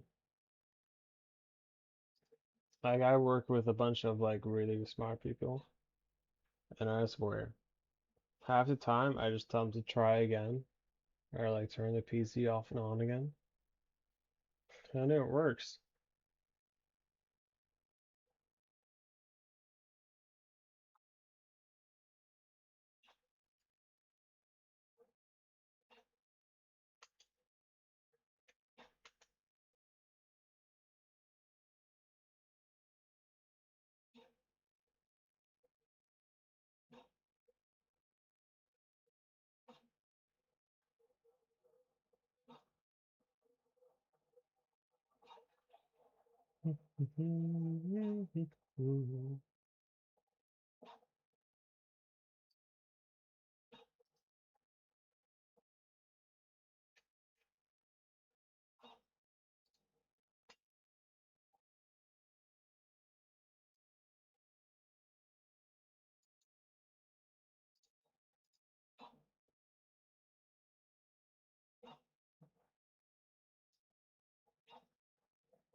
No, it just sounded like it accelerated too hard. And then it got pushed too hard into the. It just went like full speed into swapping the tool and the tool head, and then that was a slight issue.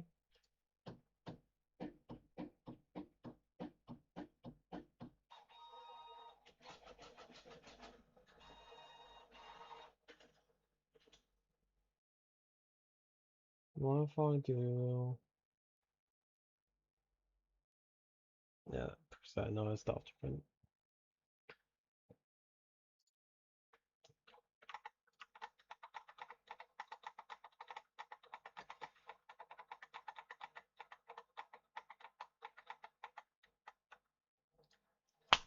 Ooh. Yeah, that's what they're theorizing. If this doesn't fix it, they told me to check over some stuff, so that's what I'm doing.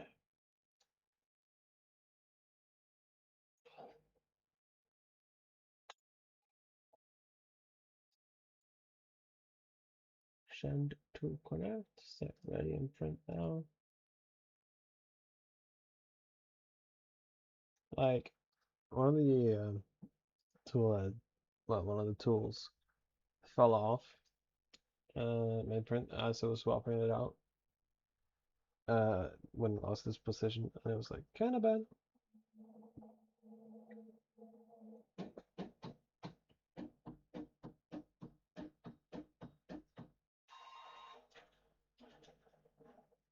I mean, I have 8 other tools. Just not another tool head. I just know that this printer was working great. I disassemble it and then put it back together again. So obviously something in there is wrong.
Yeah, it is quite a lot of work.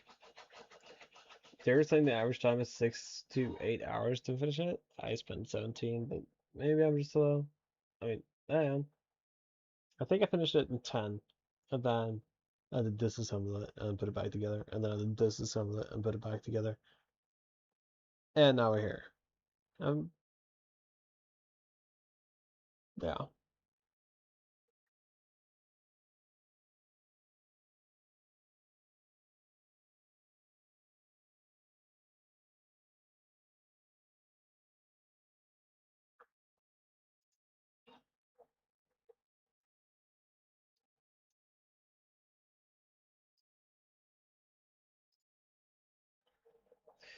Right, let me close the printer door at least.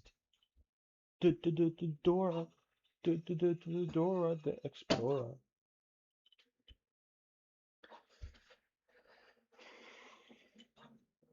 Yeah.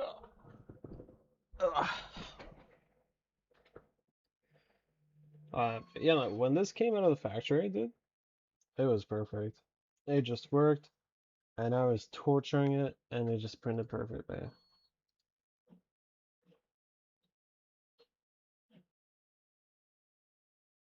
I mean, it could be. You never know.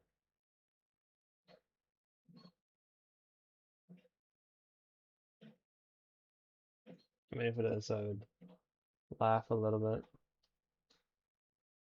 Maybe it was a corrupted USB that caused the original failure. The thing is, though, that Prusa added the checks for corrupted USBs ages ago. So,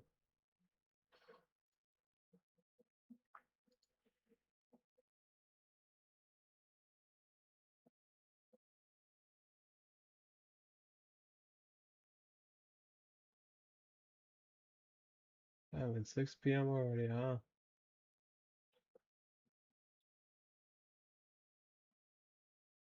Not poggers.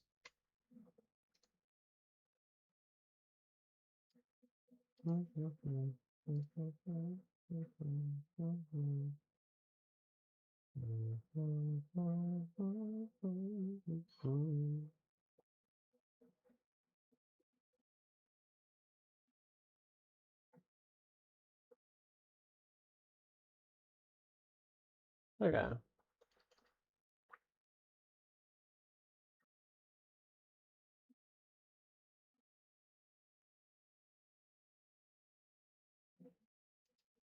I already sent them the files earlier today. They were discussing it with Bontech on the back end as to what it could be.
It's a also just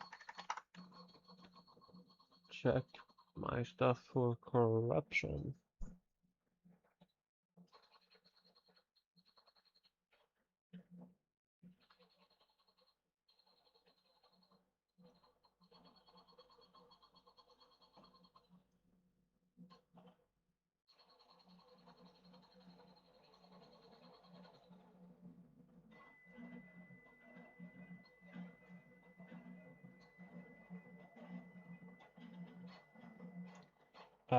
Purely rotated it, and we did some belt tensioning in between the last test and this one.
I will also run a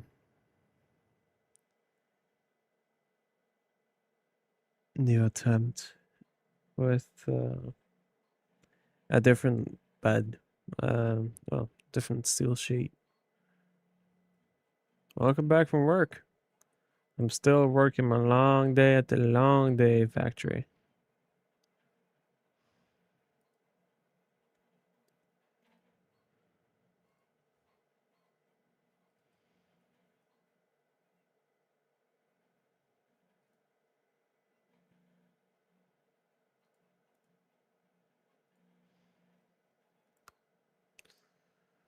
Oh well.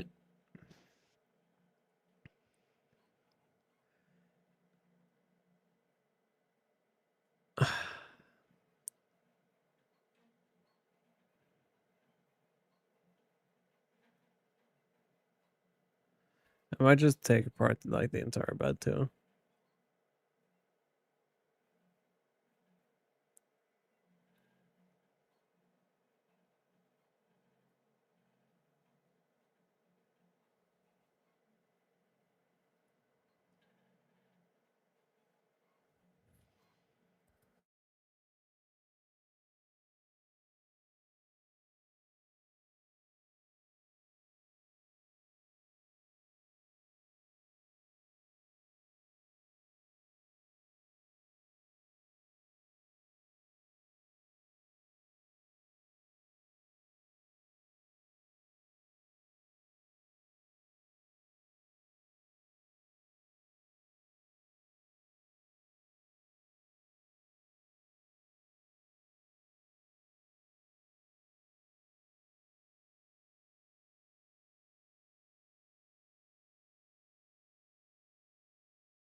That'd be nice, right?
Just more print failures, honestly.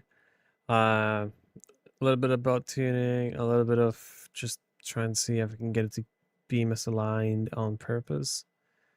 I also tried seeing if I could get it to skip teeth.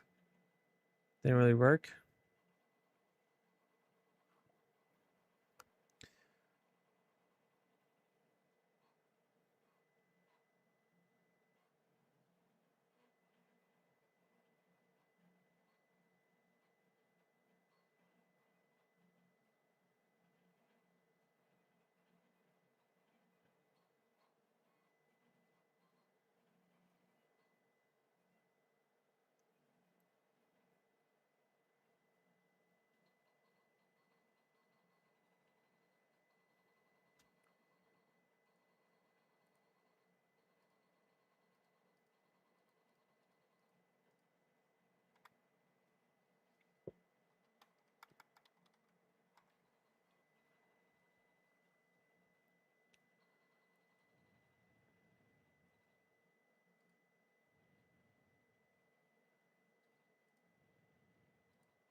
That is a question indeed.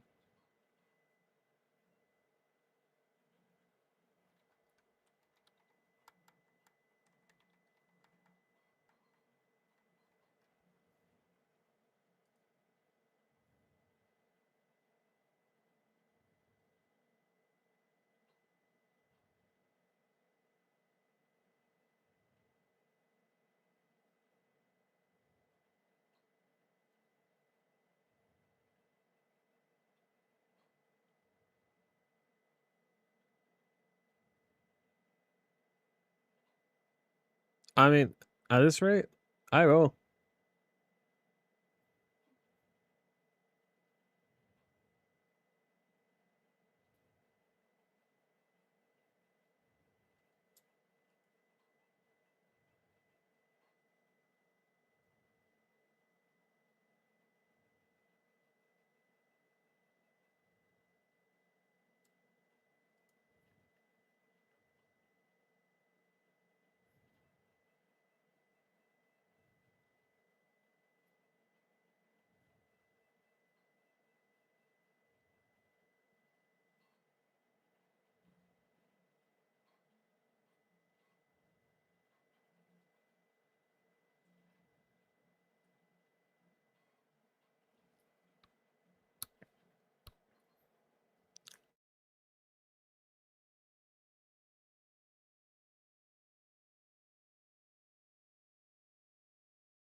Wait a minute, we're past the point where it fails.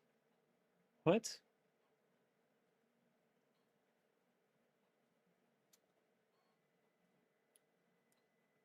I don't understand this.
Um, Nothing really. Um,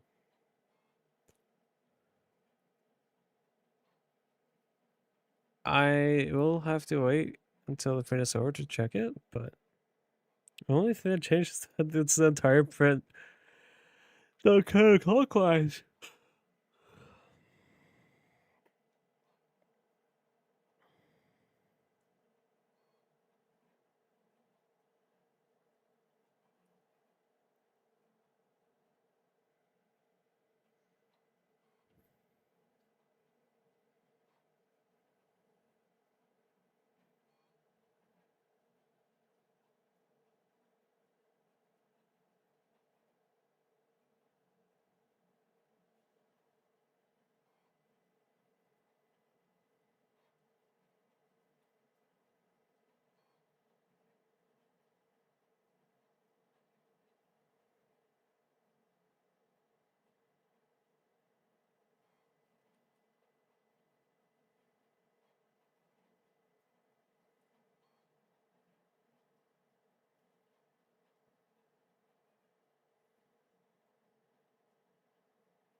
I'll be damned.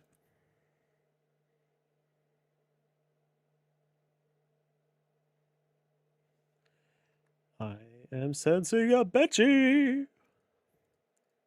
Where is the PrusaConnect? There it is. Okay, Benchy next.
So, looking at this, I can see some issues around about where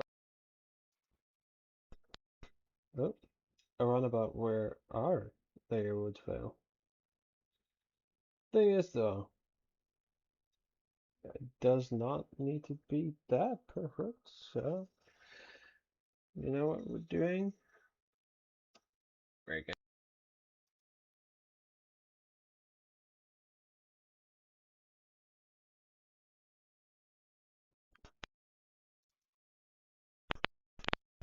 Huh? Okay, there you go. Mike's being weird. Where's my screwdriver? I guess I just have to stare into my hand for a little while. You know, it's not looking terrible. It's not great either, but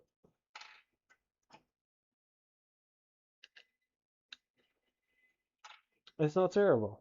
And I think that is a step up.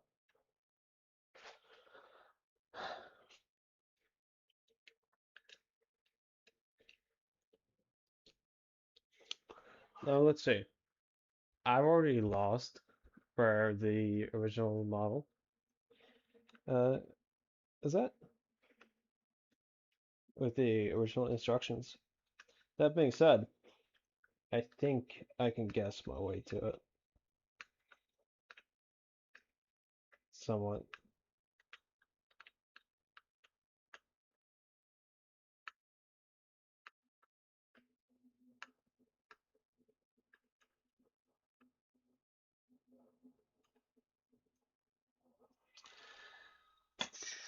Where is my super glue? There it is. I don't have much left, so I'm gonna have to be kinda conservative about it.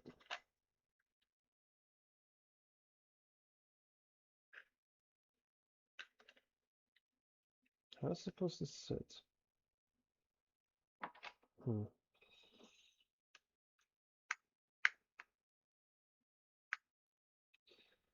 Man, at this rate, I should just get an automatic screwdriver.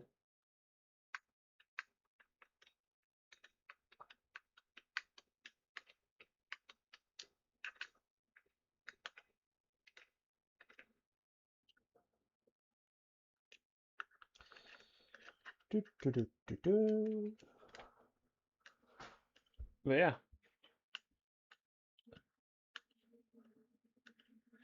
Oh, I meant more the original location of it, that being the principal's URL with the instructions on how to install it. That being said, I'm okay at guessing, so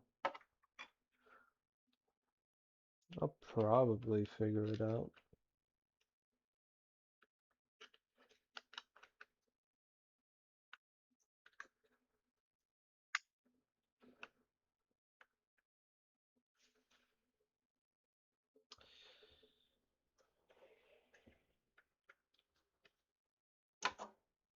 Let's see. I need to be like this.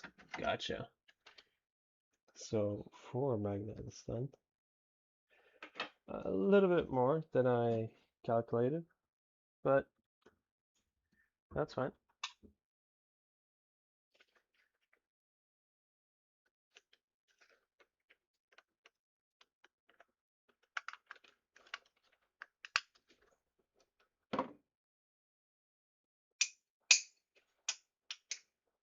Right. Magnet to metal works both ways. Isn't that amazing?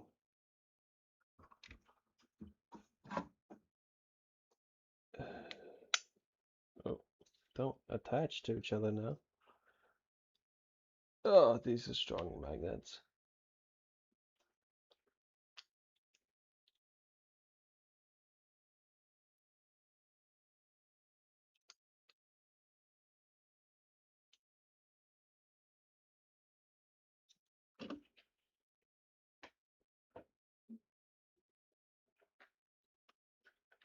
I really hope this isn't one of those needs to be pressure fit the right way kind of magnets. I say as some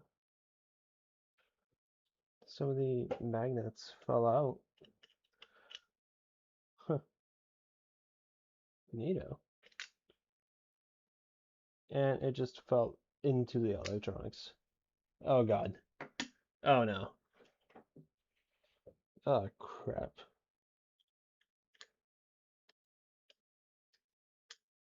Fix that. Whew.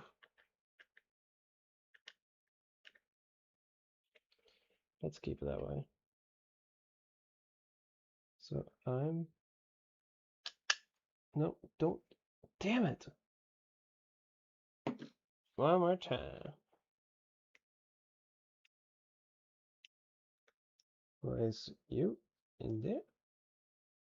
And then place you in there.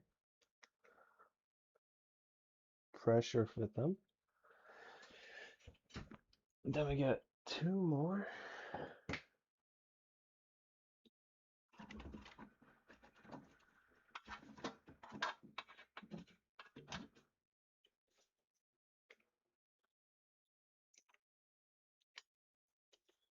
God, these are some strong magnets.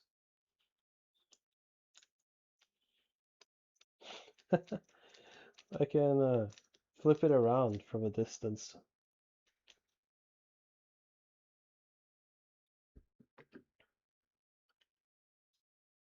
Now let's see.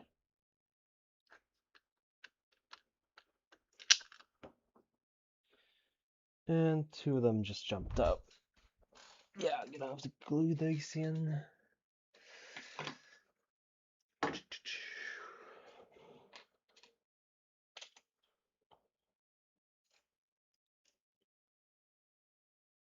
Let's see.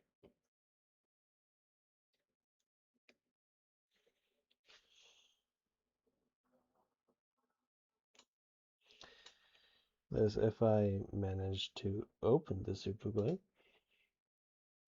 Where'd my pliers go? There they are.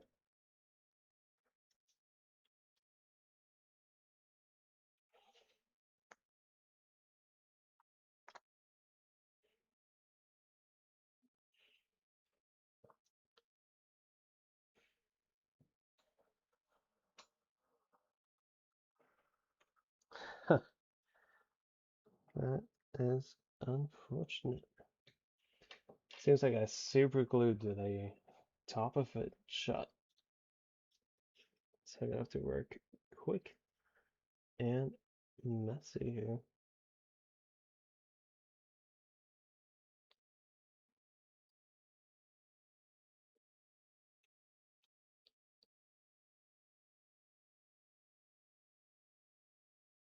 Oh, am I out?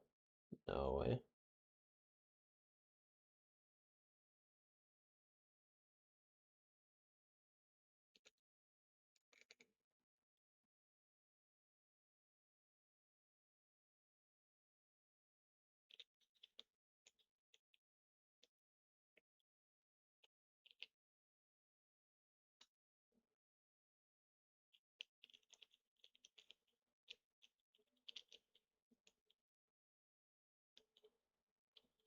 Oh, that is a lot. This is the last of my super glue.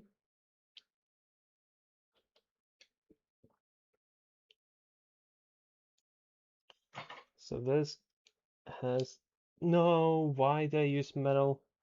Oh, oh God. Oh no. Oh, yeah, that's right. Get on my fingers. That feels good.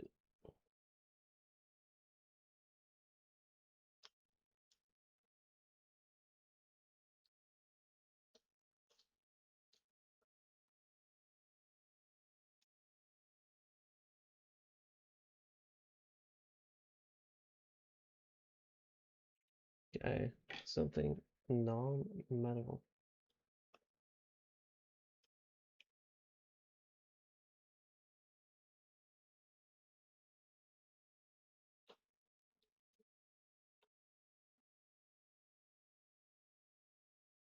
I'll go wash my fingers.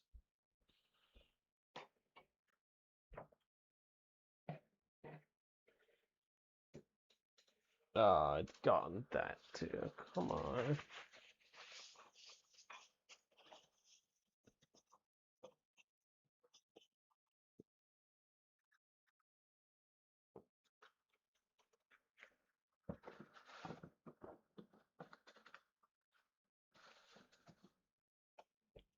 Right.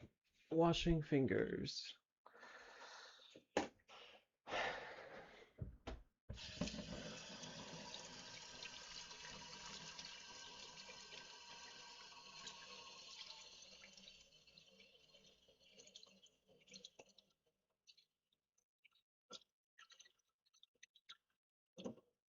Ow, that's hot.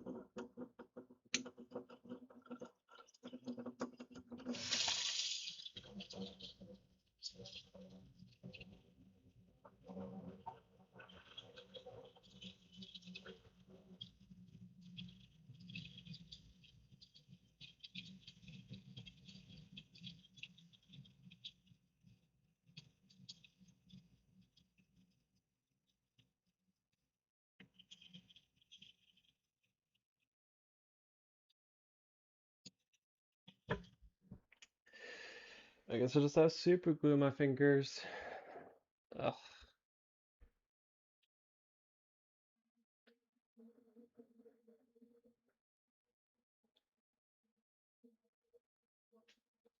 Super typical.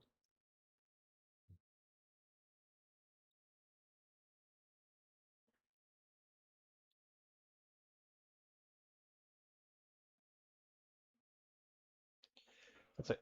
I will be right back. I could just restroom real quick.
Yeah. Oh, now I'm back. There you go. Let's see. So one of the parts snapped off it. Feels great, but it's fine. Surely.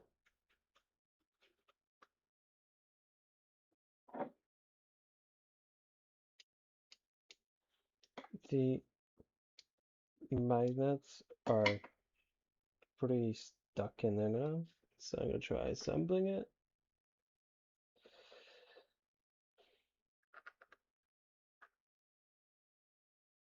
Other way around, dumbass.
Screw one in place,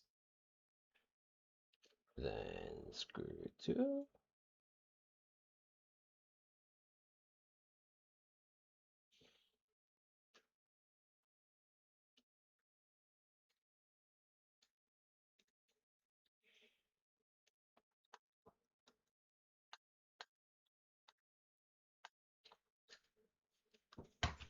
I just dropped it on the floor. I swear, I feel like Linus handling technology really like this.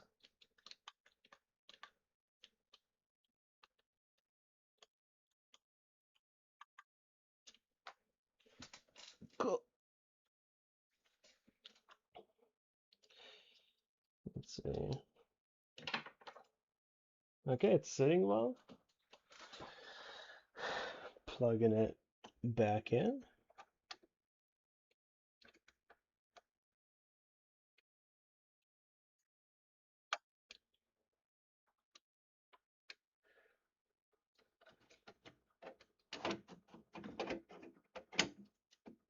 Wi-Fi connection successful.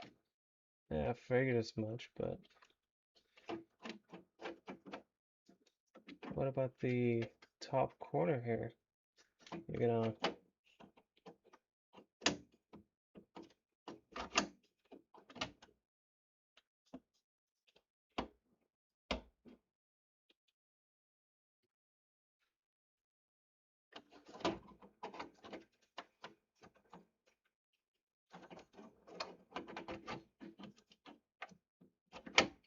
there you go. All right.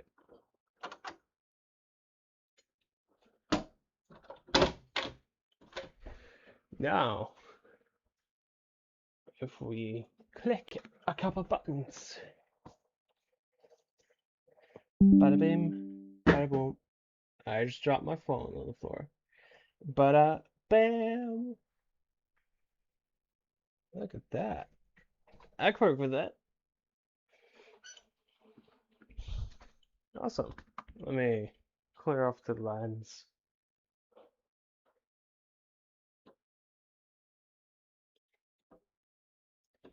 You become a polar bear.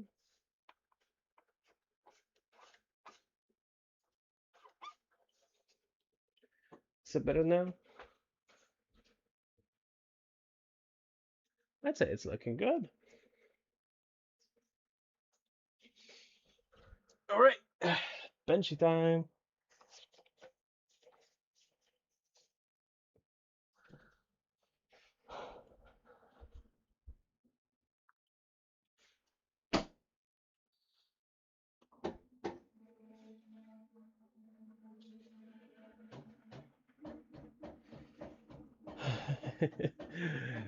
Yeah, it only took a couple.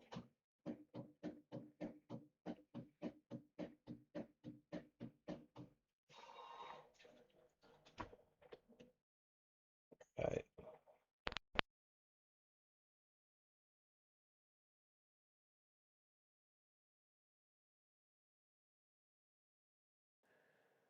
I'm probably gonna want to do something with that back window, cause it's like right where I walk to bed, make my food and stuff. Dude, they are massive. They're huge, even. They're the size of the tool head. Haha. Hee hee. Tee hee hee hee.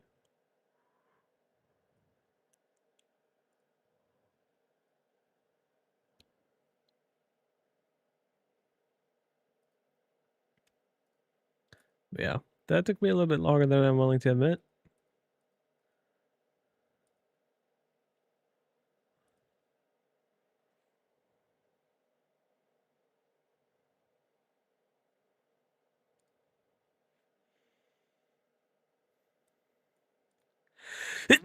Ah, ah, bless me. Thank you.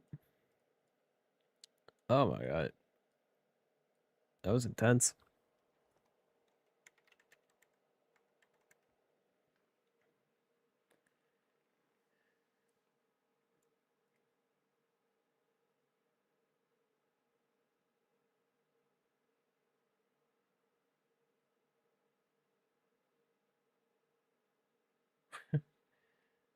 A little bit delay on the stream.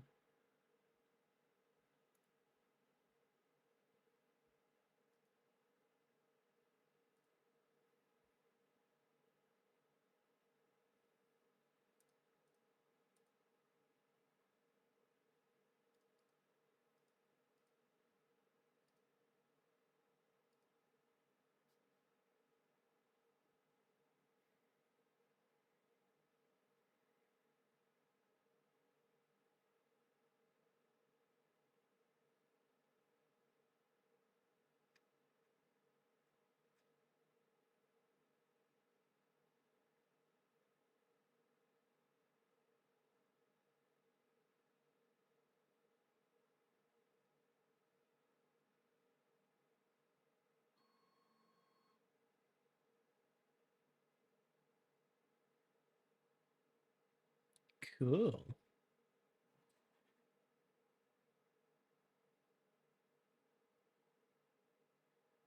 Future is now.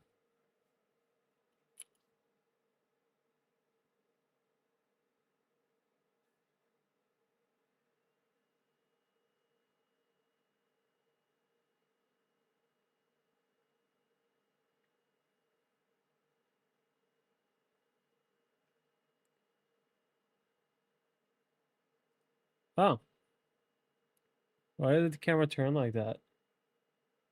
Do you see that? Oh, weird.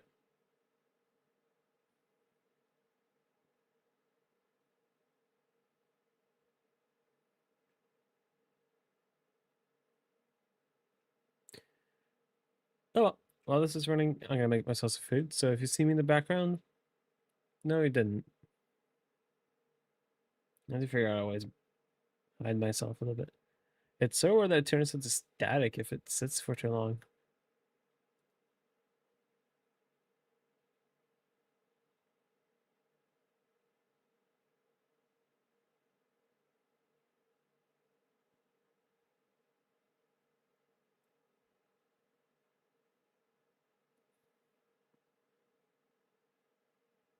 No, I think it just converts to still image, and the texture plate really throws it off.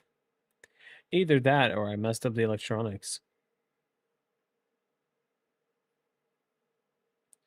No, the printer's standing still right now.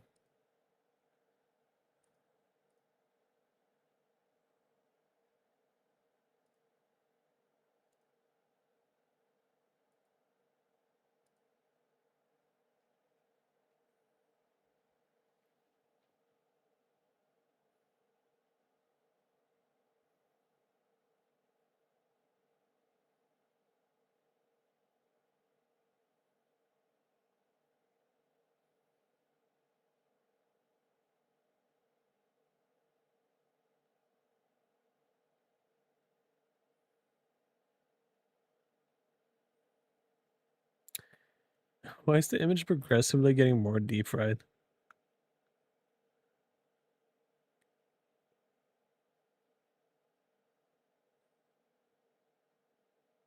Oh, that's fine.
Good luck.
bow, chicka bow wow.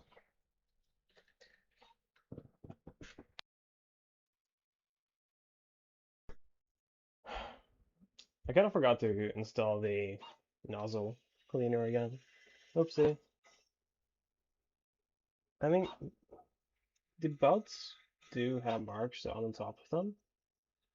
I just don't see where they would be rubbing.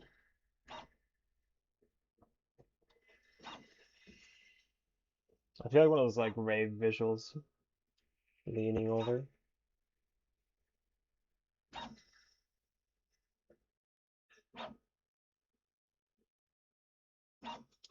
How am I supposed to check if the belt has the same wear on the underside? By leaning my head under. Huh.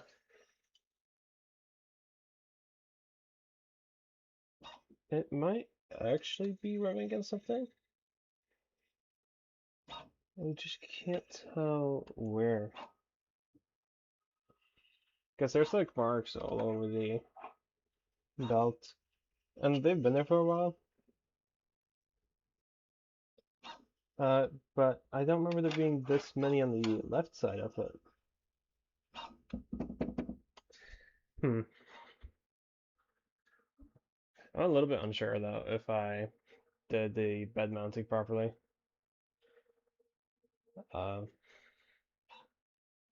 I swear I followed the instructions, but I might have not.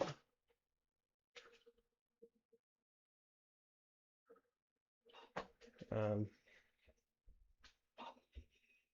what's weird though, I didn't really have any issues with the printer until I disassembled it. And it like crashed and stuff. Yeah, that's not gonna work. Um, crap. Will it matter? Yes, it will.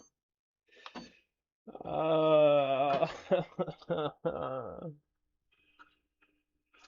took it away so I could see under the thing better.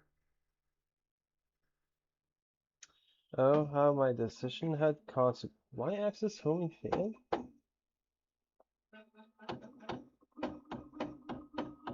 Okay. Right.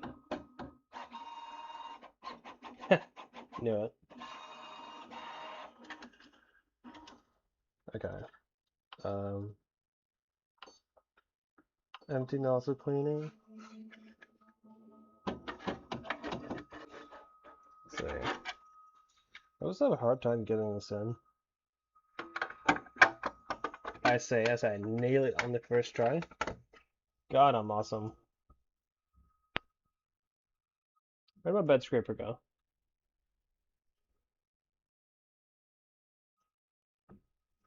Man, I was using it a moment ago. Everything keeps disappearing on me. No. Ah, it's on my table. See, I'm not crazy. Okay. Well, actually, I might be able to just do this like this. Yeah. Right. But I am seeing like damage on the top here.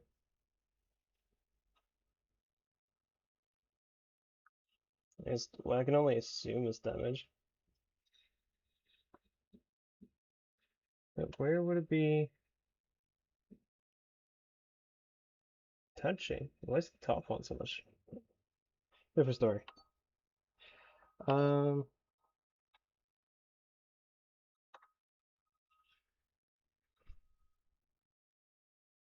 I mean, if it's happening, it's like happening over here where it looks of it.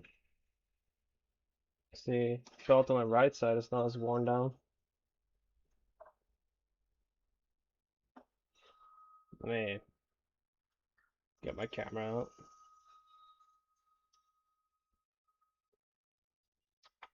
It's like a split view. Let's see. I'm gonna have to turn off flash for a second here.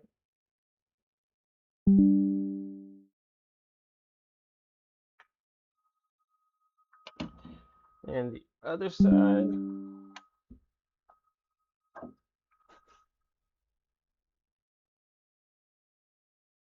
Well, it's good there at least. And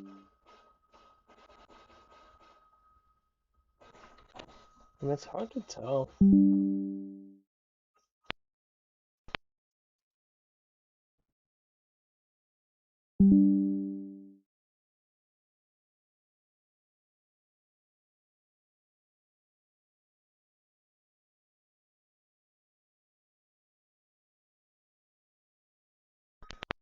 That's besides the point though. I want to do the bed level test. Print, print. Ooh, that sounded bad.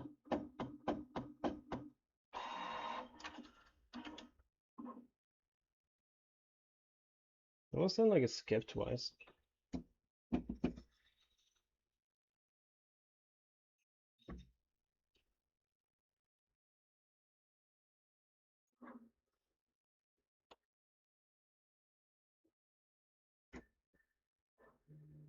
No, it's fine here. So we have to further in that's having issues then.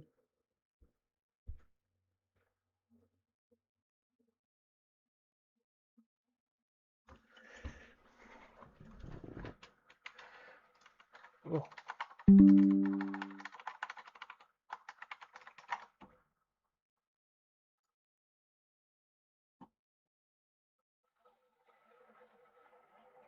Let's see. Let me get the video.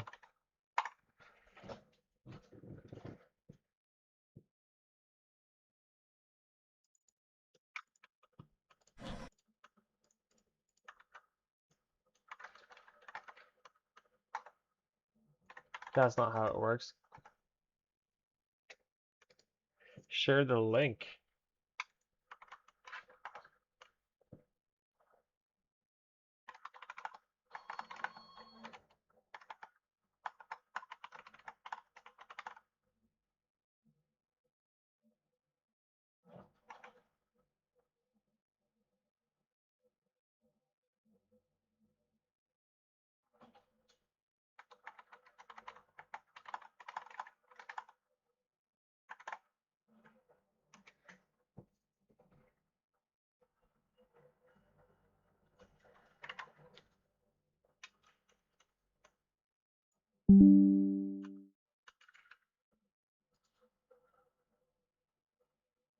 Okay. Back on topic of the bed leveling. I have run it more than like once, to say the least. I haven't run the specific model. Um,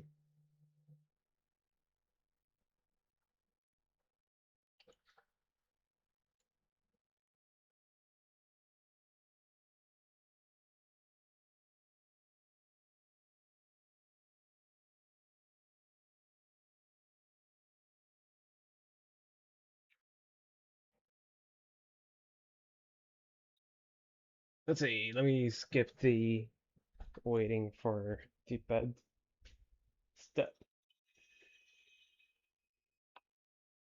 Oh, it's actually going fast. Never mind.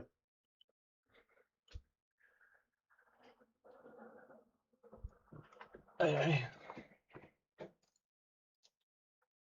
Um,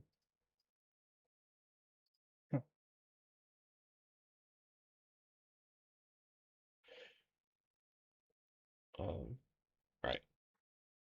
But point being, the gantry wasn't square at one point. It was off by 1 millimeter. I fixed that. I've checked the cables on the right side. They're not touching. The cables on the left side are not touching.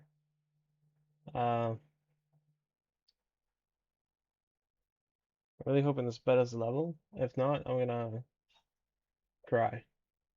Probably. A lot. Um,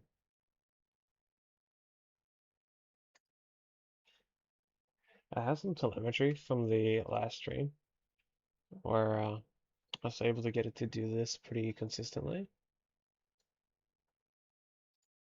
was like this morning, wasn't it? Wait, I am looking at the wrong thing. I'm looking at the current stream. Oopsie. Because if I pull up the last stream, all right. If we look here, we can. Okay, we don't need the shot for this. We can see that right about here, when layer 28 hits, the forces on it just goes insane. Up to 22,000. So that would be 22 kilograms of force, if I remember correctly. So it looks like it starts digging into the print, honestly, to a certain extent. Um, but I leveled the bed several times. I've fixed the gantry. I've disassembled the toilet, reassembled it.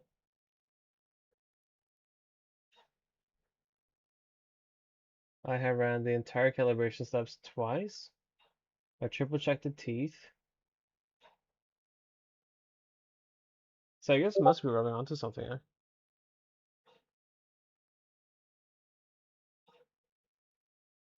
Right motor lower belt that has the issue.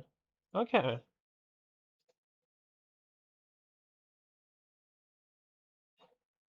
Hmm.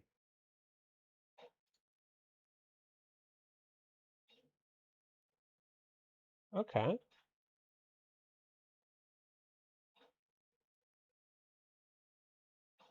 Front right. So right motor lower belt that's the issue.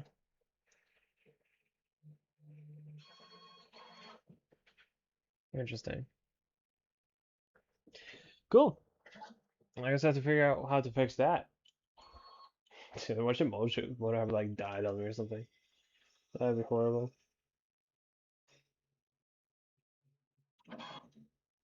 Hey, as long as my bed is level, that rules out most other things. I'm fine with that.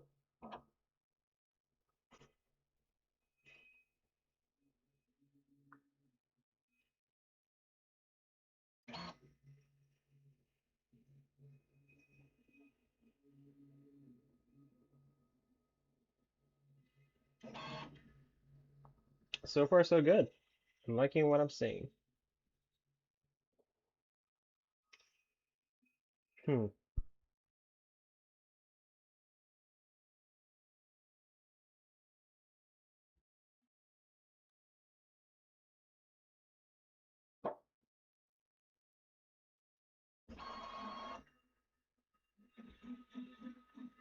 Print, baby, print.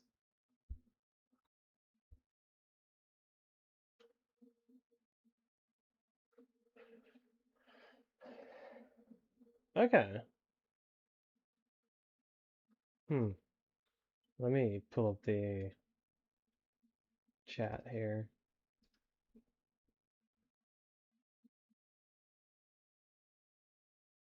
Okay. That's really interesting.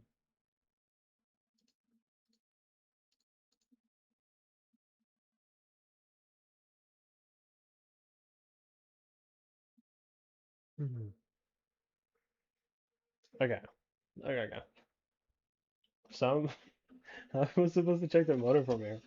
I haven't really done anything with it. That's like one of the few parts I never touched, so I'm a little bit confused, I guess you could say.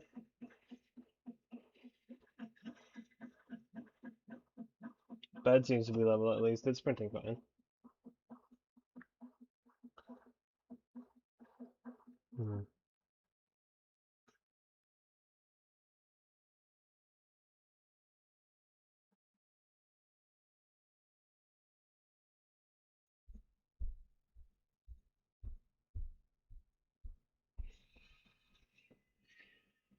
See, the fan isn't interrupting anything, is it? No. Hi, stream. I realized there's dogs to my face there. I hope you think I'm pretty. Hmm.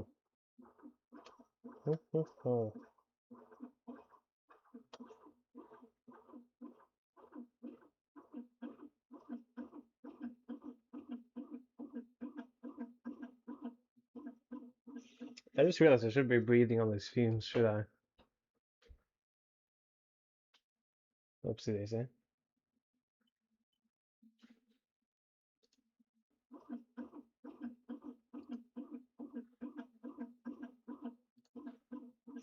I just realized I should be breathing on these fumes, should I? Oopsie daisy. What?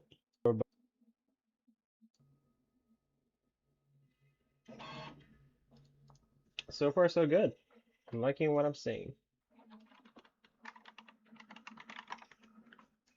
Hmm. Hey. That was good. Now let's see if I could take this information and actually put it to use. That'd be kind of cool.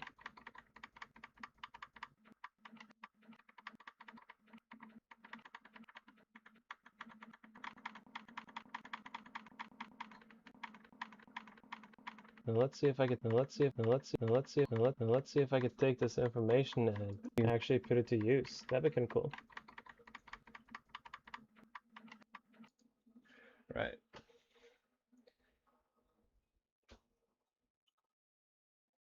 And can I see anything?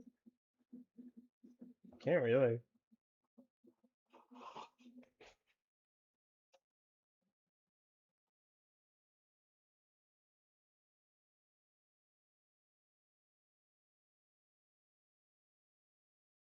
I actually never mounted the bracket for the spool holder there either.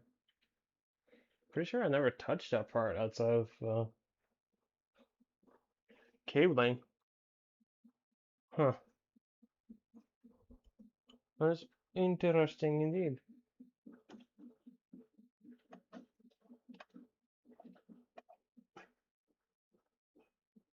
Alright. Cables pulled through here at least. Actually, I took a bunch of pictures of the cabling we can look at. Thinking about it while we wait for this to finish.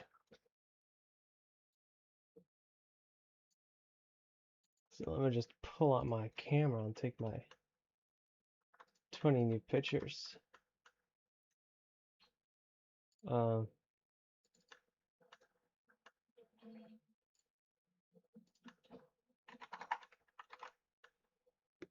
I am copying them from my phone.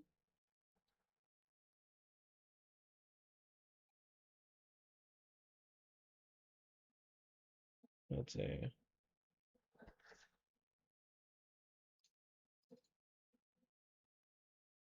Okay, I was more focused on the left side because I thought left meant left, but if you look at the right, no, that's still left. Okay, this should be right.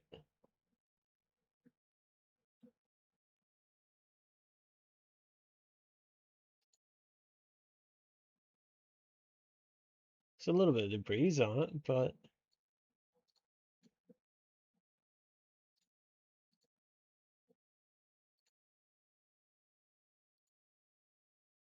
oh, that's a bad picture.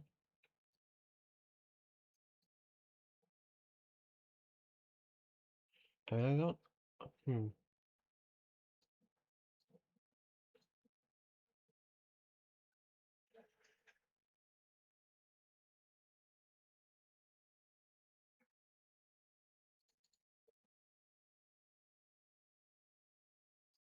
I guess I could tighten that zip tie up, but that's probably unrelated.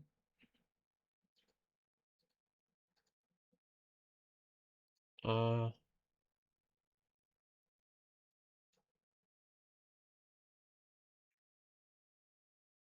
it's not.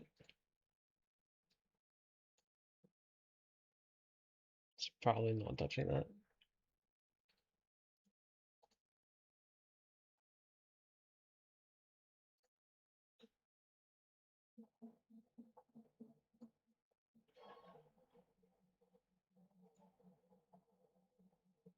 Hmm.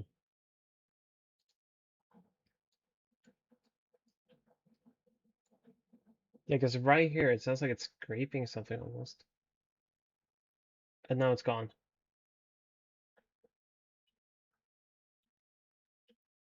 And now it's back.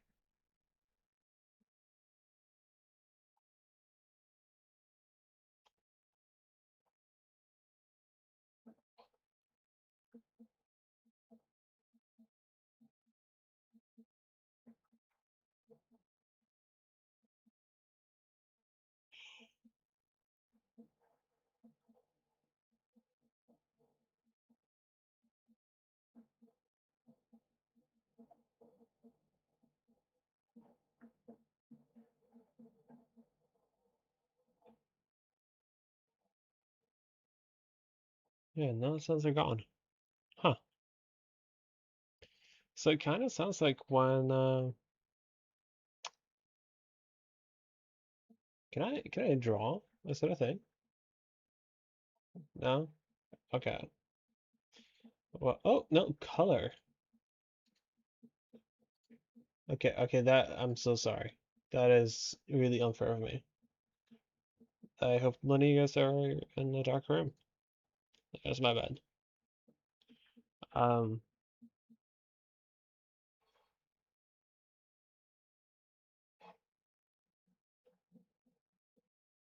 yeah, now it's like kind of making the scraping noise and it's gone again. And here it's like dead silent.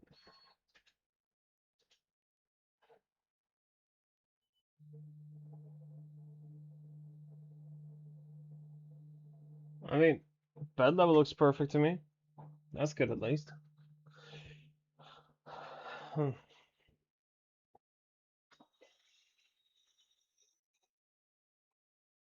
Maybe it's the zip ties.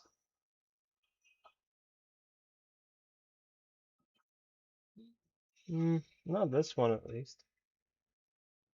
No, they're not even close. Never mind. That has to be the underside. That's in of its belt. Think, Mark. Think. Huh.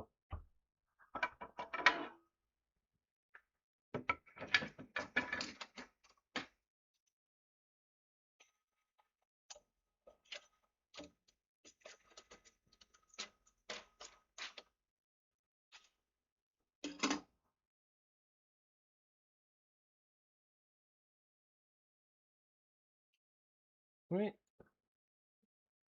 I was going to say practically perfect, but one of them looks like they're a little low. So the one on the spot here is a little bit see-through. That's right here. Huh.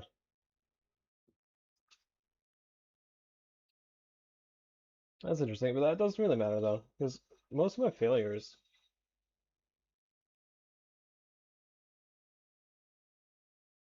Holy shit, is my bed uneven?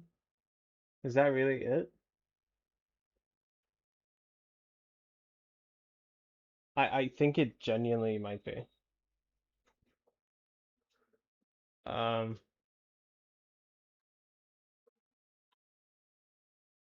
it happens on the sector above the middle one. That is very interesting. Um, hmm. What is over there?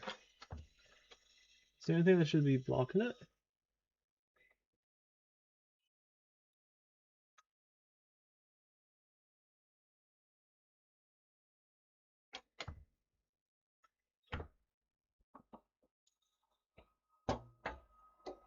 Let's see. Yeah, I'm not gonna reach out. Hmm. Hmm, hmm, hmm. What's happening right here? I mean, those make sense. We have print failures here too.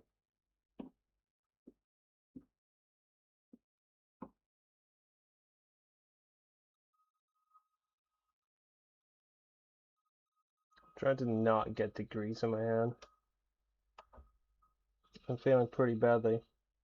Let's see if I can do the zip ties so they face away at least. Ugh, yucky.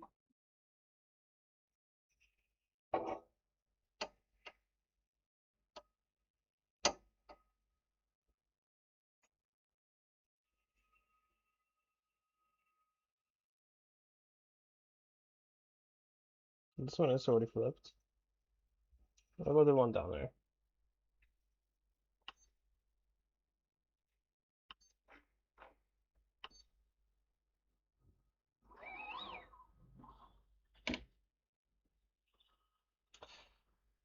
Dude, it's so hard to get into this printer.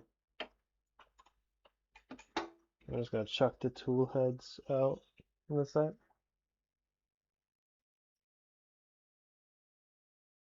Yeah, this one is pretty loose.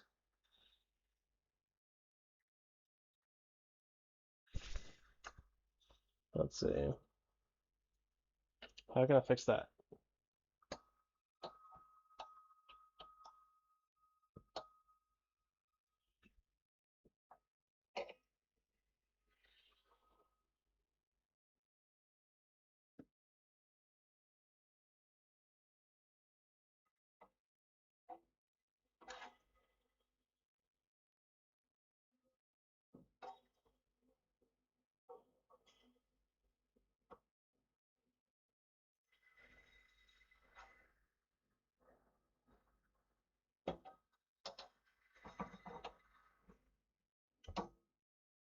See, can I hit it in the blind? The answer is unlikely.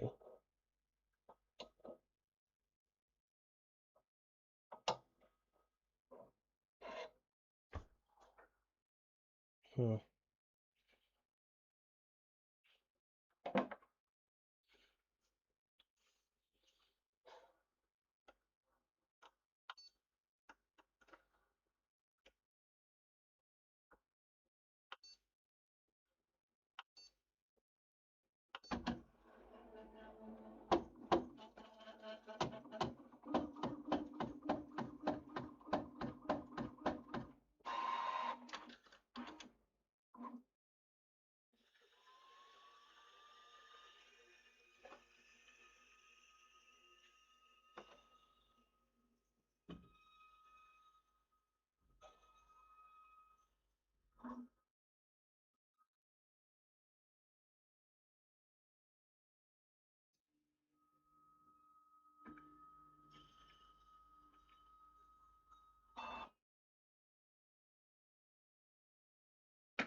Okay.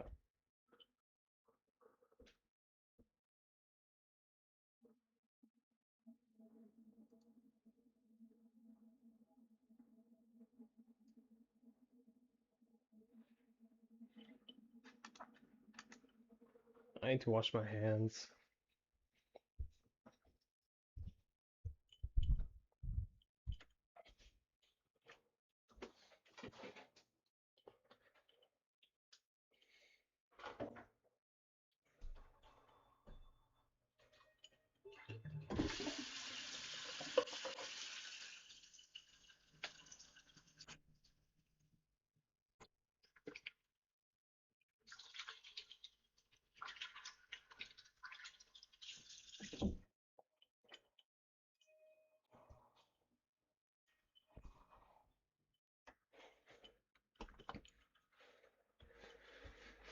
Let's see. Can we create a skip? Go, pretty go.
Hmm.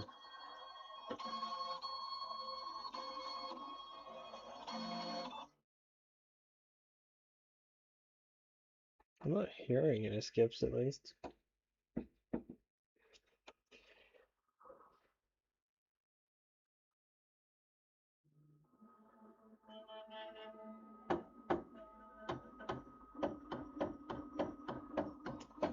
Hmm.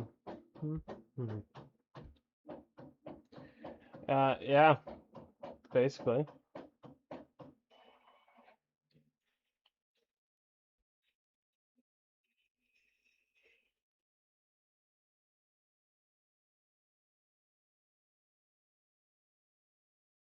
Yeah, that looks right to me.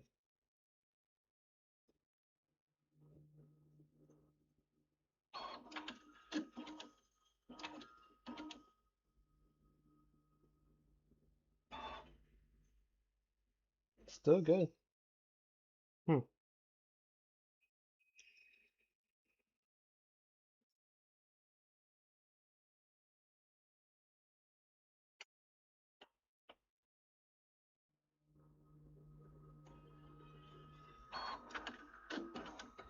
Yeah.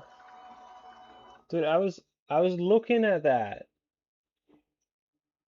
What an asshole, right?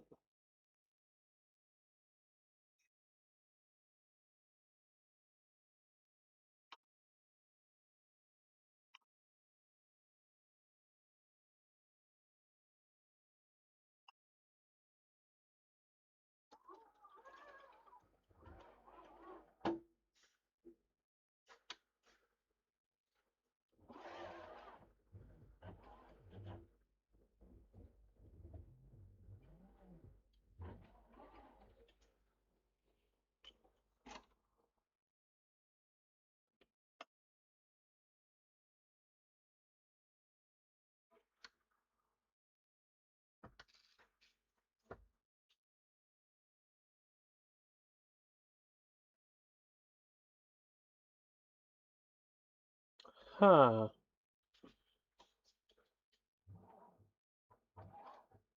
Yeah, that doesn't look right. This episode of whack shit. That's whack shit. Looks like the cable holders.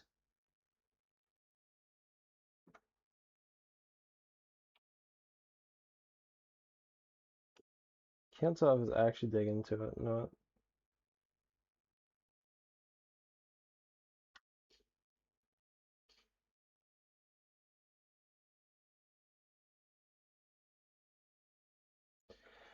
I mean, I guess it's kind of touching it. Hmm. We might have found it.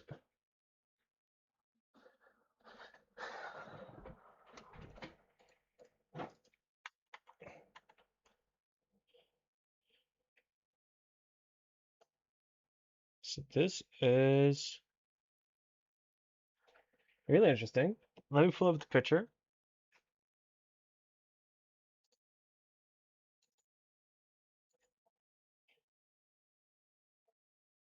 Let's uh let's take a look at this. I do realize it's not that clear what we're looking at. Let's see. I don't know if you can tell where this is, but this is on the back side for the filament clip. And I don't think that clearance is that big. Oops. Okay. Um, I think it's maybe touching. It's kind of hard to tell.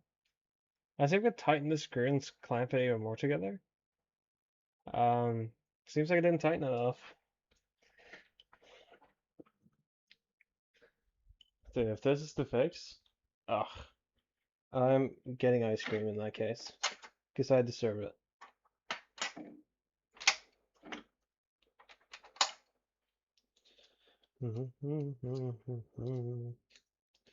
So I'm pretty sure it's this bit I used. Ah, this is really difficult. Huh.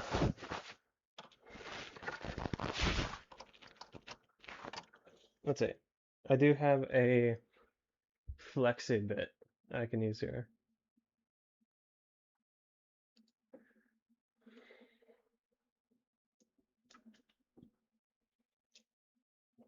It's very tightened like really well though.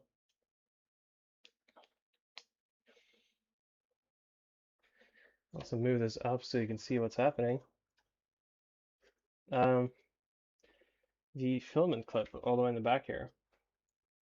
It might be the culprit.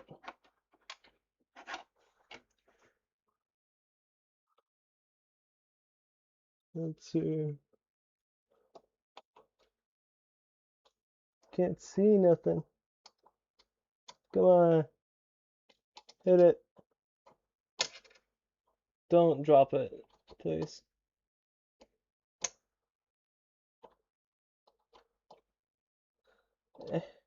Come on.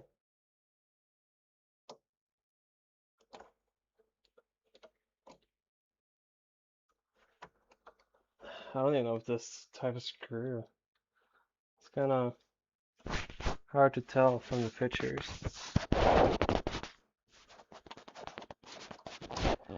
Yeah, I'm not a doctor, but that's too big. Wish my doctor said that at one point. Get it? It's funny because, well, because it's funny.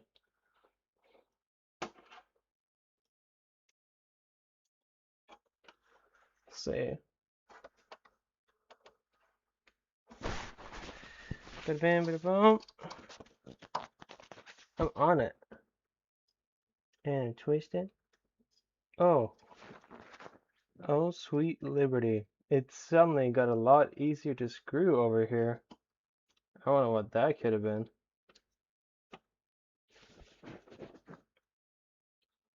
Okay.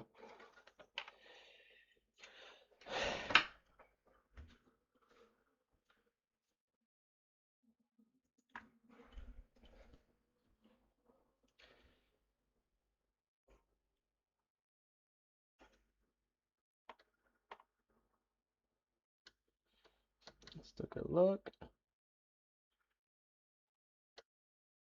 Oh, would you look at that? I'll be damned.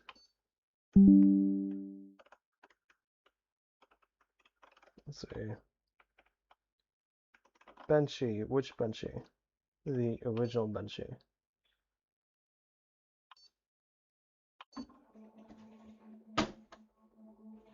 I just realized half the extruders aren't like anything. And I forgot the poop chute. Oh god. Oh no. Stop. Stop.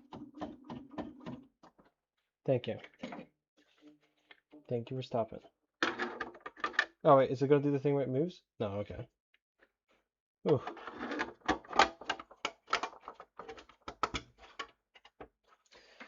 You know,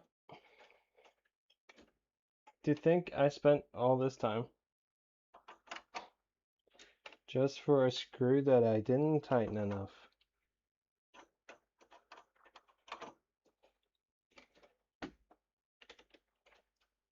Oh, that's the other way around. See, come on. Come on. There you go. Do the last one. Bada bam, bada boom. Reprint. All right. Let's see, it might be happening this time.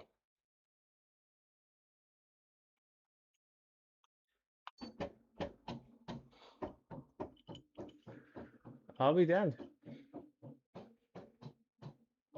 If this is it, party time. If this isn't it, boo.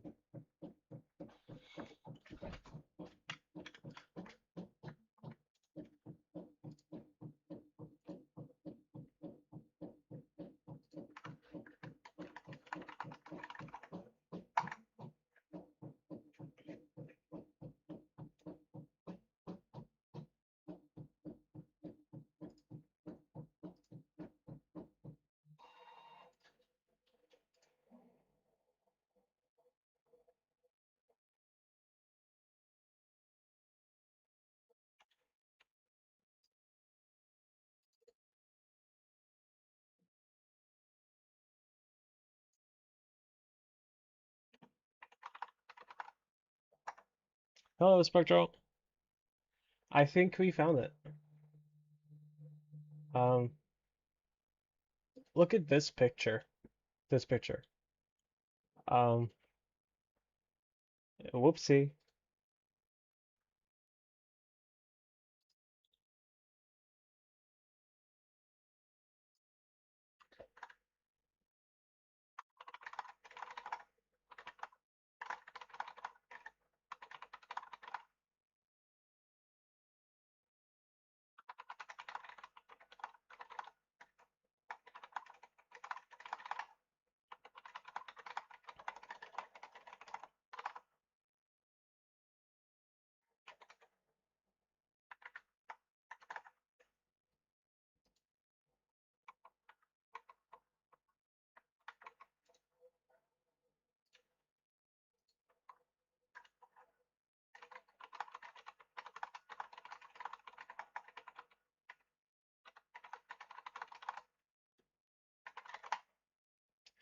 So, fixed it.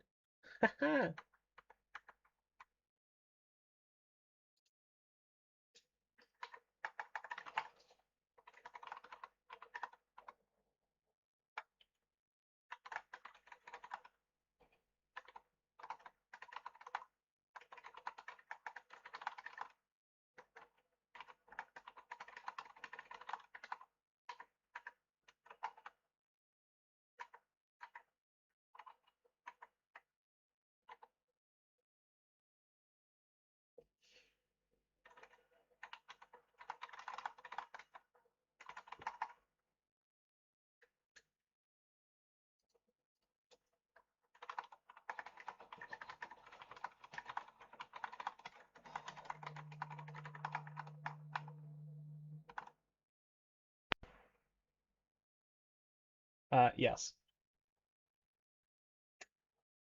It's the original Benchy that failed.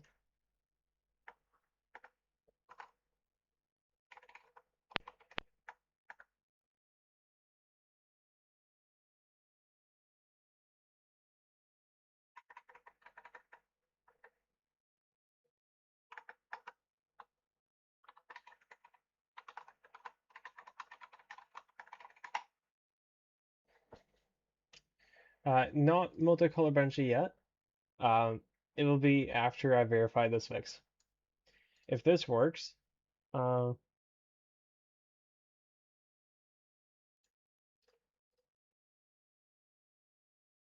yeah, it does look like it's not set.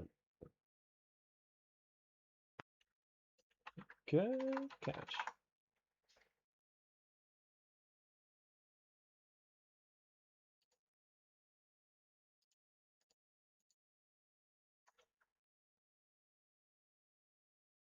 So it looks like the back eyeliner has been rubbing against. I'll pull up the picture again. So it looks like the back eyeliner was rubbing up against uh, the cable clamp for the tool head. Like, if you look at this, that's definitely some rubbing, and I think I could see a little bit of damage on the idler itself.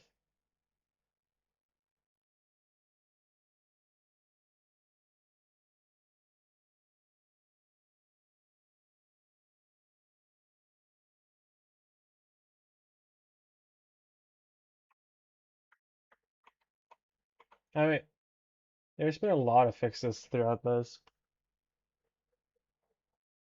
but if this works, it'll be great. This is the first ever multicolor Benchy I did on this, by the way. Maybe there were signs, but it was printing fine the first time I did this.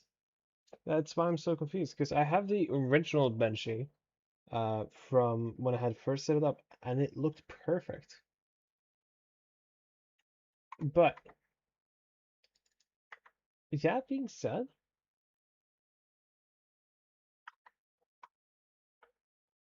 it doesn't look like rub too much.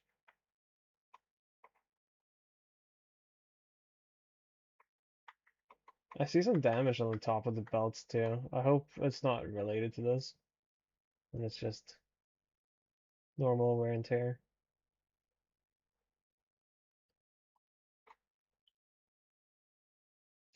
I see if I can shift. I see if I can shift the thing into proper place before the print starts. 69%. I gotta move fast. Quick, in and out.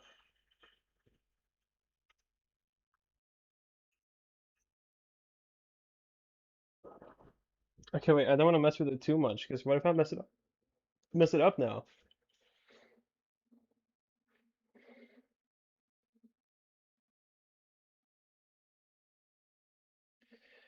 Yeah, I don't know. There wasn't a clamp there before, so this is new with the index. But let's see, how much time do I have? You have a little bit of time to take a picture.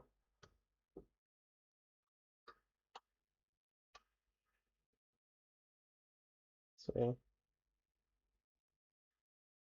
turn on the flash.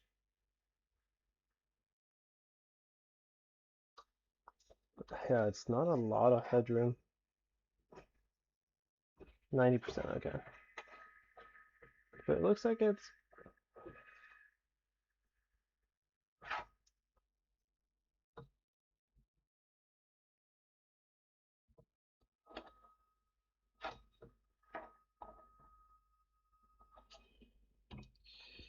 I was gonna say, I might try to screw it in a bit more, but it doesn't look like it.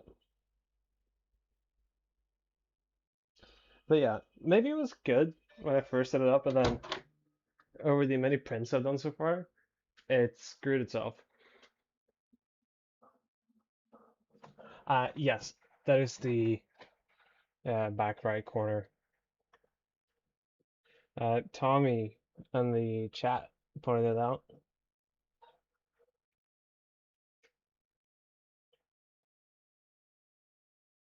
So I should just ping Tommy to begin with. Oh my god.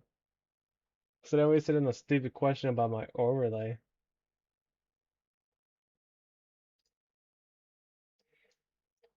But it's pretty close still, but it's not that close. I just had a little gap. I get that it's supposed to be aligned to this. I don't know why it's not.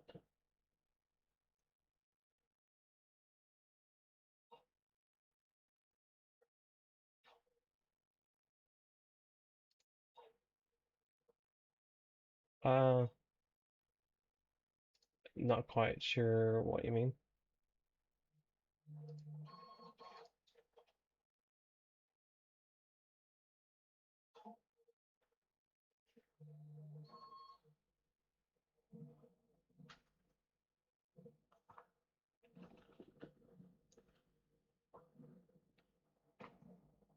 Yeah. Just like give people a heads up, probably. I mean, it almost looks like I mounted it wrong. I swear I was supposed to do it that way, but like I barely even remember. I'm gonna have to look up the manual, actually.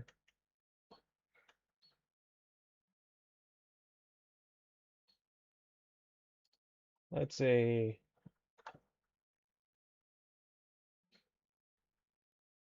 Yeah, because it was twisting when I was clamping it shut now. Uh,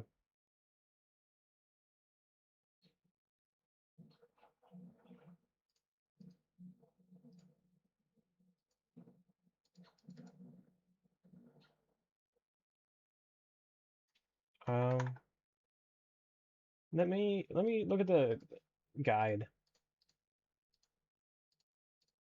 and let me not open a page with my full name on it. That'd be kind of embarrassing. Okay, let's begin the assembly, okay? Easy peasy. Begin assembly.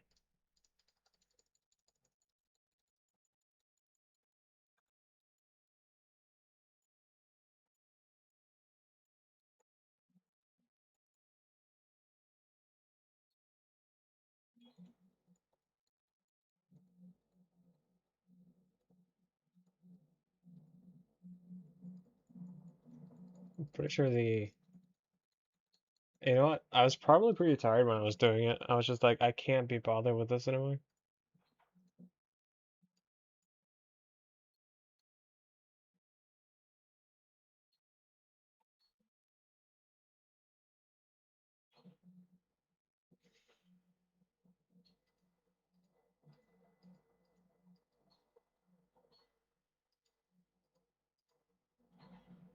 I also realized, looking at this, I didn't really follow the fan step properly. It's supposed to be like nice and hidden. Mine's not. Um, on to-do list though.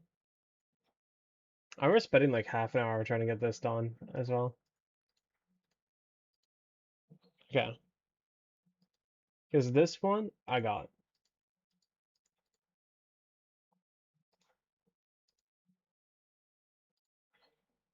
Put it up against a hole. Right? Is mine mounted too low?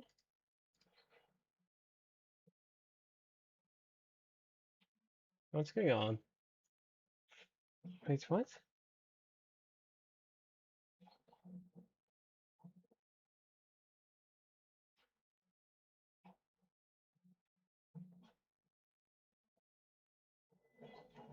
Huh.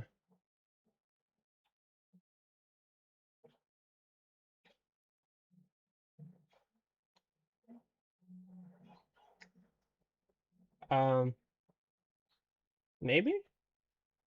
Not sure. Well, that would explain why this first started, or like first got bad after it hit the far bottom. Oh, sorry. Excuse me. I've been up for like a day and a half. Um,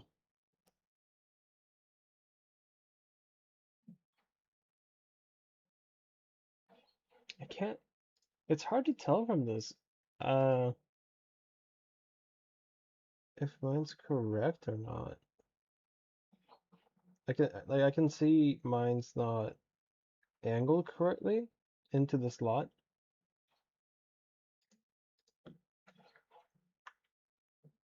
Let's see, I can pop out the image in a new tab.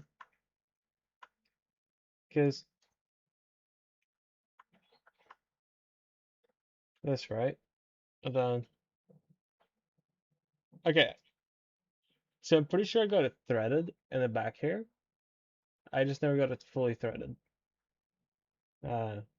into the slot. I guess that's my bad.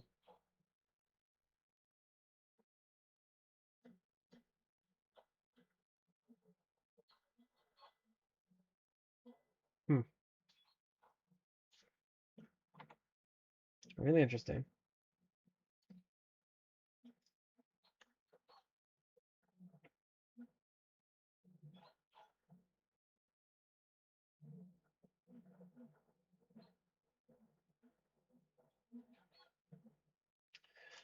Fine, I'll cancel the print. The theme, my Benchy graveyard has grown so big. I am like worried. Problem is, it's really hard to do with the top mounted. That's fine.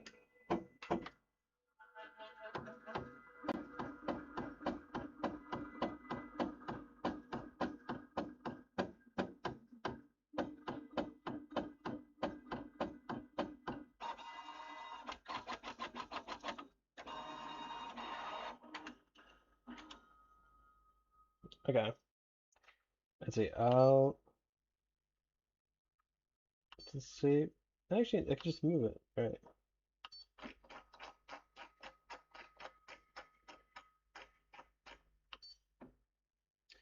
So, all the way in the back here. Let's see. Taking out most of the toolets again.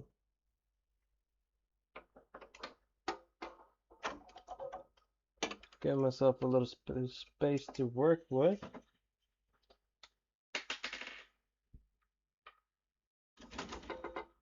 Oopsie. Okay.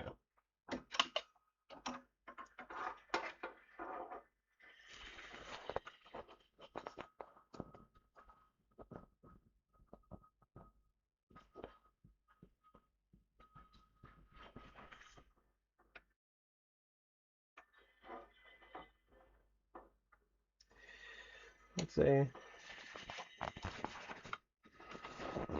To hit this screw as well. in the blind. It's not too easy. There you go.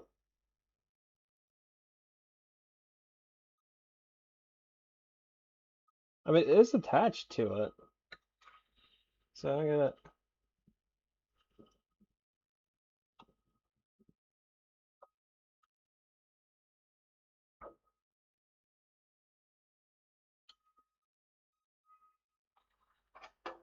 Let's see. Where's my phone at?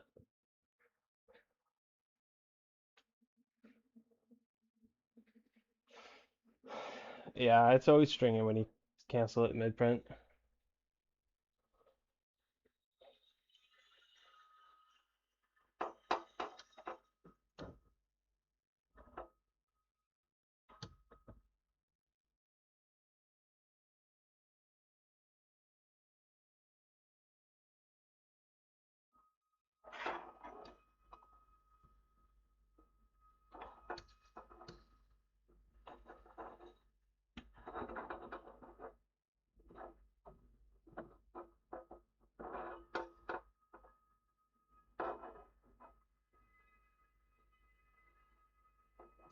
I don't think it's screwed together further.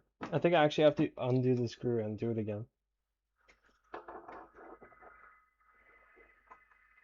Try one more time, but I'm not making much progress on it.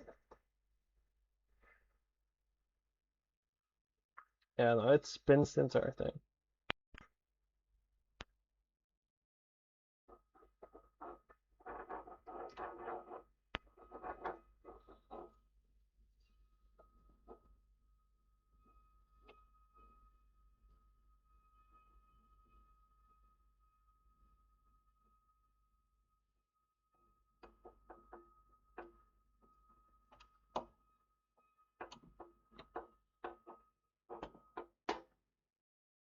Let's see.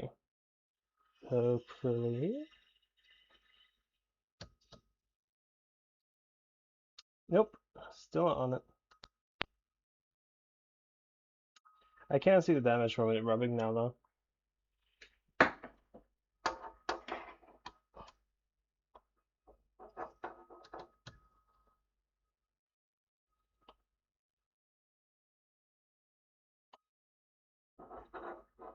I mean, is this supposed to be like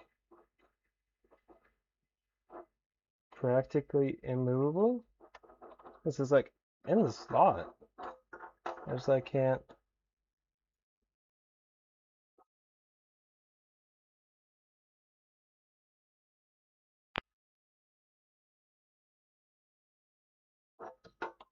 Okay, let me look at it. What should it say? Bro, the X needs to be on the other side. Uh, maybe. I don't think so though.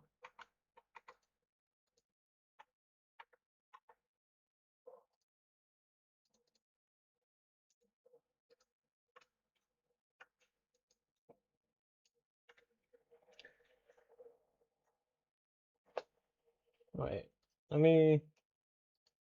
Because if we're looking at this, right? It's sitting in the slot. Circa. Where's mine?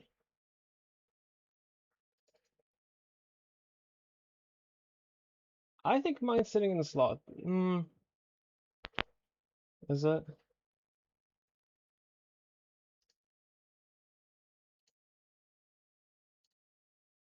See, what do you say about what screw to use? M310. Oh, I have it flipped around? What?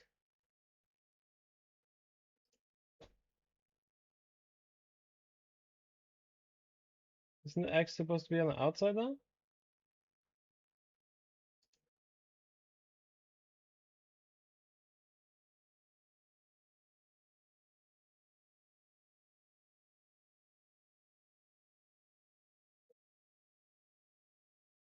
Yeah, okay. I mean, I could take out the screw and check if it's a M310. If not, I have like 20 like around. I should, hopefully, from the assembly itself.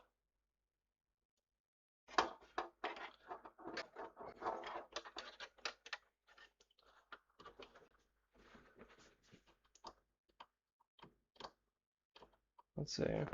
I guess the screw will be pre-threaded, so it's gonna be easier to screw the second time. Dude, I'm struggling. Where's the hole?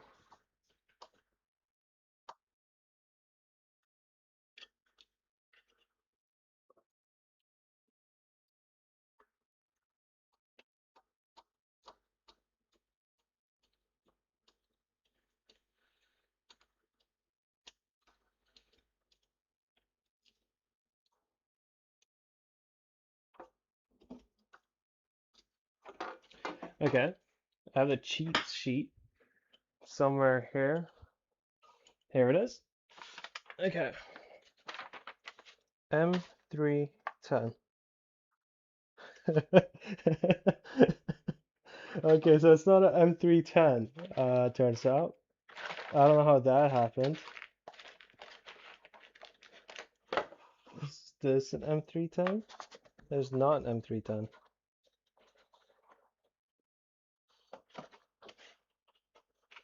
Is this an M310? This is an M. Okay, we don't talk about this, okay? You guys were never here for this.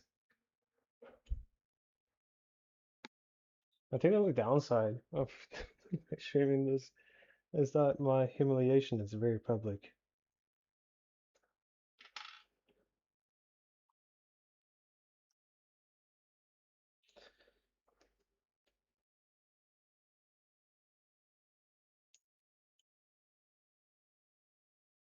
Let's see.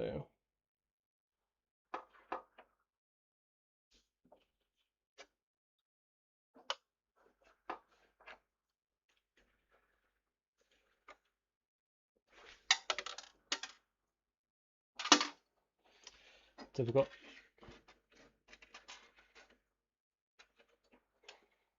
Let's see, I'll shove it in the hole to begin with.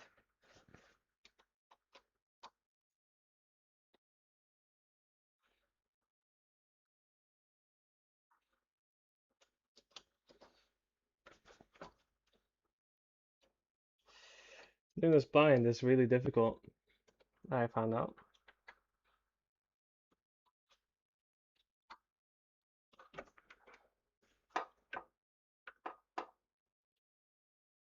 I lost a bit?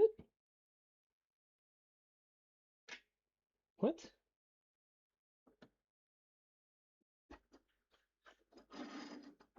Ha what? What? Where'd the bit go?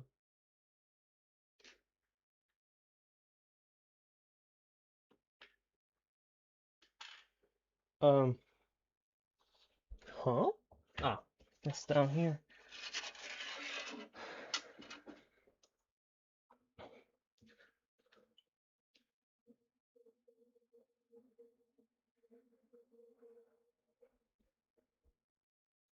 Dude, I can't believe Tommy didn't tell me to check my screws. Come on. Should know better, Tommy. I'm an end user.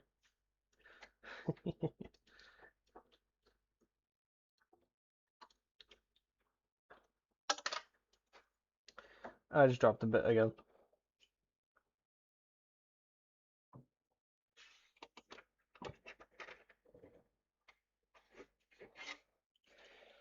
Let's see.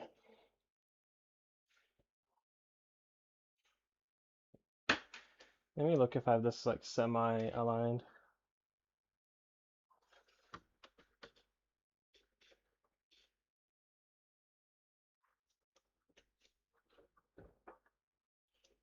Can I set this up somewhere so I can see? Probably not.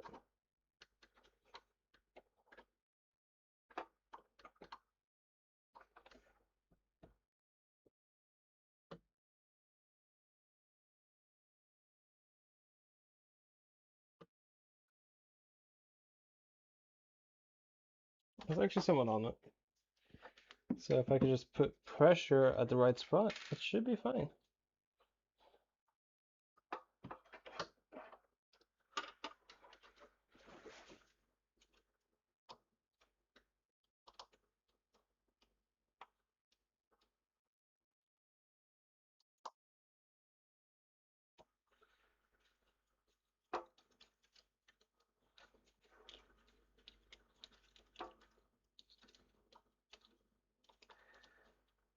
think about it, there might have been science because my phase stepping calibration had a really low value on the x-axis versus y in noise reduction.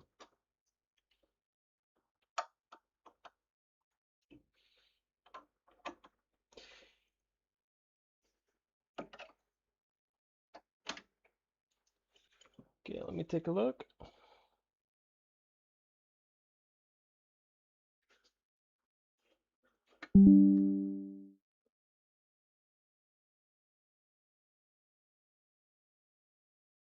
What? It looks closer now. Is this real? Or is it just the angle?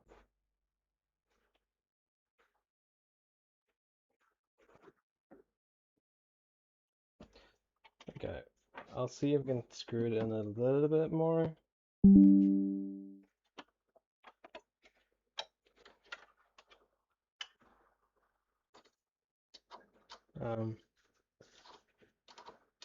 Let's see. Wow.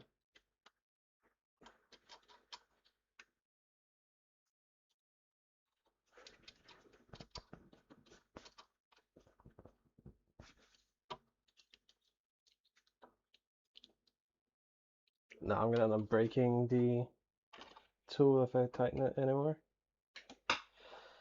So that'll have to do.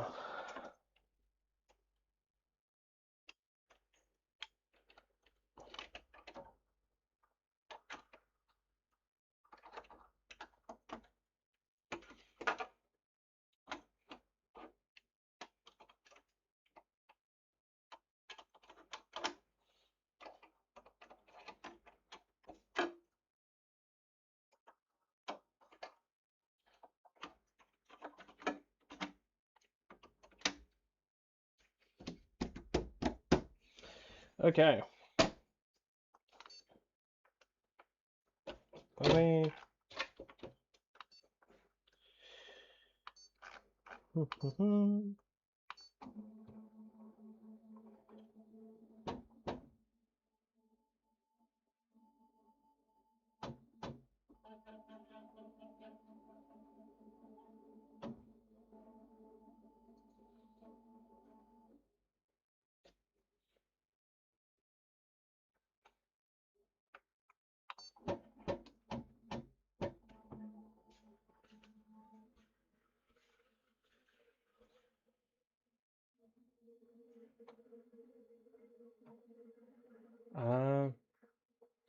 I mean, maybe. I don't really screw things up. Giggity. But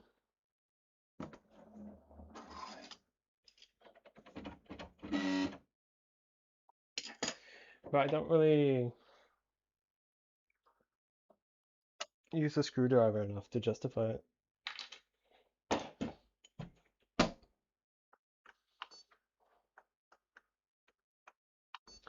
So, look at the belt tuning. It should be fine though. Nothing changed really. Hopefully.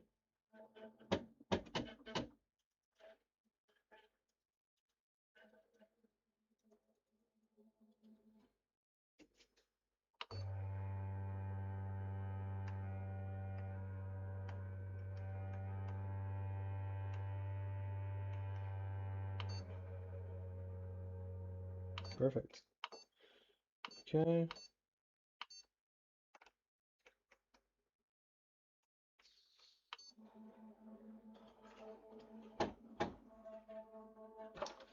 I'll run that, input shaping and phase stepping, because technically,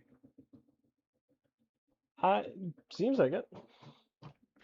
It feels like I have less clearance than before I fixed the screw used, but it looks okay. It's fully in the slot now, at least.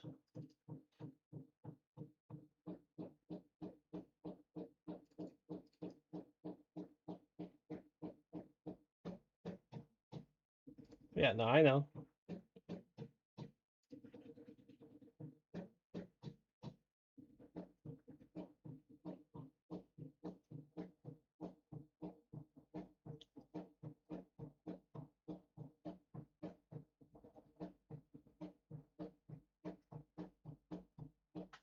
Why is the camera so like shiny?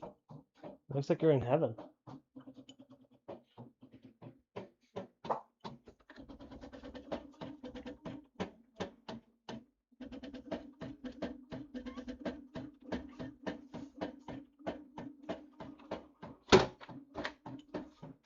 Is that better? No.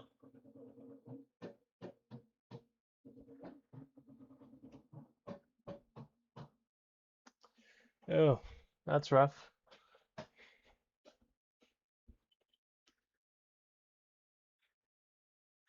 Failed to calibrate homing. Try again.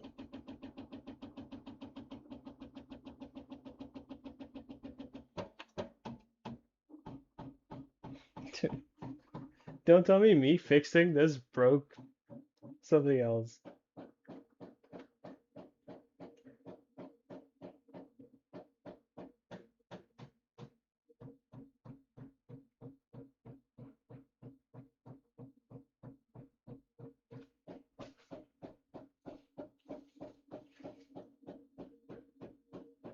I'm really hoping this calibrates.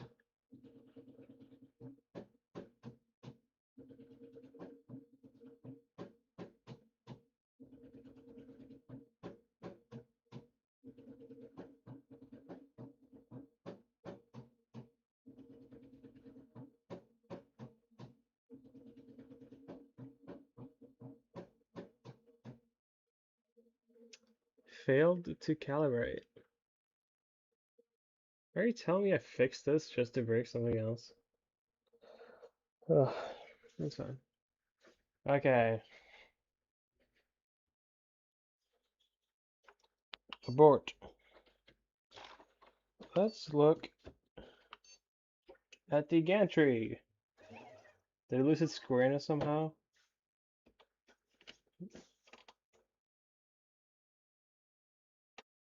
Nope, still the same.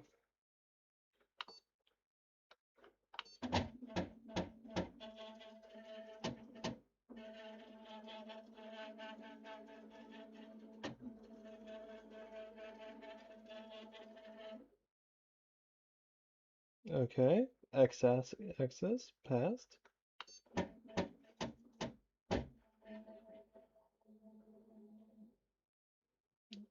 Y is fine.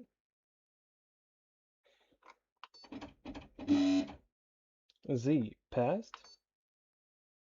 Belt tension.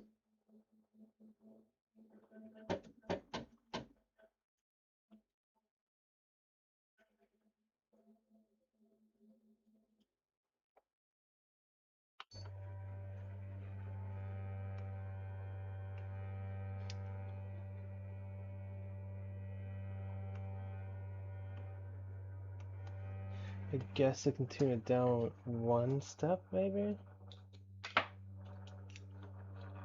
Just a tiny smidge. Slight smidge there.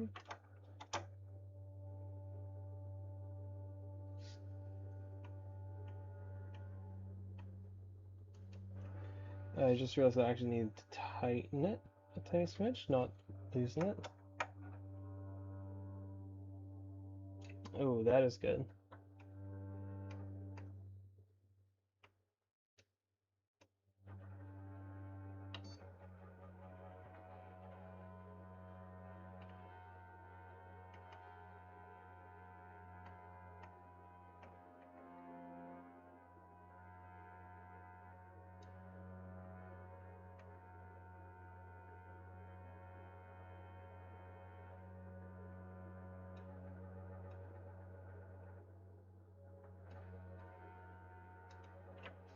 So tighten it a tiny smidge.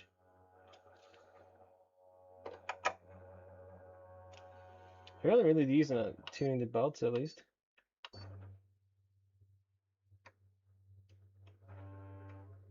That's good.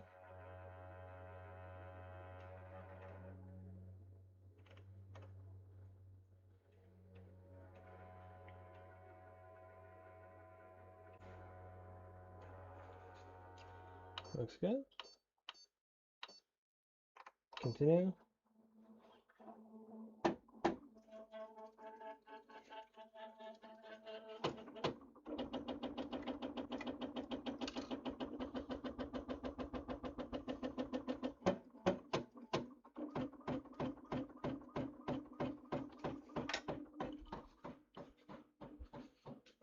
Hopefully it works this time.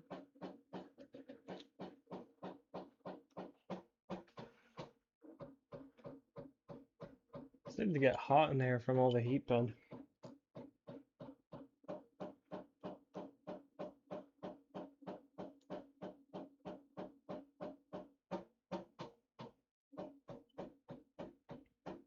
It's starting to sound like the first time I set it up. I never failed this test, I always just struggled with it.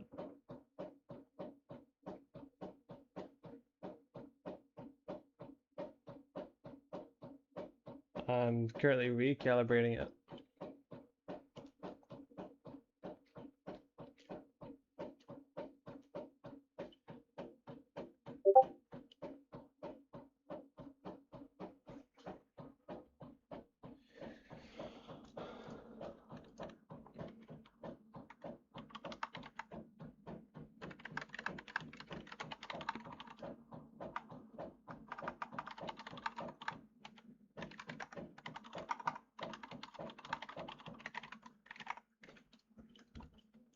Ah, did it finish? Yes, it did. Okay, continue. Dock calibration. Sure. I'm gonna have to do it anyway since the home is different. Tighten the screws. Okay. I've done this one too many times. It was finding its home again. And now we're gonna calibrate the docks.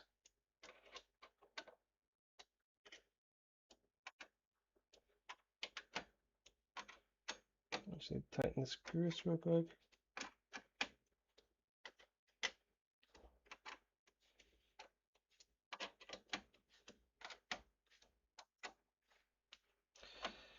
Almost done. So, continue. Dock one. My sunshine. That's it. Continue. And just work first try.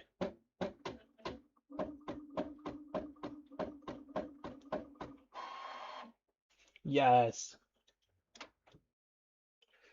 Say, get you centered.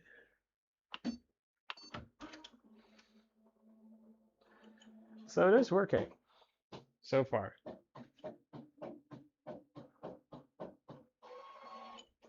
Now we just need to calibrate all the dogs. So run through all the setup steps and it'll work.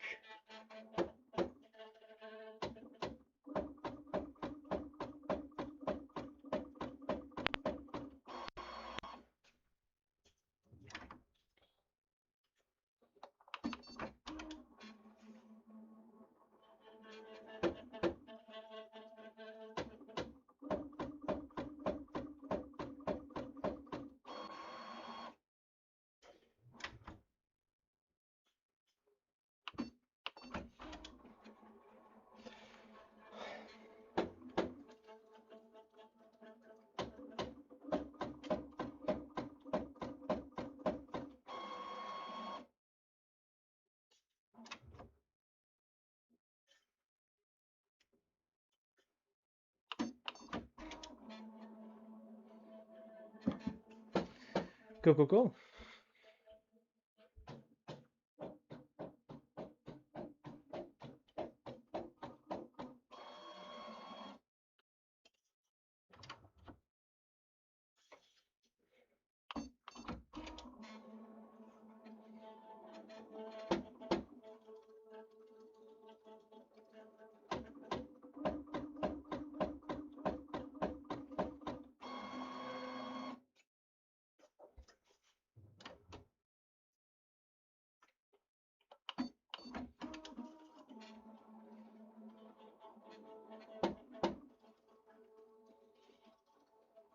Bada bam, bada boom.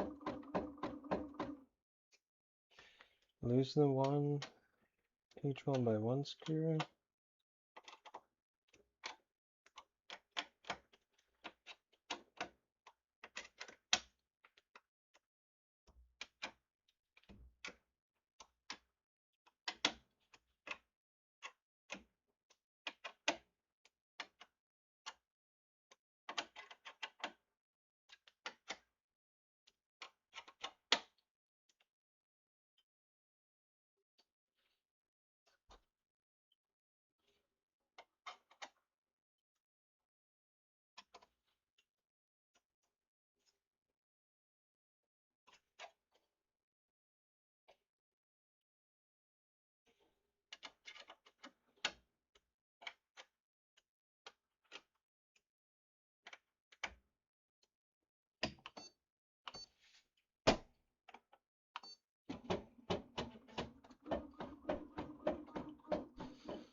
It's homing itself in.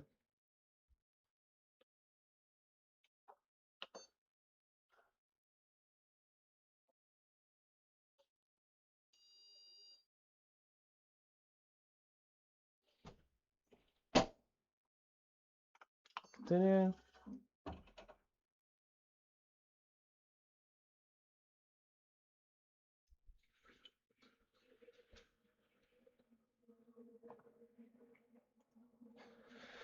Whew.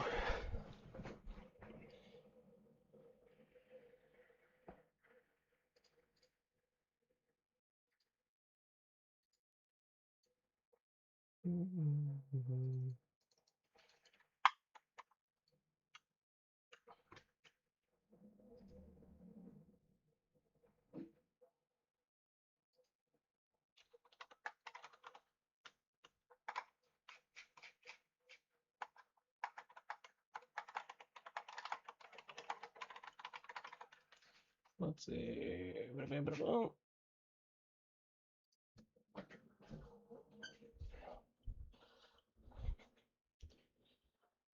Continue.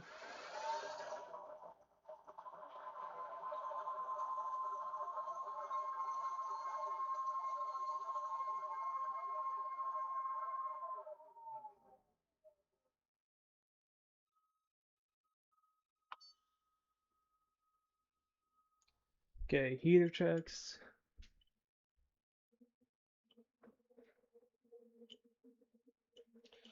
It's gonna take a minute. I may have dropped the ball on the floor. So, how is everyone doing?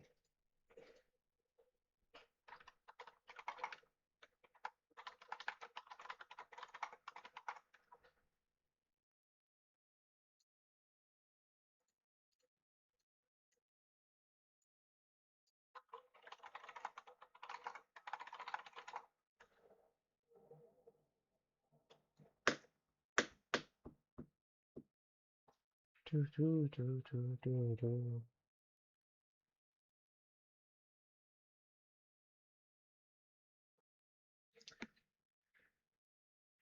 think I wasted over half a kilo of filament. Oh no, loose screw. I swear, it's making me have a screw loose. Get it? Get it? Get it? See, it's funny because, screw loose, you know, so it's funny, right?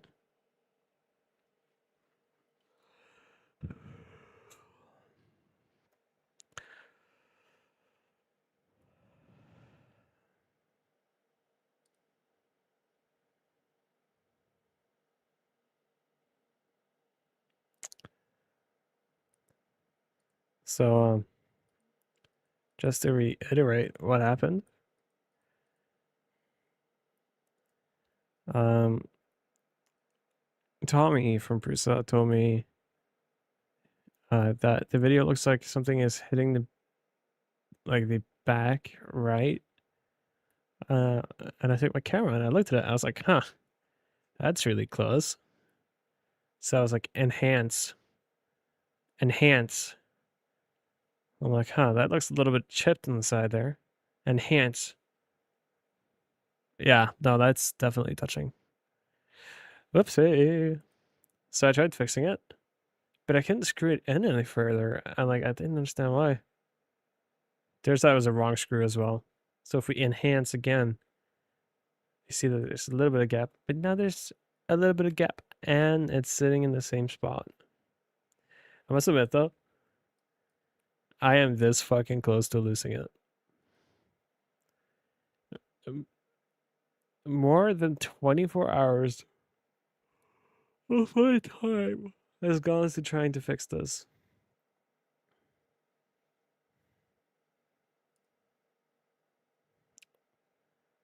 Once again, this close. It's honestly insane. Anyways, back to business.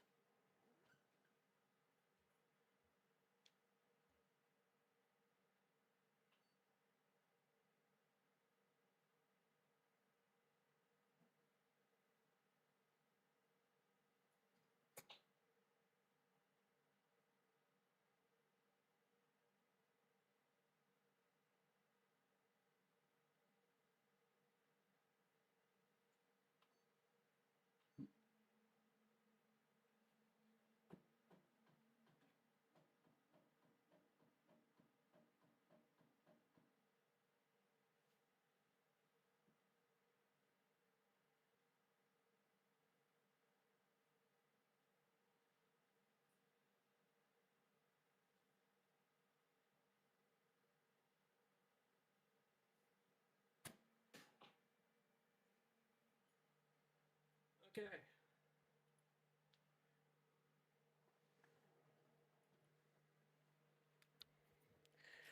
So that's how my week has been. And pretty great. Not I can't complain. Sorry about that.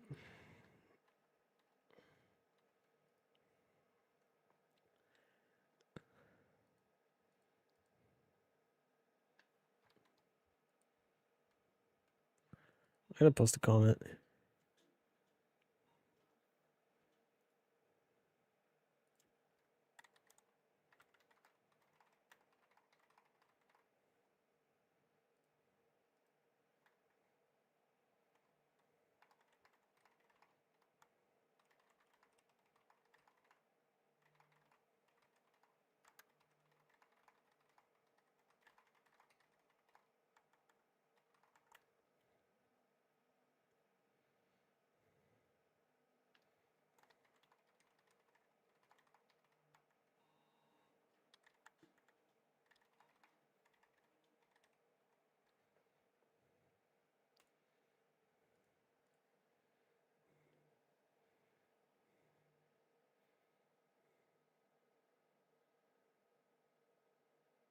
And now we wait.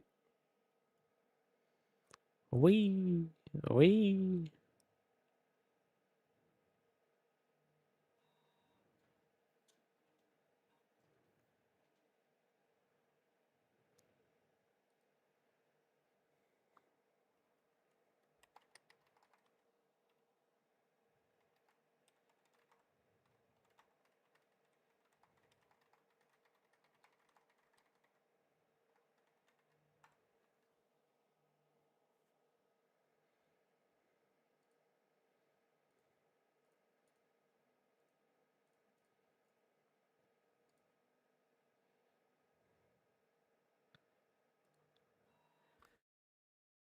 I will admit though, I am so excited to see if this is like going to work or not.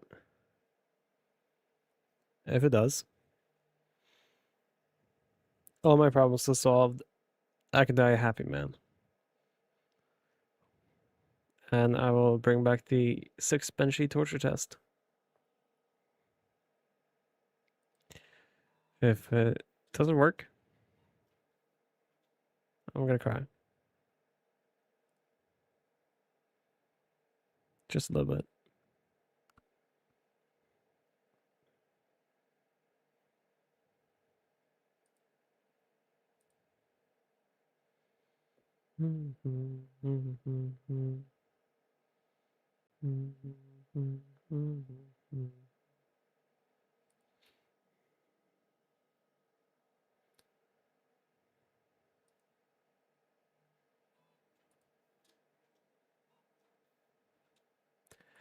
I'm really happy to finally have figured this out though. Dude, I was worried the original failure was, you know what? It probably only skipped steps. Wait. I still get why this would fail at really specific locations of print.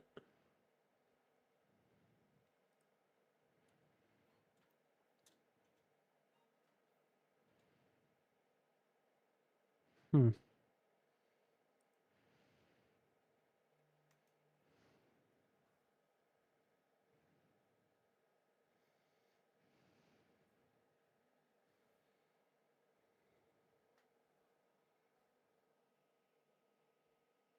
All right, this is the last one.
I put up the curtains.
I'm gonna go play a video game in the background.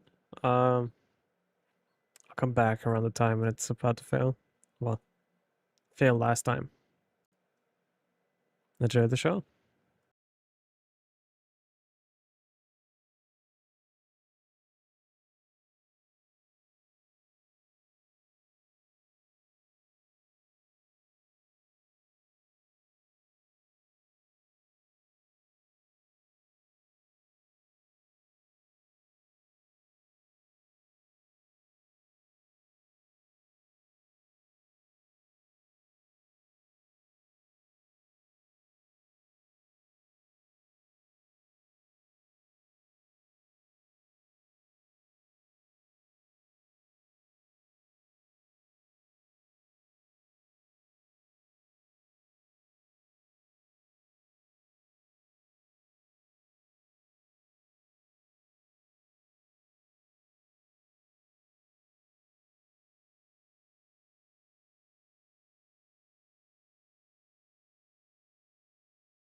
Like we're at the spot where the area usually occurs.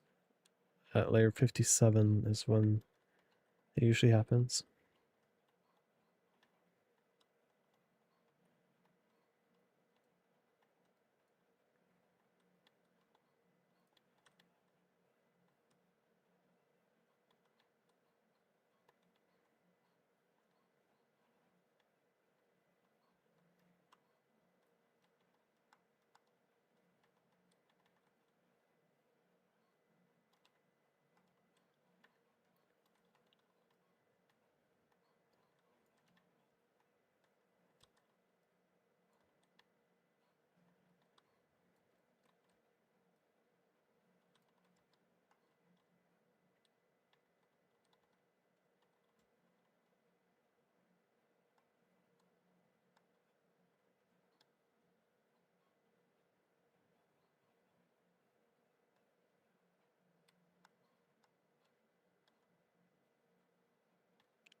It made the sound.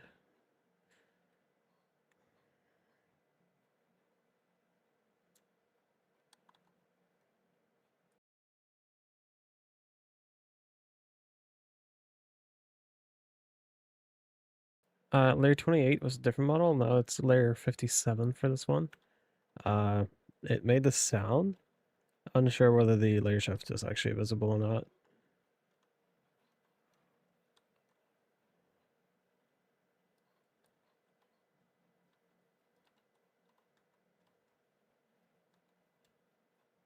So, I guess we'll see after the print is done. RIP.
Uh,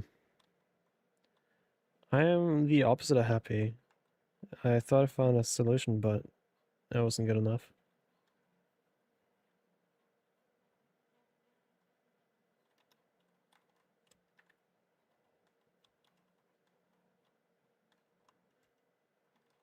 So, yeah. I'll have to wait until it's over to see if the layer shift is there or not, but I'm guessing it is.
So I'm starting to see it. The layer shift happen again.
And another one.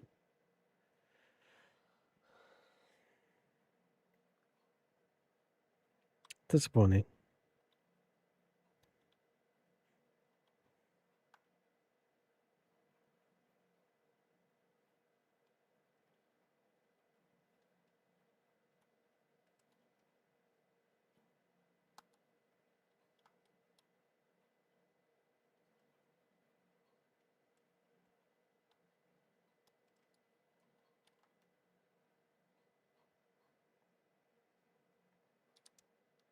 Coming blue.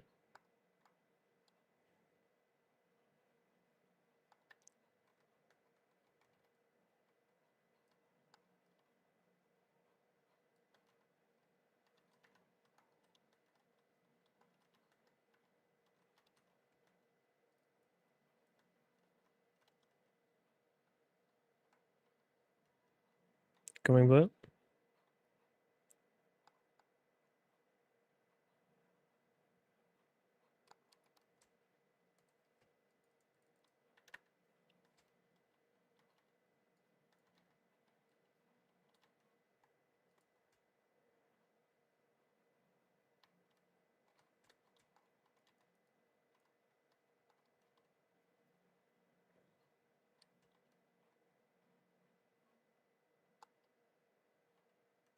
Going green.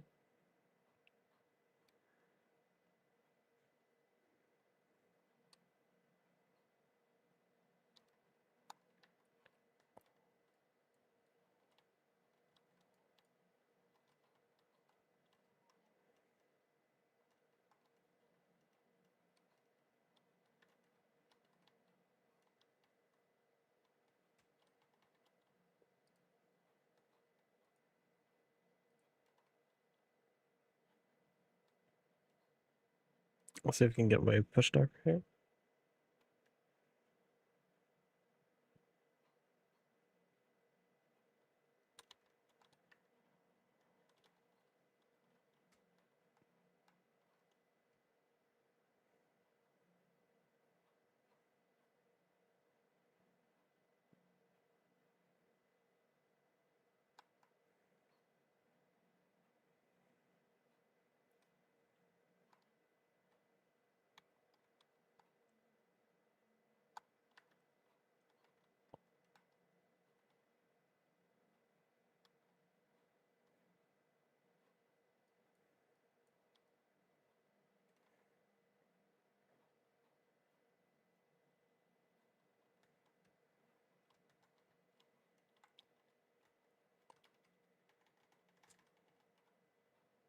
Green's fallen.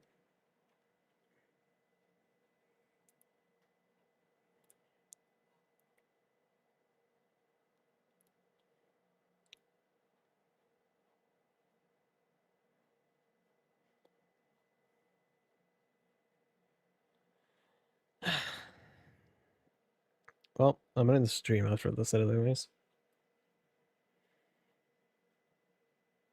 It did not fix the problem.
Can't say I didn't try it.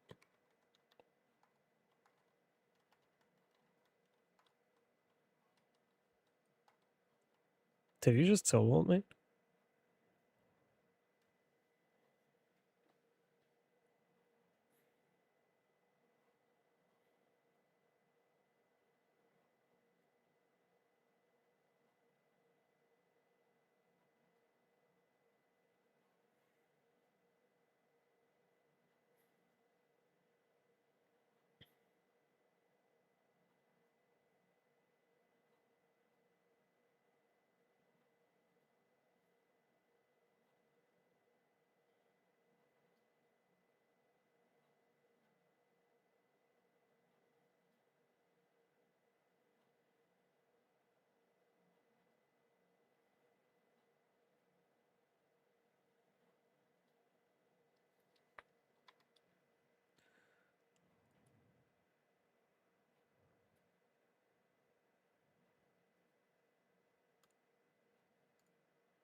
Oh my god. Over there.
It's not, unfortunately.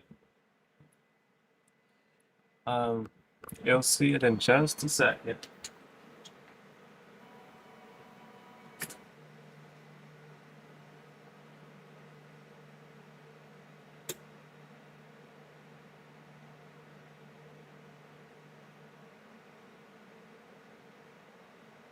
Same exact error.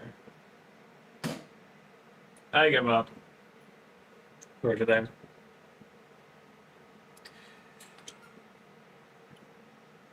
There's another day tomorrow, and I'll try then.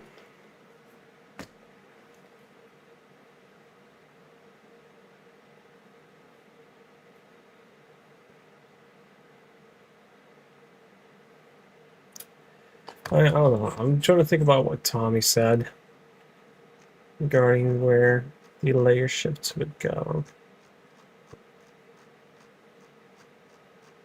I'll check the rare left idler.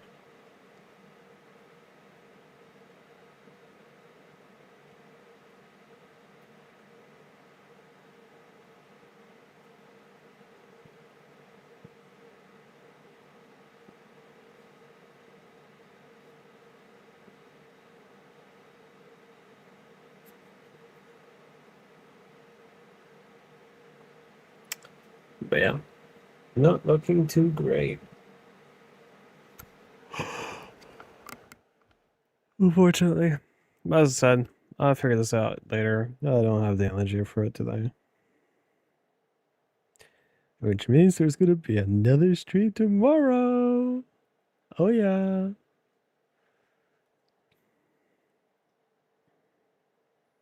Then let's Z layer shifting.